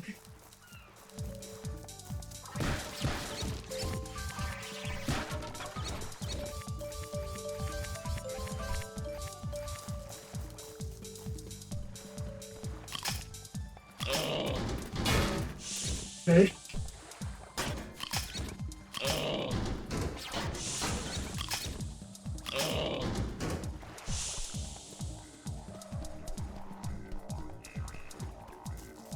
Throughout the game, the attention to detail and to add Australian flora and fauna is incredible to see in each level. It really is, yeah. This game has a lot of like those nice details in it.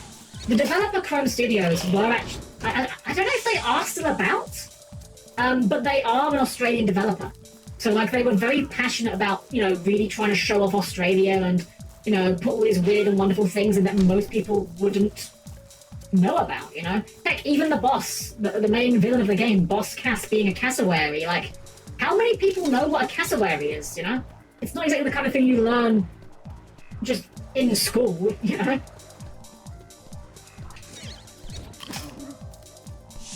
You have one complaint, it's missing the monster spiders and aggressive joeys. We did have spiders earlier. We had spiders in the rainforest levels. But yeah, true. They could go harder on the aggressive spiders.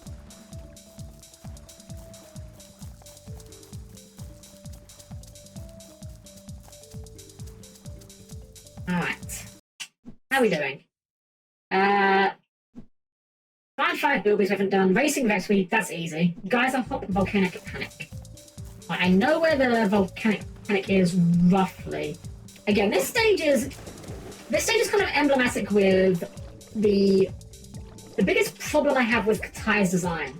It goes for a much more Spyro the Dragon look for its kind of level design. You know, rather than having linear pathways like, say, your Crash Bandicoots, it goes for a much more open, we're just going to chuck you into an area and let you kind of figure out what you're doing from there.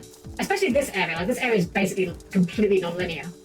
And it's nice. Like, these areas look nice and they are fun to explore.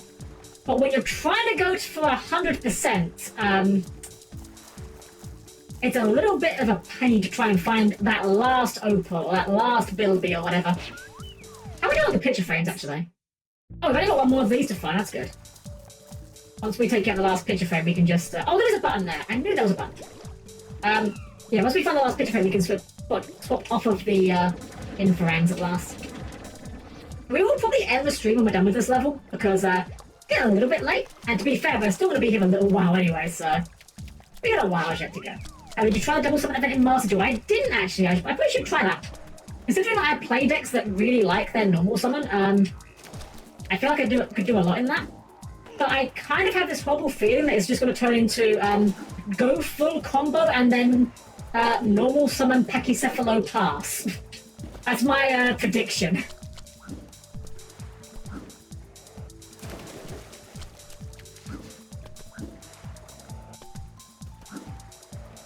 We don't need to make that jump. I just don't know if we need to do that one. Can we just get to that platform here? Still cash ass mostly? Really? People are still on the cash tier, huh? I'm surprised. I figured like Snake Eye would be doing good. Like Snake Eye with 2 summons? That seems pretty nice. Well, I guess I don't really have that many good normal summons.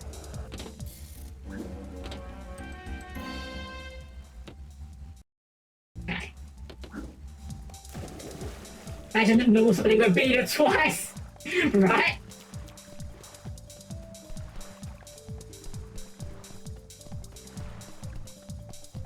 Oh man. Okay. I think is it? I don't know which island it is. Oh, hold on. It's on the map. Wait, is it? Hold on. Try to mate. It's not on the map. Oh no, it is. I took it there. I'm done. I can't read maps. I'm very bad. I mean, we knew this. We know I'm bad at video games. But I mean, look at this beach, though, man. Come on. This beach just looks nice, and I don't even like the beach. I actually am, like, really not a beach person. I'm not someone that really likes to go somewhere just for the sake of going there, you know? If I go somewhere, I want to do something when I get there. Like, if I'm going, say... if I'm going to a different, on a holiday, I want to do something. What should I do locale, homie? Well, actually, funny enough, I'm actually going there this year, funny enough. In June, I'm going with some friends to Japan again. We went there 4 years ago? It was either 4 or 5 years ago, I forget which now. I think it was 2019? I'm not sure even now. It's been a long while either way. We went there, and it was a wonderful time. Genuinely the best holiday I've ever had.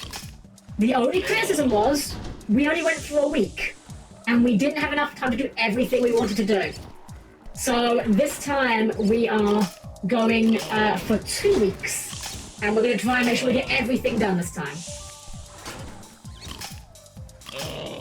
But like, when I say like do things, I don't necessarily mean like it has to be like an activity per se. I just mean I don't want to be just sitting around. If I was like, some people, their idea of a nice vacation is you know, I'll go to the Bahamas and I'll spend 5 days just lounging on a beach and drinking pina coladas or whatever. You know, if that's what floats your boat, then great. But for me personally, I don't like just sitting around. If my holiday is just going to be spent sitting around, I'm more than capable of doing that at home. And in fact, if all I'm going to be doing is sitting around, I'd rather be at home because then I can be online and do things. Oh, there's not even a thing here. Why am I going around here? Whoops. If you did like pina colada, getting caught in the rain, yeah. At the end of the day, though, you know, if you like those kind of holidays, those kind of lazy ones, more power to you. Just not my thing. We're actually meeting, funny enough, in about, hold on, checking the time here. 4:15, so that means in about 9 hours, actually. One of my friends actually going to be picking me up because we're going to be meeting up and putting a bit of an itinerary together. We're not like looking to script out the entire vacation, but just kind of get a few more plans for things that we specifically want to do while we're out there. Just put some pins in them so we don't forget, you know?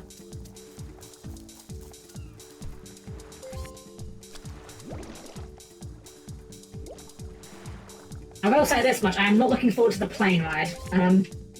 I am not the biggest fan of airplanes. I don't have, like, a massive phobia of them, but, well, you know, there is an inherent level of danger associated with an airplane regardless. Visiting Deer Park, Onson's food crawl.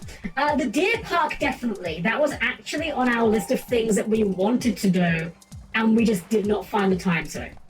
That is definitely on the list. Scramble Crossing is another one. We never got a chance to do that.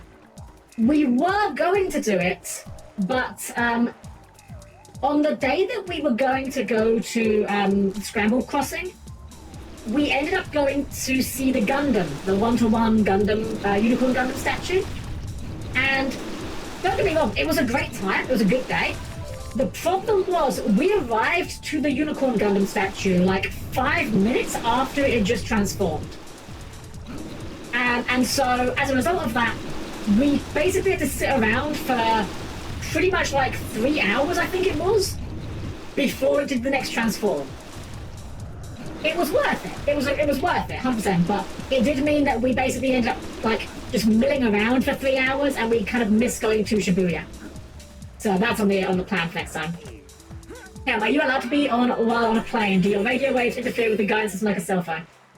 I have an airplane mode, thankfully. I actually don't do too much in terms of wireless communications myself. Most of my wireless communications are just for, like, matters. But I do have an airplane mode for just up to an occasion.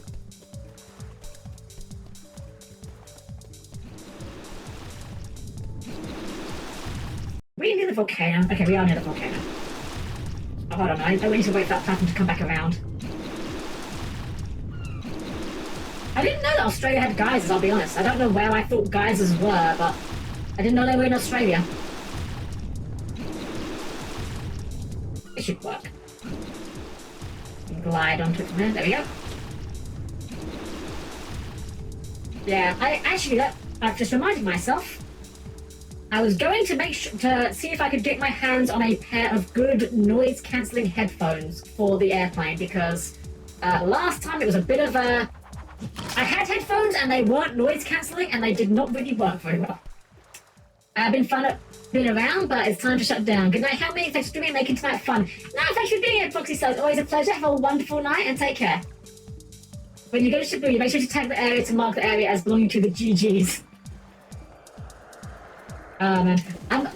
I'm gonna be taking pictures because obviously while I'm in Japan, I'm not gonna be able to stream. I don't have a laptop. I only have a desktop, so I will be taking pictures and kind of posting them on my Twitter and like in the Discord, because I'm gonna be away for a while, but I don't want to be completely away from you guys, you know. Goose, hello, good day, mate. How's it going? It's going well. We're on one of the less good levels, but we're past the worst parts of the game, so it is kind of gonna be smooth sailing from here, although we are gonna wrap things up after this. Because it's getting late, I need to have a little bit of sleep before I go out tomorrow, and I'm also getting a bit hungry, so Well, we're done with this level, we'll be wrapping things up, but that's fine. We'll have a little bit of a shorter stream, I guess, on next week. But that's fine. That is impeccable, Ian. Yeah. But we're not done yet, Goose. Don't worry. We gotta finish up this level first, and there's a few collectibles to grab. So. Oh yeah, lovely to see you, of course. Okay, this area's got a cog and some enemies, and a box by the sound of it. Oh, there's a box. Easy. Easy peasy box.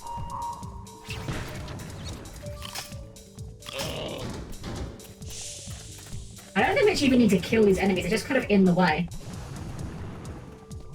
And they're not like really aggressive, they don't really like have projectiles or anything, so... Alright, 8 cogs, 2 to go. Unfortunately, I don't know where the other 2 may be off the top of my head, but I'm sure we'll figure it out. How hard could it possibly be, right?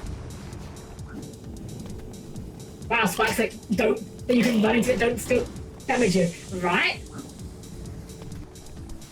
To be fair, I mean, it's like the Hedgehog had that now I think of it, the original one. But yeah, it's just funny how mini games kind of mess that up. Oh, magnet, okay. And that would be helpful if there was actually any opals at all in this area.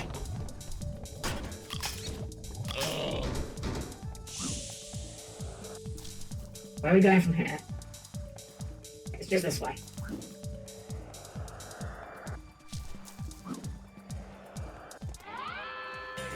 Alright, and now we've run into the situation I was dreading, which is... We've got to find a bilby, we're down 20 opals, and we're down 2 cogs, and I don't know where they are. So this is going to be a bit unfortunate. We may be wandering around for a while.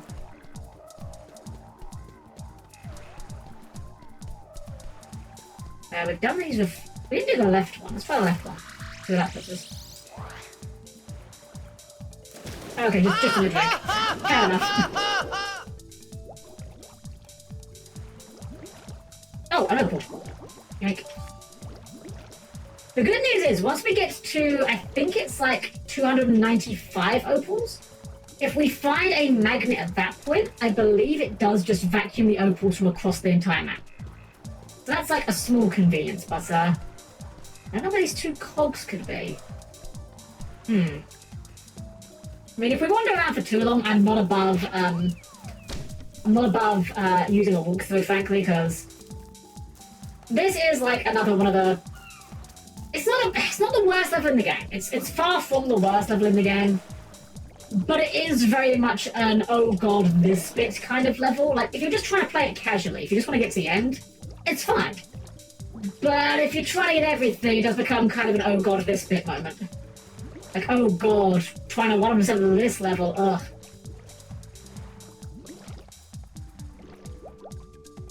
Go for a long squid here in case we've missed any underwater opals. That was what got me last time I did this game. I think there are also some of the, what's the word? Oh, there's a cog down there. You know what? I think this was the last cog I got last time, and there's an opal above me as well. Oh, there's a few opals here. Excellent, excellent, excellent. 285. Have we checked this island? Maybe there's none on this island. They also comb the map for a small McGuffin. Yeah. You had a tech illiterate boomer today. Oh no. Oh dear. Never fun. See, here's the thing. I will never mock someone for being... Okay. It's one thing to be illiterate with tech, you know? Like, if you don't know how technology works, whatever. That's fine, you know? It's the people that don't know how technology works and get angry over the fact they don't know how it works, despite the fact they've made no effort to learn it. That's what gets on my nerves. Like, I don't know how a lot of hardware works with computers, I'll be honest. And I know how to use a computer. I couldn't build one. And I don't know what I'm looking at when it comes to, like, specs. Like, if someone sent me a graphics card and said, what do you think of this? I'd be like, oh, yeah, that is a graphics card. That probably will render some graphics for you, I would imagine. But, I don't know anything about what's good with them. But I'm not gonna, like, act mad about not knowing it. I was like, yeah, I'll just go and contact someone that knows better. That one opal is kind of scary, just finding one in the middle of nowhere like that, I'm not gonna lie. Right, I'm gonna just hug this wall for a building, perhaps. Maybe there's one in this island. Like I didn't know how to text. I mean, I don't know, I'll give a pass on that one. Just purely insofar as a lot of people don't need to text. I actually don't use my phone for much at all. My phone basically exists to be Discord. And sometimes Reddit. And sometimes YouTube, I guess. But like, I know a lot of people that don't use their phone to be a phone. Because I'm one of them. Don't get the calculator. Actually, yeah, unironically, I actually used my phone as a calculator at locals the other day because I was like, okay, I said to my opponent, please be patient 1 second. I think I have lethal here if my maths is correct, but I want to make sure my maths is correct. Just busted out the calculator.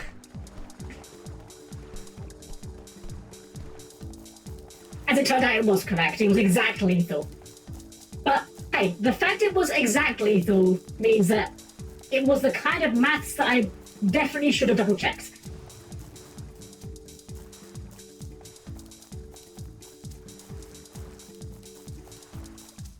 Okay.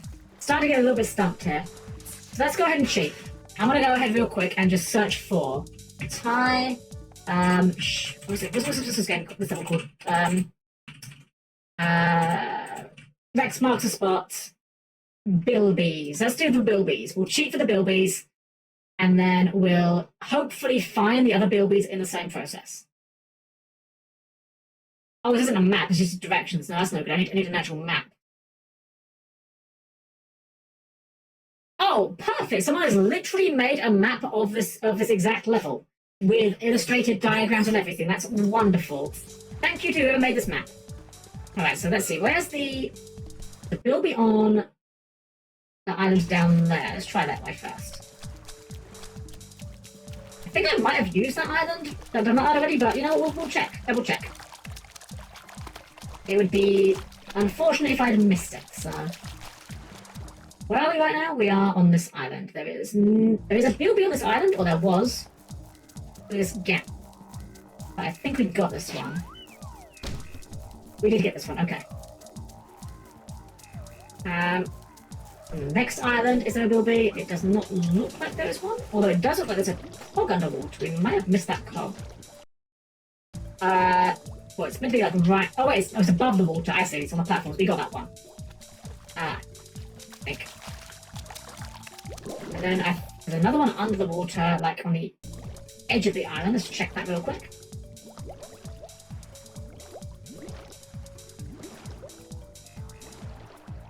Okay, we definitely got this cog. We are now on this island, so we're going straight ahead for a bit longer.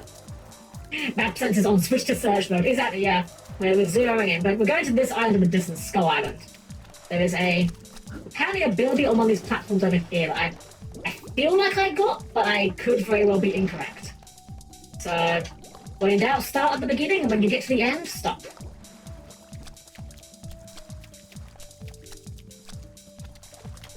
That's Alice in Wonderland that quote comes from. Still in the Mad Hatter of all people, but you know what? It's not bad advice. You know, just start, and when you're done, stop. Simple. Easy.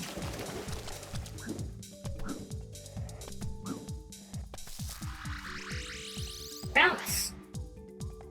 Okay, we did get this Bilby. There is also a cog on this island on the far side, which we definitely did get. I remember getting that one. That's that Bilby. Is that a Bilby on the map there? I can't tell what that is on the map. It's showing something on the map, but I'm not sure what it is. The icons are very small. Is it just showing the generator? Oh no, it's a thunder egg. It's the thunder egg from the thing. Okay, so we're good on that. There is a opal over there. I can see. Oh, there's a few opals over here actually. Hold on, we passed one. Opal? Did we miss any more over here, I wonder? I think we're okay, but just in case. Okay, there's no one over here. Was triggered mostly because the guy pulls the "can you do it for me, I don't know" card on me. And help me help you, but yeah, it's always hard. Like, some people don't want to learn. And that is frustrating. Like, some people don't want to learn, they just want to be shown how to do things. And, like, I understand that some people find learning new things quite difficult, potentially. Or if it's a skill you're not likely to be, you don't think you're going to be using very often, you might not be worried about investing a lot of time into trying to learn that skill. But ultimately, you know, if it's something you think you might do more than once, it's worth at least trying to learn it, even if down the line you end up forgetting it again. Like, it's literally only going to do you good to try it. There's one apparently in the water over here. Oh, players. Go this way. Ah, the last... Is that the last cog? Last cog, okay. There is the last cog. Sentient mines. I mean, I think they're just proximity mines. Also, wow, shout-outs to getting injured out of the celebratory animation. That's got to be a time skip, right? We're actually speedrunning. We are actually literally speedrunning right now. Right, where's the last bilby? On the big island that we just come off of. There's one on the coast.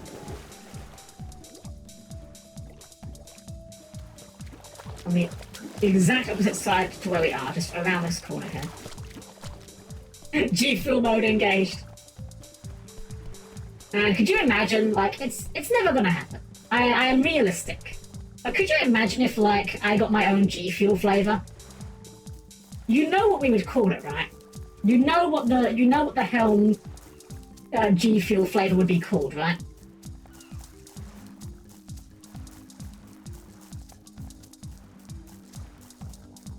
It'd be Blue Raspberry Frog the Jam. It'd just be Blue Raspberry, but you know, you get Raspberry Jam, Raspberry Frog the Jam, Blue Raspberry Frog the Jam, there we go. There's the bilby! Gotcha! Alright, so we just need to get 10 opals. Thankfully, this guide here actually is so helpful. It literally shows where all the opals are and where the boxes are, so I can just kind of follow it roughly and make sure I haven't missed any boxes or anything. Unfortunately, there is no easy way of shortcutting this. We do have to just check every corner, basically. Froggy Fuel the Jam, yeah. Yeah, we definitely have Frog the Jam in it. Absolutely. If I ever make... I don't know if there would be enough demand for this, but if I ever made a ducky, you know, if I ever made a ducky makura, I would want it to come bundled with a regular-sized pillowcase. So as well as having, like, you know, the body pillowcase, it would have to come with a regular-sized pillowcase that is literally Frog the Jam drawn in the ducky style. I don't expect people to necessarily get much value out of it or use it, but it would be just too funny to me to not do that. Like, I need that in my life.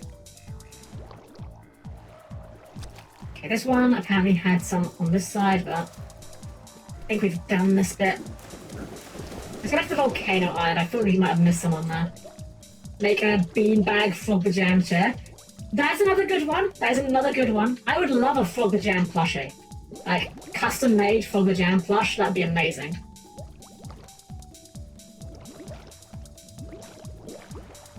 I would bring him everywhere with me. I would just, like, take photos of him in places that he shouldn't be.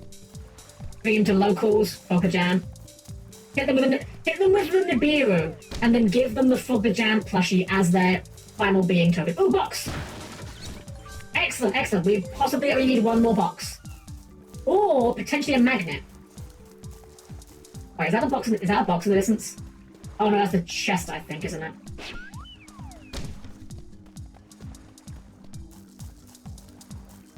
Keeping my eyes peeled for boxes. Just need one more box.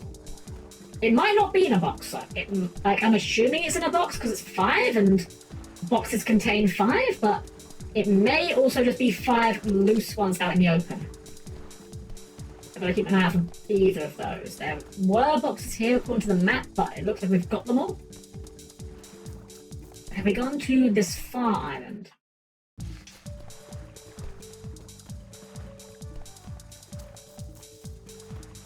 Frog the Jam action figure with gooey slime action, yes! His arch nemesis is Slime Toad. Clearly. They are. We will sell Frog the Jam and Slime Toad figures They are exactly the same, but if you buy a Slime Toad figure, you get put on a ban list.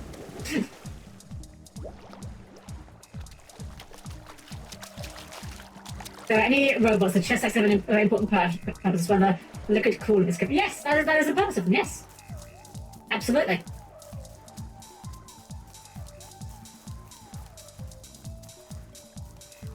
Guys, a flag you flip upside down when that machine's in peril. You could have it upside be Fogger Jam and upside down be Slime Toad. Oh man. I love how much joy we have gotten from Slime Toad and Fogger Jam. And, you know, just the combination of these two. In a weird roundabout way, it's almost, I stress almost, good that they changed Fogger Jam's name to Slime Toad. Because I feel like it's kind of added to the mythos of Fogger Jam, you know? If he was never changed from Fogger Jam, he would still be great. He would still be a wonderful little boy, but it's just another piece of the deep Fogger Jam lore that we can treasure forever. What we can't treasure forever is trying to find all of these opals, because they're kind of a pain in the butt. If we can find a picnic basket, that can potentially give us a magnet, which I think at this point should just give us the opals, I think. Unfortunately, I can't find any picnic baskets either. That's the time trial. You know what, we could do the time trial. We need to do the time trial anyway. We might as well do it, because there's a non-zero chance it might take us past the opals. Might be worth it. What are your legs? Steel flippers. What are they gonna do? Hurl me through the water. I hope. Ho-ho, let's race! Alright, another race against Rex. And again, he's pretty darn good in the water, so we have to try to make up as much as we can on land. Because, yeah, he ain't too quick on the land. A little bit doughy.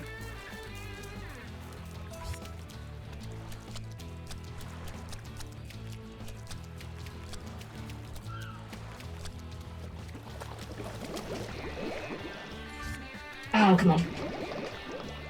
Yeah, trying to swim near the surface of the water, you sometimes like just surface on accident, and it's, yeah, not great because it slows you down. I can't see where we're going. Where are we going? Where are we going? Where's the next one? Game? Oh, it's over there. Shoot. Darn it. Darn it. That might cost us. Oh, no, never mind. We're fine. We caught up.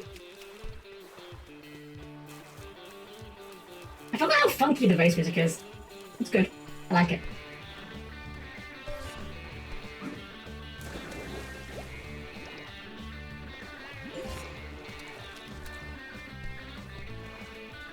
Konami Social Proto, G Fuel and Yu-Gi-Oh! Collab. You buy, you get free trade of Fogger Jam. You know what? You've heard of Lost Art promos. Let's get Lost Name promos. Let's get Fogger Jam as a Lost Name promo. The only one of its kind. I won't even be mad if Konami want to put the text on it that says this card's name is always considered as Slime Toad. I wouldn't even be mad. There we go. There's a picnic basket back there which I kind of want to grab. I'll be a sea monkey's uncle. You beat me. You're a corker of a swimmer, mate. Here, you deserve this. Alright, corker, mate. Sweet.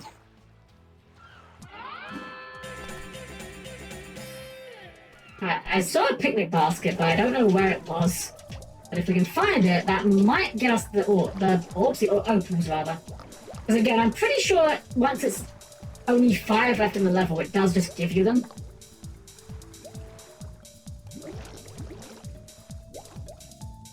Now there is one other thing there's a bit of a fear for me here actually, which is in the very first level of this game, when we started streaming this game a couple weeks back, I found...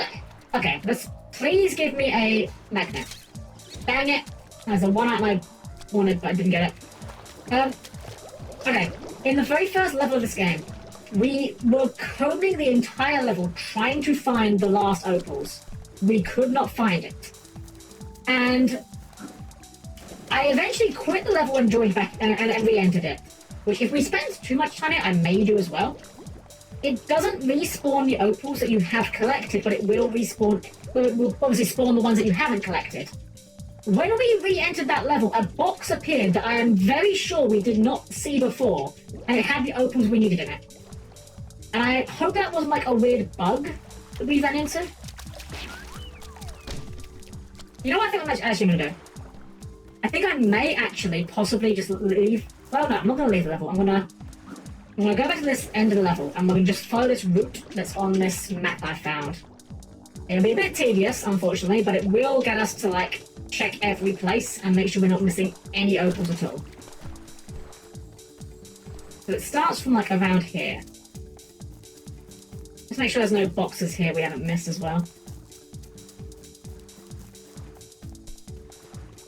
I don't think there's any opals on this side either. But again, just to be sure. The map isn't showing any, but, you know, it's just some random map on the internet. Could be wrong. Golson's OG name, the Wandering Doom. I think they're actually different guys, aren't they? I thought Wandering Doom had like a different colour shirt on. I could be wrong, but I thought they were different guys. Fake news, Helm, you were just blind. How dare you accuse this PS2 era game of having potential bugs? You know what, you're right. You're right, I'm being incredibly unfair. There's definitely no way that a game from the PS2 era could be remotely bugging. They're renowned for being flawless in literally every way. Alright, so up here there would be a box on the left. Which we probably have. On the left of the treasure chest here. No box. There's 3 boxes around this way. I should probably not be looking for 3 boxes, so I can't imagine that I would have hit 2 boxes and not the 3rd, right?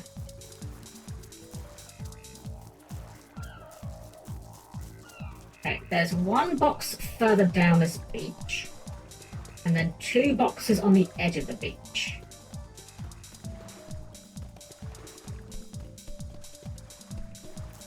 I knew we were going to get into this as well, but by the way, like, I knew this level was going to become an opal hunt jamboree, because this level is infamous because it is just such a pain to try and find every collectible in it. Why is it that bugs in PS2 era back were rarely catastrophic bugs? Simple. You had to be darn sure your game worked because you couldn't patch it. These days, if your game's not perfect, who cares, right? We'll just ship a patch later. Back then, if you shipped a game and it was buggy and bad, it was buggy and bad forever. There was no fixing it. Okay, there were boxes here we've done. We're going to go across that little island, which did contain a box according to this.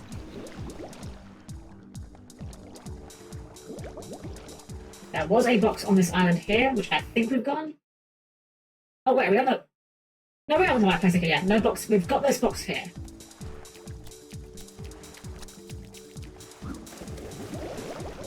Across the volcano island. 1 box on the left, which we've presumably gotten by the looks of it. And then 3 boxes here, which we've also clearly got. Oh, that's some long range on that checkpoint, jeez. There's another box over here according to this, but I don't see it, so I guess we must have gotten that as well. And then there's 3 boxes behind Volcano Island that we may have possibly missed.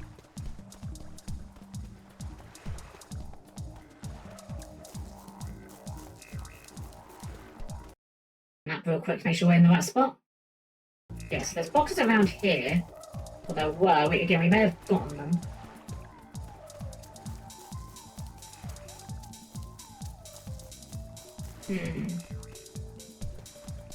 Check the beach just in case. I don't see any boxes here, though. I know we only come to this area once, so I was like, we maybe missed them, but it doesn't seem that is the case. And then there were 3... Wait, an opal! Oh, that's gonna be it! That's gonna be it, the trail! Is it here? Is there more underwater? There are no more underwater. Darn it. I mean, this is a trail, but, like, I think we must have gotten the rest of the ones on this route. Well, that's wonderful. Well, that's actually not that bad. Now we know that it's not a box. That's actually great. We know it's not a box. We know not to check for boxes because we've got every box in the level. Because boxes always contain 5, and we only need 4. So we just need to follow the route of the opals on the map here, until we eventually find the ones that we didn't pick up.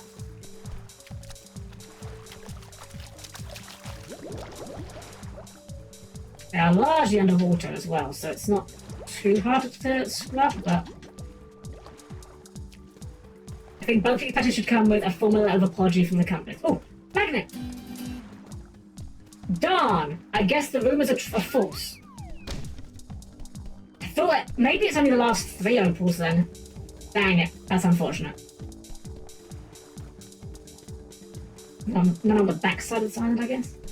Idea for a card. Fog the Jammer can only be ritual summoned by triggering 2 monsters named Fog the Jam or Slime Toad from the field. While this card is face up on the field, neither player can place a monster on the field by any other means other than normal summoning.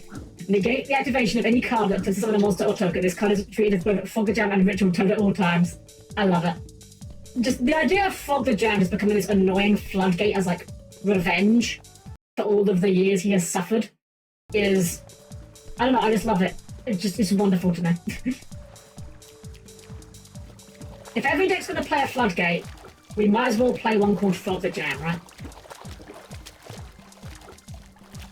You know what? I've got this horrible feeling that I might know where the last opals are, actually. I'm just looking at the map, looking at the road, right? I have this horrible feeling they might be right at the very start. Wait. That one there. No, it's the tip of the tail, never mind. I thought it was, I thought one of those electric eels was a, opal. Alas. Was not to be. Fog the Skill Drain Jam, fusion 2 Fog monsters, negating the effects of all monsters on the field. Let's just give Fog the Jam, like, Harpy's Featherstorm, right? Frog's Jam Storm. If you control 2 monsters called Fog the Jam, negate all effects your opponent controls. Sorry, negate all monster effects your opponent activates, well, not controls. That would be worse. Okay. I'm gonna go back to the starting platform, because I don't know if we started there.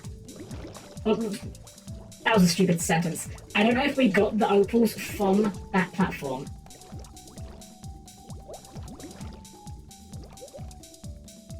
Well, this is the starting platform. I guess we did get them. Darn it.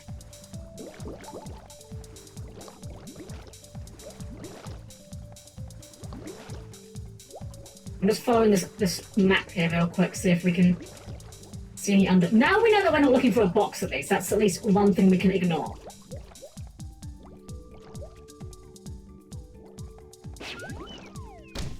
Apparently these go this way. Go around this island.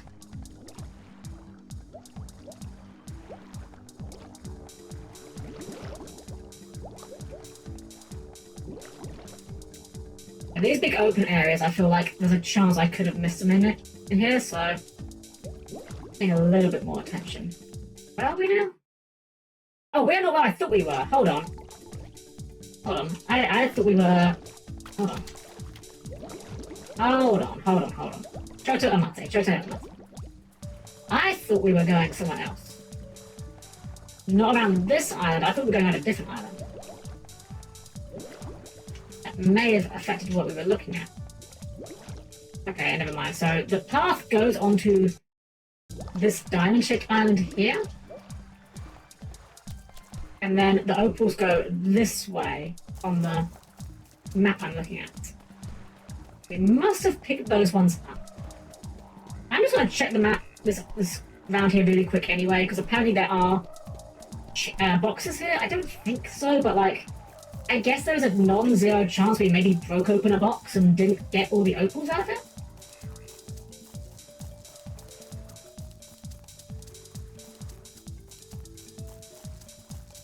No, I guess not. I guess we did get all the opals. Never mind. So from here, from Diamond Island, we've got to go around a little bit before we go into the water.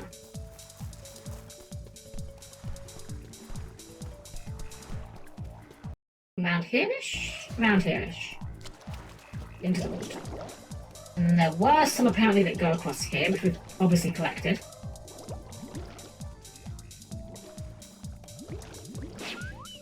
Take this up onto this island here.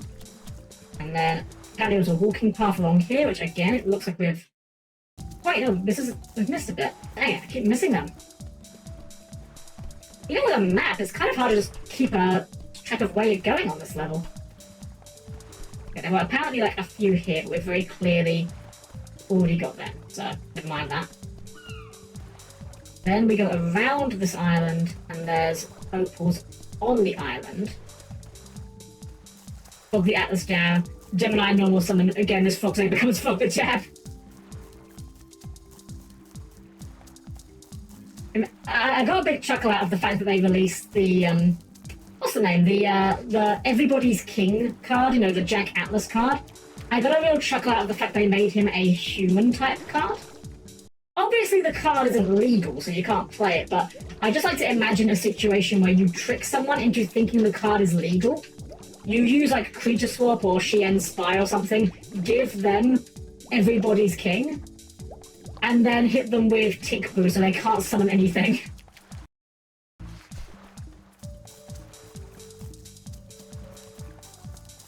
That's around here. It's starting to look very familiar though. I'm a bit concerned. Around this island here, and across to this island here.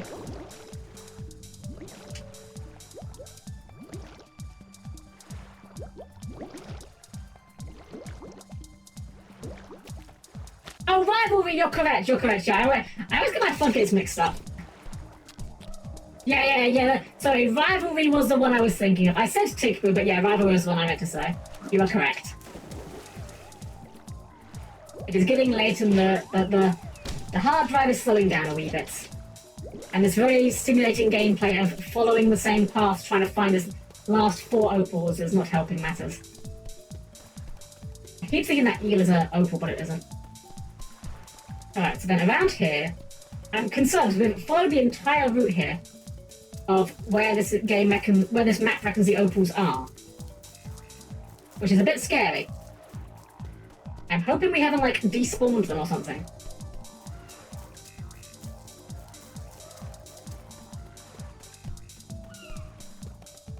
And then from here, we just kind of go off the edge of the beach here.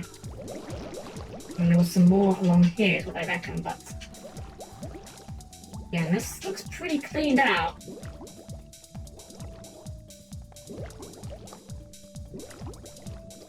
And that just is... oh, there's one! There's 1 opal. 3 opals to go. Dang it. That is really unfortunate, because it means they really are all just spread out all over the place. Ugh!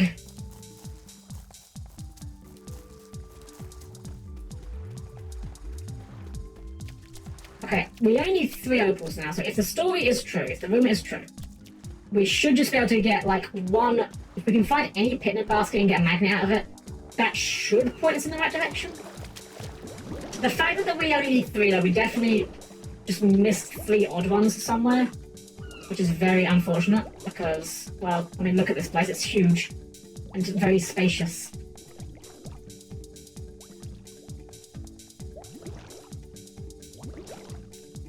Very painful to say the least. Yeah, it is.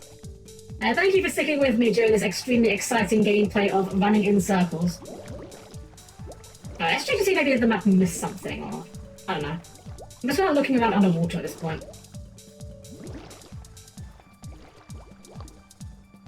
Maybe we just missed one underwater somewhere. Yeah, the funny thing is, this level itself is not bad apart from the opal hunt. It really is just the opal hunt that becomes a problem.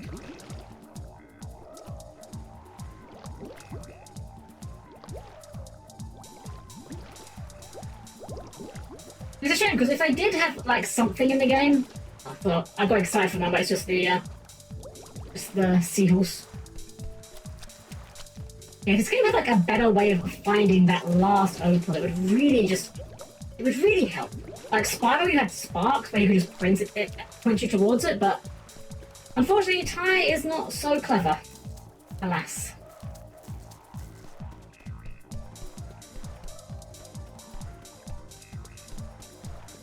You know it's a problem when you've got a map as well, and you still can't find it. I'm still a believer that Jack and Daxter did this collectathon the best. Small contained levels that didn't make the MacGuffins small. Yeah, I think smaller levels definitely helps, but thought that was a box for a moment. I got excited. But the problem with that is that if it's a lot of MacGuffins you need to find, it doesn't help so much. Like this game, if the MacGuffins were, what's the word I'm looking for here? If this levels were broken up more into like small loading areas, it would only help if you knew there were no opals in the area you are in at the time. So it wouldn't really help me right, like if each of these islands was its own loading zone, for example, it wouldn't really help me right now. Ah, man, I'm getting tired though. I don't want to quit this level without finishing it though.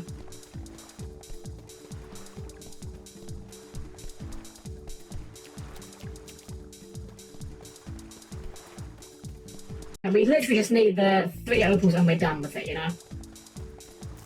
Once we get the 3 opals, we're literally finished with the island. With the whole level, rather. And then that just leaves like the final level and then the final area. Which is not very long, honestly. The final, like, next week's stream's gonna be a short one, I'll tell you that much. That's fine though, I don't mind doing a short one once in a while. If it makes sense to.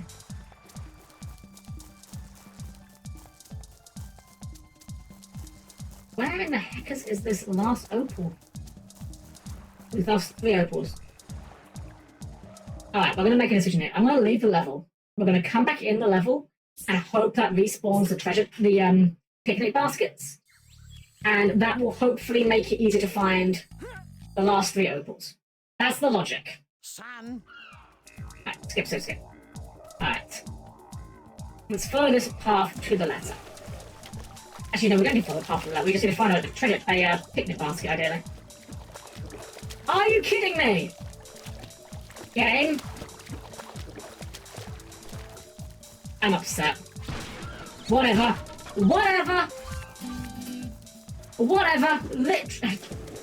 I'm gonna rewatch this footage later. I'm gonna rewatch this footage to see whether or not those boxes were there. I feel very confident in asserting those boxes were not there. Whatever. We'll take it. We'll take our dub. Oops. There we go. I think we ran into the same bug that we ran into in the first map. Because I am very sure those boxes weren't there, or we would have definitely seen them. Like, we found those boxes instantly just now. I am 100% looking back at the footage when I'm done. But for now, we've done it. We are... Let's have a look at our status screen real quick. So, Rainbow Cliffs we're not done with yet. Still got some things to find. That's understandable. But, oh wait, we'll not check the other... Oh, here we go. 2 up. All the cogs, all the pictures, all the bilbies. Walk in the park, all the cogs, all the pictures, all the eggs. Shipwrecks, got everything. All's Pen doesn't have anything. Bridge on the River Tyne, we've got all the cogs, all the pictures, all the thunder eggs. Same for Snow Alleys. Outback Safari mercifully doesn't have any pictures. Rocky's Cove of the Boss, so doesn't have any. Beyond the Blank Stump, oh, we're missing a cog. We're missing a cog, but you know what? We'll do that next week. Because that's going to be a while to take a bit of looking around. Vex Master Spotlight we are done with. So next week, our agenda is very simple. We will go to a much more relaxed level. Liar, Liar, Pants on Fire. This is a far easier level by comparison. It'll be a lot quicker to be done, I'll say that much. And from there, we'll be going to the end of the game. It'll be a bit of a shorter stream. I may actually change our schedule a little bit next week because on Thursday, I'm going to have to start the stream a little bit later. So, because we'll be starting the stream a little bit later, what I might do is I might swap our Yu-Gi-Oh! And our platformer slot just for that week. Because I think Ty will be a bit of a shorter stream that week, so it'll work out if we start later. That's my logic at least. We'll see, I'll think about it. Make sure to make a clip of whether those boxes were there before. I will definitely do so, yeah. So, let's go and just save again. Yeah, 86%. We're pretty darn far in the game at this point. Alrighty, guys. Well, with that said... Oh no, I didn't want to enter the level. Main menu. I don't want to click anything in the level by accident. Alright, guys. Well, that said, we're going to wrap things up here. Let's go to our chat screen to use about and see what we can raid into. So, you know how it goes. Please keep your arms, legs, and other assorted body parts close the closing doors, and I'll see you in just a moment.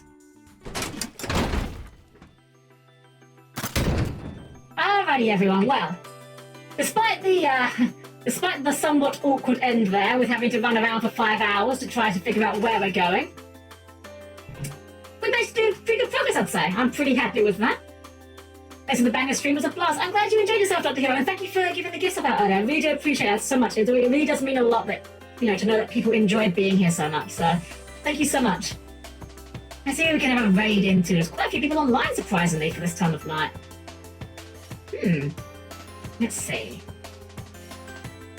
Got a few folks online, although I think I know who we're going to raid into. We're going to raid into Zeke the Human. Because I happen to know that, oh no, he's away at the moment. Oh, never mind. I don't want to be rude and raid while they're BRB, so we'll raid someone else. But we will try and give Zeke another raid another time, because I wanted to raid Zeke because he's Australian, but that's fine. We'll try and raid him next week, perhaps. Let's see who else we can raid into. We'll give online. Try and find someone that's not looking like they're about to end soon, or someone I think would be a good vibe to raid into. I think I know where we might go. How long have they been on? Been online for a while, but hold on. Let me just unmute them a second. I don't think they're ending yet. But we'll chance it. We're going to raid into Sane. We're going to raid into Sane Cisco. So here's the message. You know how it goes by now. Perfectly normal maid raid. And of course, if you're subscribed, then there'll be a Helm-Chan emote you can leave in there. If you're not subscribed, you can always just cross it out, put in a regular heart or whatever, and that'll be it basically. Schedule will be going up on the Discord again. Reminder, just if anyone's not in there, !Discord. Best way to know about when I'm going live, and I'm always very active there. So if you need to get hold of me, that's always a great way to do so. Otherwise, everyone, be lovely to say when we get there. Have a wonderful rest of your evening. Have a good night's sleep. And I hope to see you all again very, very soon. And as always, of course, it's been an absolute pleasure to serve you all.